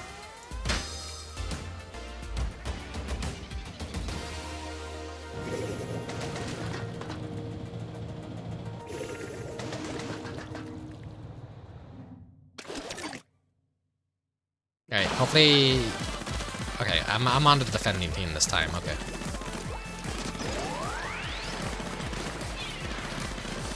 Is there like anywhere that I could actually... Wait. Damn it, I missed it. I want to like try and get it up on the lamppost.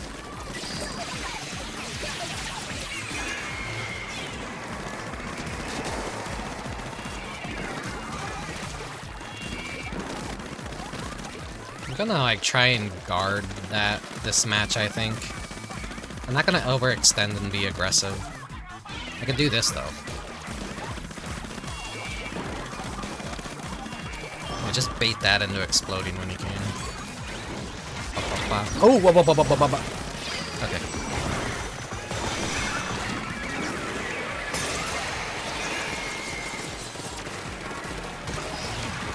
Oh, I didn't need to do that.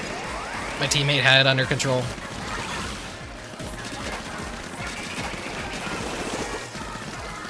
I don't know who is in a neighborhood without a million people leaving their pit bulls. Yeah, well, I mean, that's an American thing. I'm not a fan of pit bulls. I almost got attacked by one as a child, so I have an obvious bias against them. I do not like pit bulls. I could have very well been a very different person today if I got attacked by that pit bull. Or I might have not even, like, lived long enough to become a VTuber had I gotten attacked by that pit bull.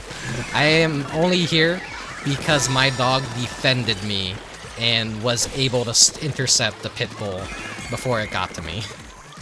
So I'm a pit bull anti. You say that on the internet and people freak the fuck out and they go, Chihuahuas are meaner than pit bulls. It's like, they still suck. I don't like pit bulls. Keep those things the fuck away from me. I do not like pit bulls. I will always feel uncomfortable around that dog type. You call it a breed, and then people go, it's not a breed, it's not a breed. I'm like, oh, what the fuck is it? All I know is, I don't like them. They're known for killing and mauling people, so keep them away from me, please.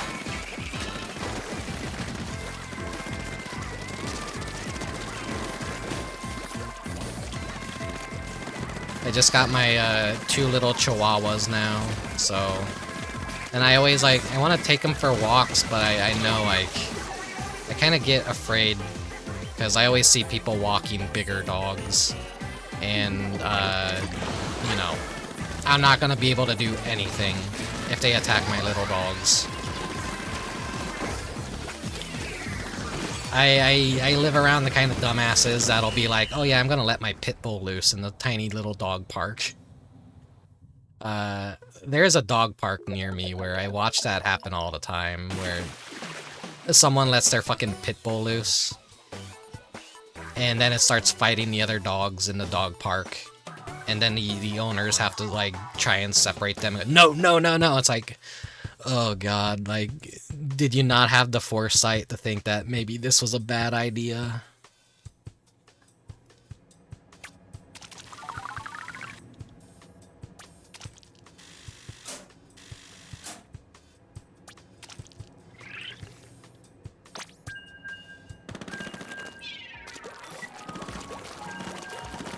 Yeah, it's just my obvious bias, like... I've always been a dog person growing up, but I think I'm probably just, you know, I definitely do like birds a lot. Birds are probably my #1 pet. But because of that, I could never really have an indoor cat. So I can't really say, like, maybe I am a cat person. I don't know. I'm very cat-coded, I like to think. I'm kind of like realizing that more and more about myself as time goes on, that like, yeah, I kind of like cats. I'm kind of like a cat myself. I like to nap. I like to eat. I'm very relaxed. I'm very chill. I socialize when I want to socialize. I get lonely very easily though, but I have a small social battery. When there's someone in the room that I don't know, I start going apeshit. I want to hide.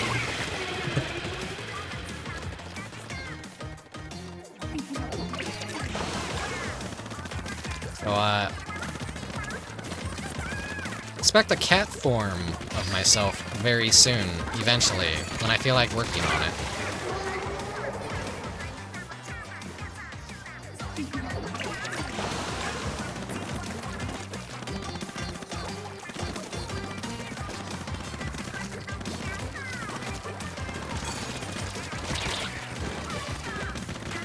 Yeah, that's what I worry about, Mobile Suit. Like, that's like fucking these people with their big dogs.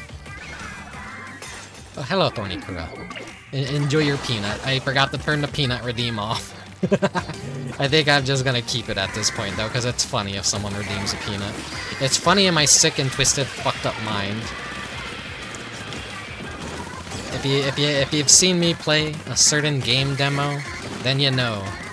You know what the peanut means. You know what the peanut represents.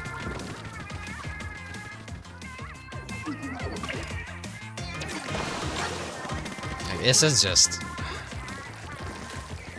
I haven't been going for the signal, like, at all. It feels like it's really just a bad map to even go for it.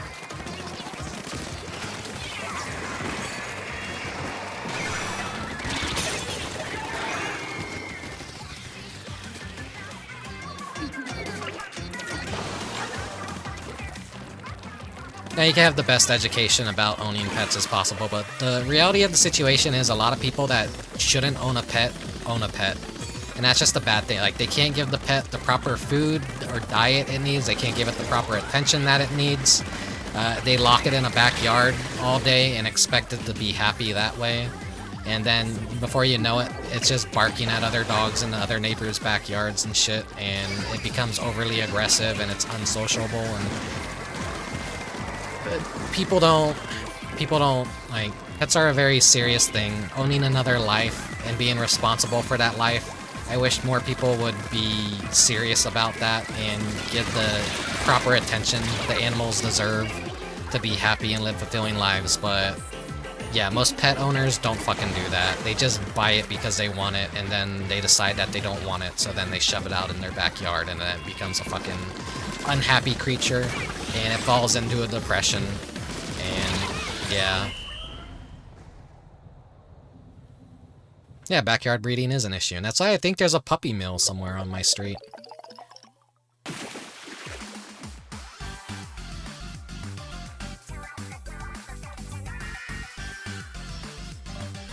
I think one of the little chihuahuas that I perhaps rescued could have been an escapee from that too, because she's like a really cute little chihuahua. She's not with us anymore, but when we found her, she was like skin and bones, and she's a very pretty long-haired chihuahua too. We got her back up to health and cleaned her up, and she's like the most perfect little chihuahua I could ever think of. Used to carry her around in I had a messenger bag, and whenever my mom and I would go out shopping, she'd put her in the little messenger bag and wear it and walk around, and like, you know, go out to restaurants too. She'd just like put the messenger bag on the seat by her side, and the little chihuahua would just peep her head out of it. And then when people discovered like, oh, there's a little chihuahua poking her head out, it's like, they liked it a lot. She's a really weird chihuahua. She just really liked being inside that messenger bag. She didn't bark at anyone. She didn't have a bad temper.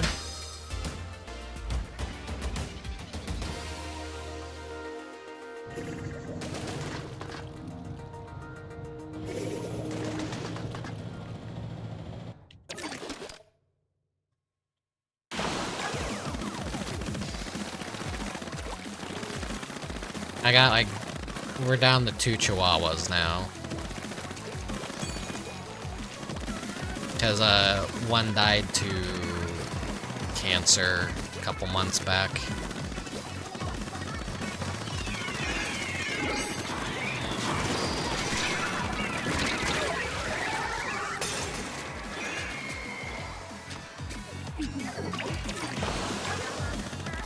My lovebird also died recently.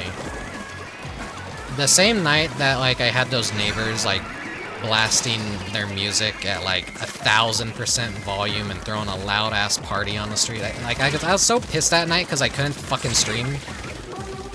And I wanted to stream that night, but like I had fucking loud ass Mexican music reverberating through my wall. I was like, oh god, it's giving me such a fucking migraine. I was like just contemplating getting in my car and driving as far away as possible because I couldn't do anything about it, but it's like fucking annoying to be around. And the thing about a small animal like a bird, like budgies, lovebirds, cockatiels, their lungs are small. Every exhale is like pushing all the air in their body out. So thunderstorms, loud noises, fireworks, loud music. If anything upsets a bird and they start hyperventilating, they're very susceptible to having a heart attack. And so my lovebird died that night, pretty much, because it got so stressed out and had a heart attack.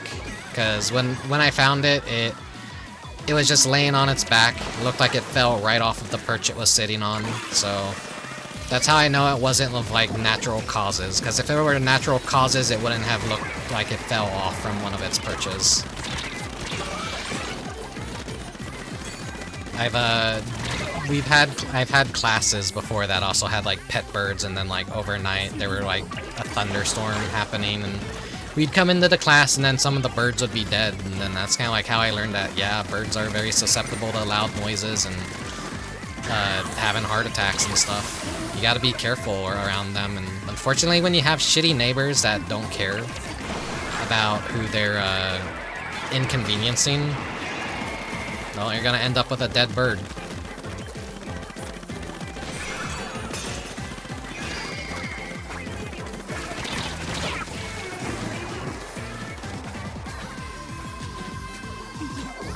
But yeah, that's something that's like fucking, I don't know. I'm not too saddened over it, but it does suck that it happened. But I'm not really a pet person these days, because, I don't know, I can't really deal with pet death too much. I like, it's so fucked up to me too that like a lot of parents buy a pet for their kid so that the pet dies, and that their kid learns to learns about death and how to how to process grief. And me, I'm just like, I don't know, maybe I have too much compassion that like no matter when an animal dies, I just keep getting like very, very sad no matter what. And like it never becomes easy for me to process it. I'm just like sad. And so like my thing is just don't get a pet. Don't have to go through the grief of pet loss anymore.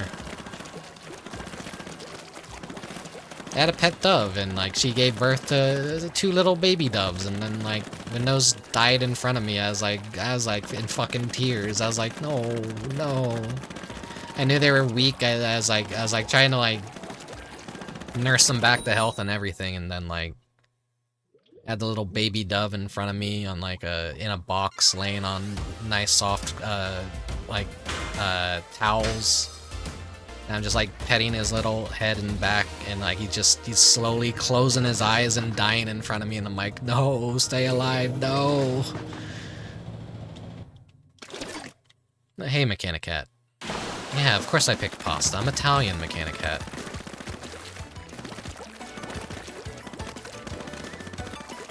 But yeah, I just don't process like pet death too well. No matter how old I get, I'm just like, it's just so fucking saddening. And then, of course, I had to be the one that found my chihuahua after she had died, and then alert the family like, yeah, she's dead. She's not alive. She looks like she's breathing, but she's just dead. She's dead. Because that's just like the brain after the animal dies, trying to process like the bodily functions are still there. The brain nerves are still there and active, but no, she's not alive. She's not breathing. She's dead.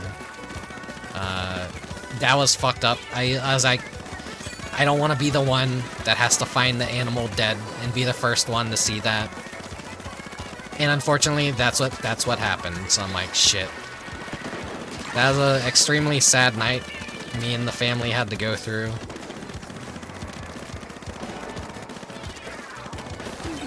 I think the other 2 chihuahuas have finally processed that she's gone.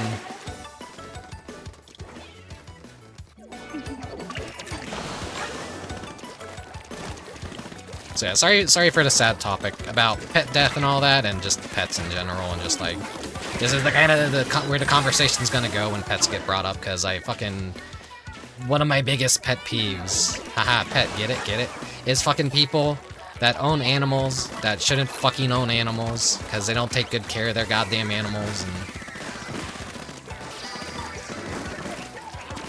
when it comes to birds are very fragile things. A number of things could lead to them dying, or like... The thing about the baby doves was... I don't know what was wrong with the baby doves. They were perfectly fine and healthy, but they were just growing up and getting weaker and weaker.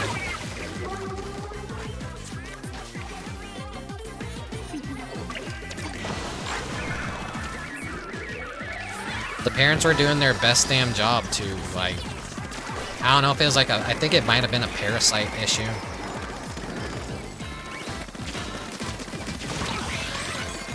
But they were indoors, so... I think it was like little... I forget what the bugs are called. But it's just like a common bug that you find on... I just don't know how they... I don't know. One of the parents must have like had some sort of like parasite or infection, I'm thinking.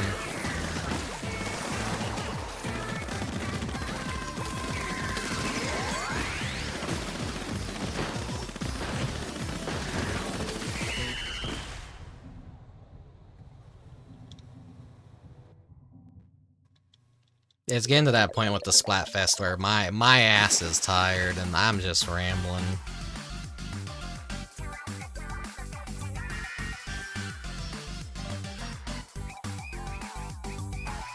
At least I won that one. It's almost time to like close out Splatfest though. Hopefully like someone is online who I can raid tonight. A friend or something. Alright, one more match and I can fucking quit this shit.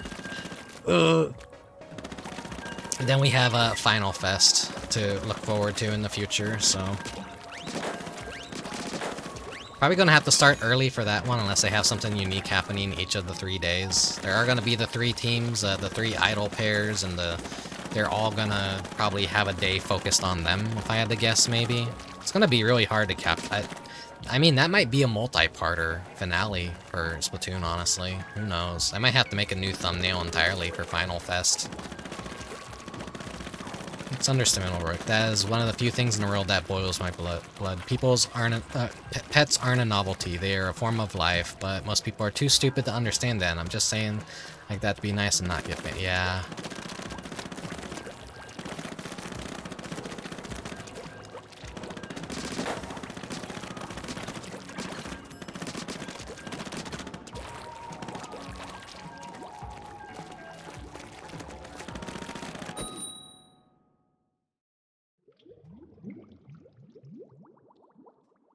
My little crow companion I have here, he's basically just a crow. He's not even a pet.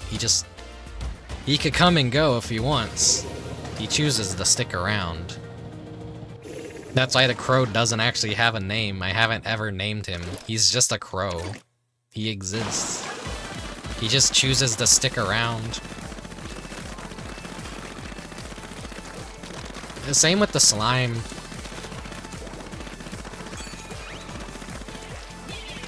So if you name something, that's like the sign of getting attached to it too, so...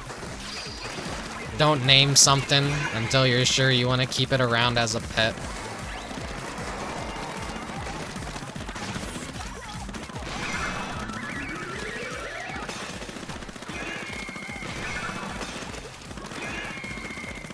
My team doing the work.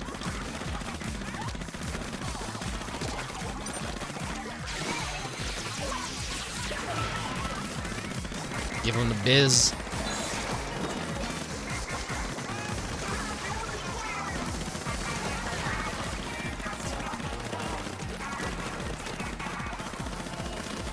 That freaked me out for a second. Like, is that my team? Is that my teammate? I couldn't tell. I imagine Team Rice is getting a lot of mirror matches, even in Tricolor. I hope Pasta wins. For the love of God, please let Pasta win. I need another victory under my belt. I have a feeling Pearl and Marina are honestly gonna win Final Fest because of like how fervent the fans for Splatoon 2 are. I think Splatoon 1 fans are a minority, and we're going to like get filtered out pretty easy. I feel like, but then there could be the wild card of Fry, Shiver, and Big Man actually winning. Who knows? But I still think like all the fucking fanboys and fangirls of Pearl and Marina are the most vocal about it. But all that it comes down to is like, are these actually good players on the teams? Then again, also Splatoon 2 might be the majority of good Splatoon players too, because a lot of that community has latched onto a game that's been dead for like way past its prime.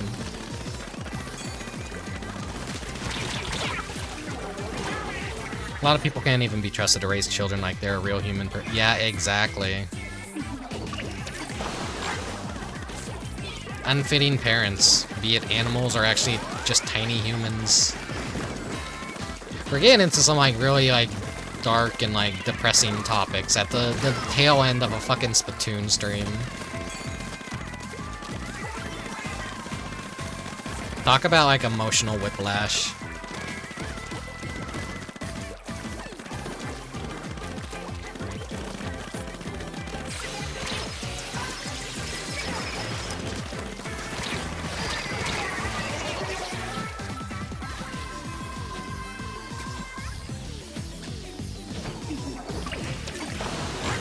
A video game for babies is the perfect place. Yeah, as long as I'm not posting furry porn in the plaza.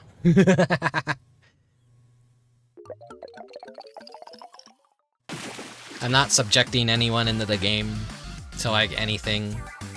It's just you guys. Anyone who chooses to fucking watch this dog shit stream. You guys gotta listen to my fucked up ramblings.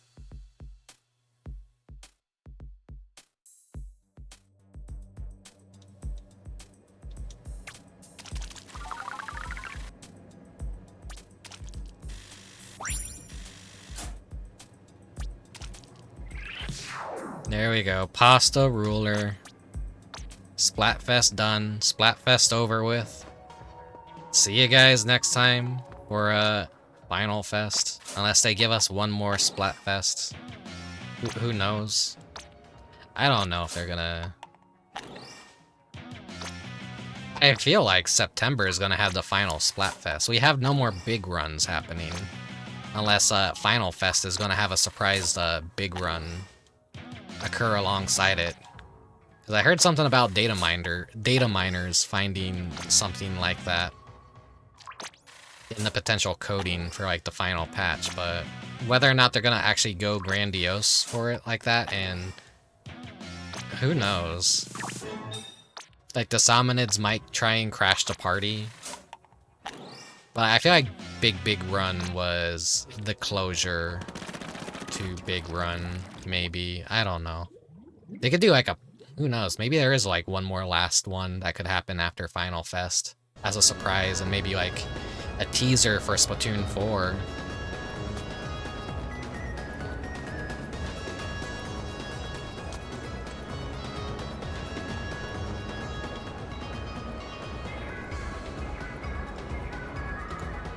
Where is it? Where is it? Where is it? No, no, no.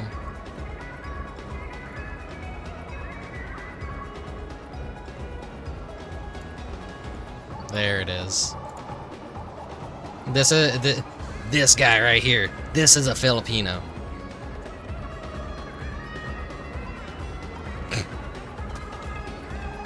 That image fucking makes me laugh every time.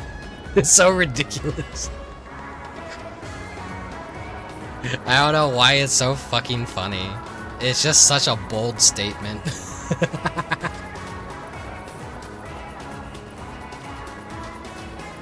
Why are Rice players so aggressive?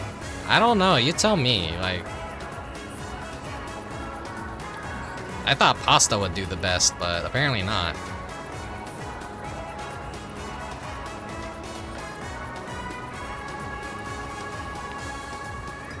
I want all the salt from Fry losing to be so super funny. Anyways, we don't really need to go check out the other plazas. There's, you know, nothing really special going on here, so... This is it for Splatoon 3. For the night. Next Splatoon stream, hopefully the last one. And you guys won't have to fucking ever watch me play Splatoon ever again until Splatoon 4 comes out. I don't know, I don't know.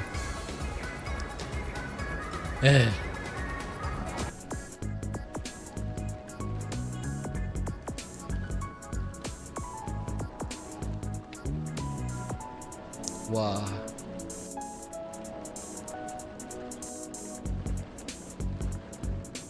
Why is it taking me? Okay, there we go. Thank you, Prisma, for the redeem. For giving me this delicious Shasta Cola sip.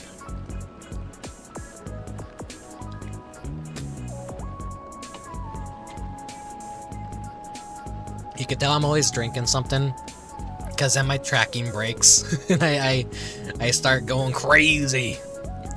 It's not really that funny. My model isn't really that interesting to watch glitch out. Let's see.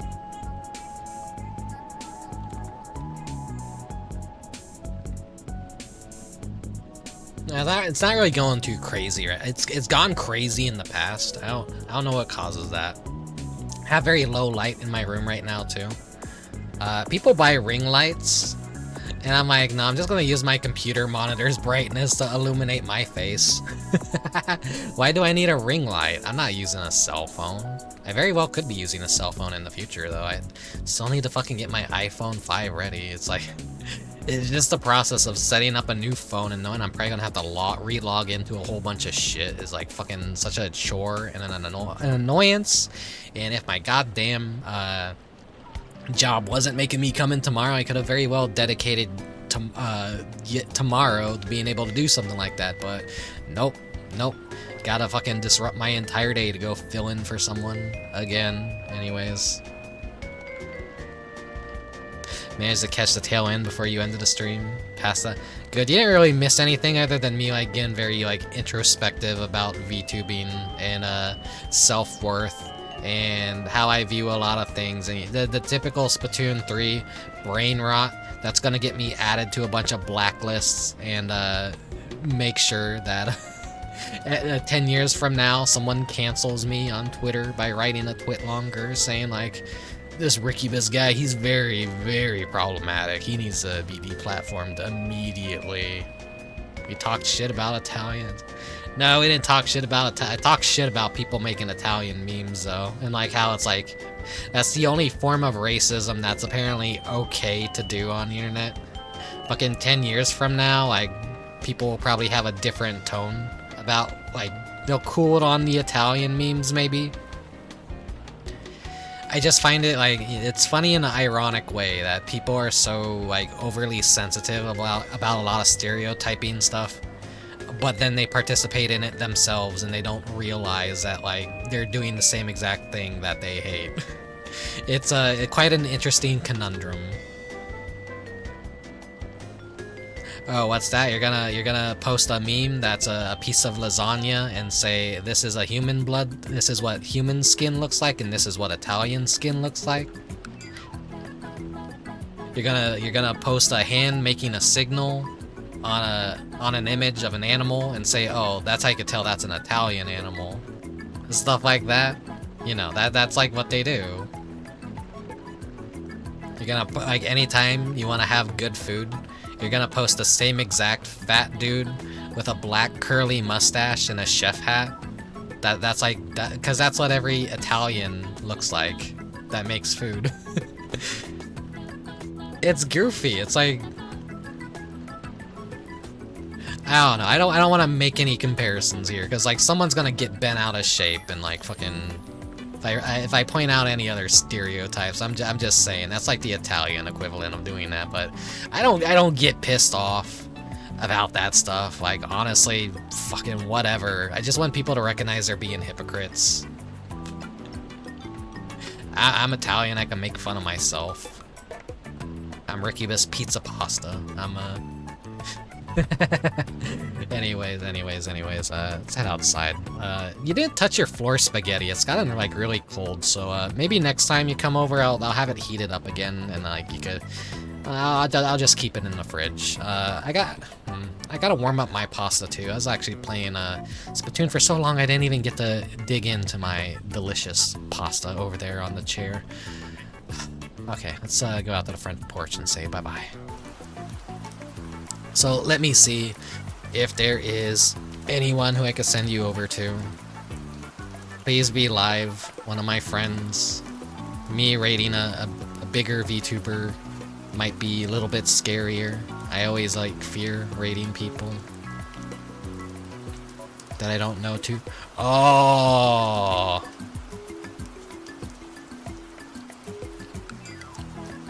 I see who we can raid.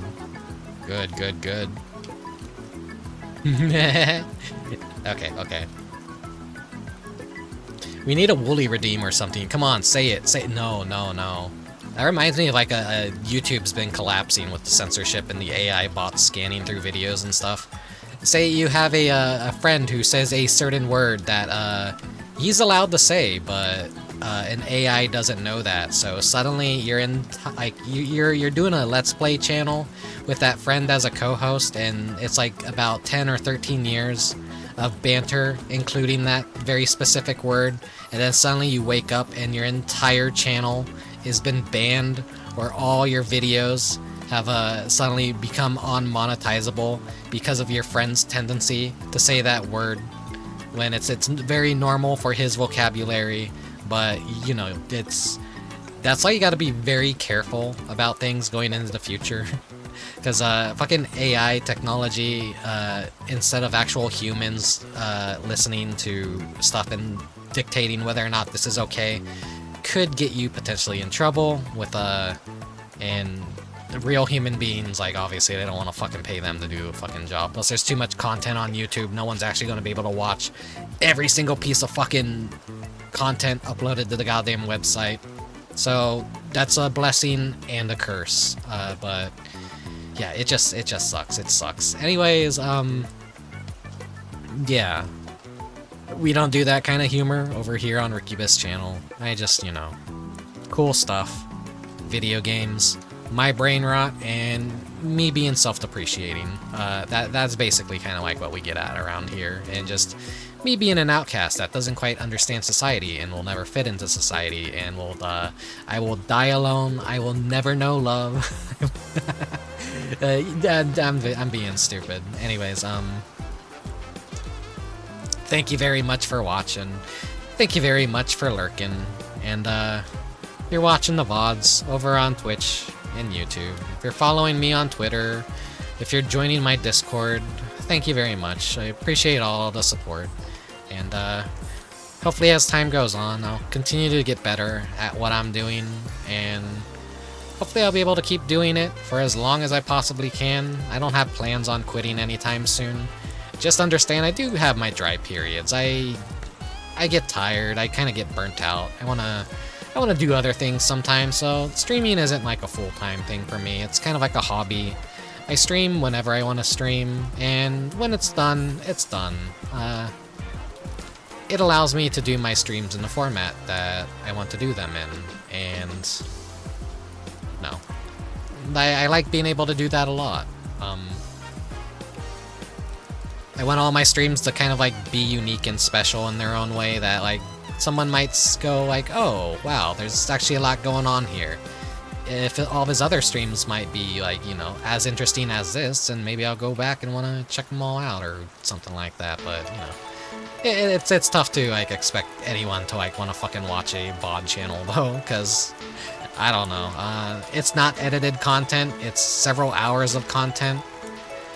The average person, I feel, maybe has like 10-15 minutes of attention span for anything that they tune into before they start going to do something else. So I don't know. I'm not really that much of an interesting person, but I hope all the games that I play and my presentations on stuff and my knowledge of things are at least a little bit interesting, that maybe they can afford at least 20 or 25 of your minutes instead of 15 or 10. Yeah, Madrill from Okage Shadow King, or Satan King and I, as it's known in Japanese. One day I will play it. But man, that's gonna be a very grindy stream. Grindy series of stream. Hey everyone, thanks for joining me for part 55 of Okage Shadow King. For 3 hours, I'm just gonna kill the same thing over and over again until I can finally beat the boss, because I suck ass at this game. Thank you, Prisma. I hope you've been enjoying the old VODs and everything, and I hope some of them aged well. I know some of them have not aged well at all. A lot of my early stuff is very rough to listen to. My modern stuff is still very rough to listen to too, I'm sure, but I'm noticing more viewers on average, at least nowadays, so I'm feeling better. I must have improved if more of you are constantly showing up and watching me and chatting and lurking and all that, so yeah. Anyways, I said my thank yous for like everything, so once again, thank you for all the support. I'll see you guys around next time, and if you can't catch the next stream, don't worry about it. I'll be here another time that you could possibly come back and catch when I'm playing a different game. Next stream might be a Final Fantasy XIV event stream. Yeah, it's most definitely going to be a Final Fantasy XIV event stream, so sorry, nothing retro or interesting just yet. We're not completely done with Final Fantasy XIV. Oh, boo, boo. The Final Fantasy XIV streamer and Splatoon 3 streamer, he's going to fucking play the same games he's been playing for the... I'm sorry, I know. Yeah, see you everyone. Have a great night. Good night. Farewell. Oyasumi. Bye-bye. I don't have no summer outfit. Bye-bye. Mamma mia.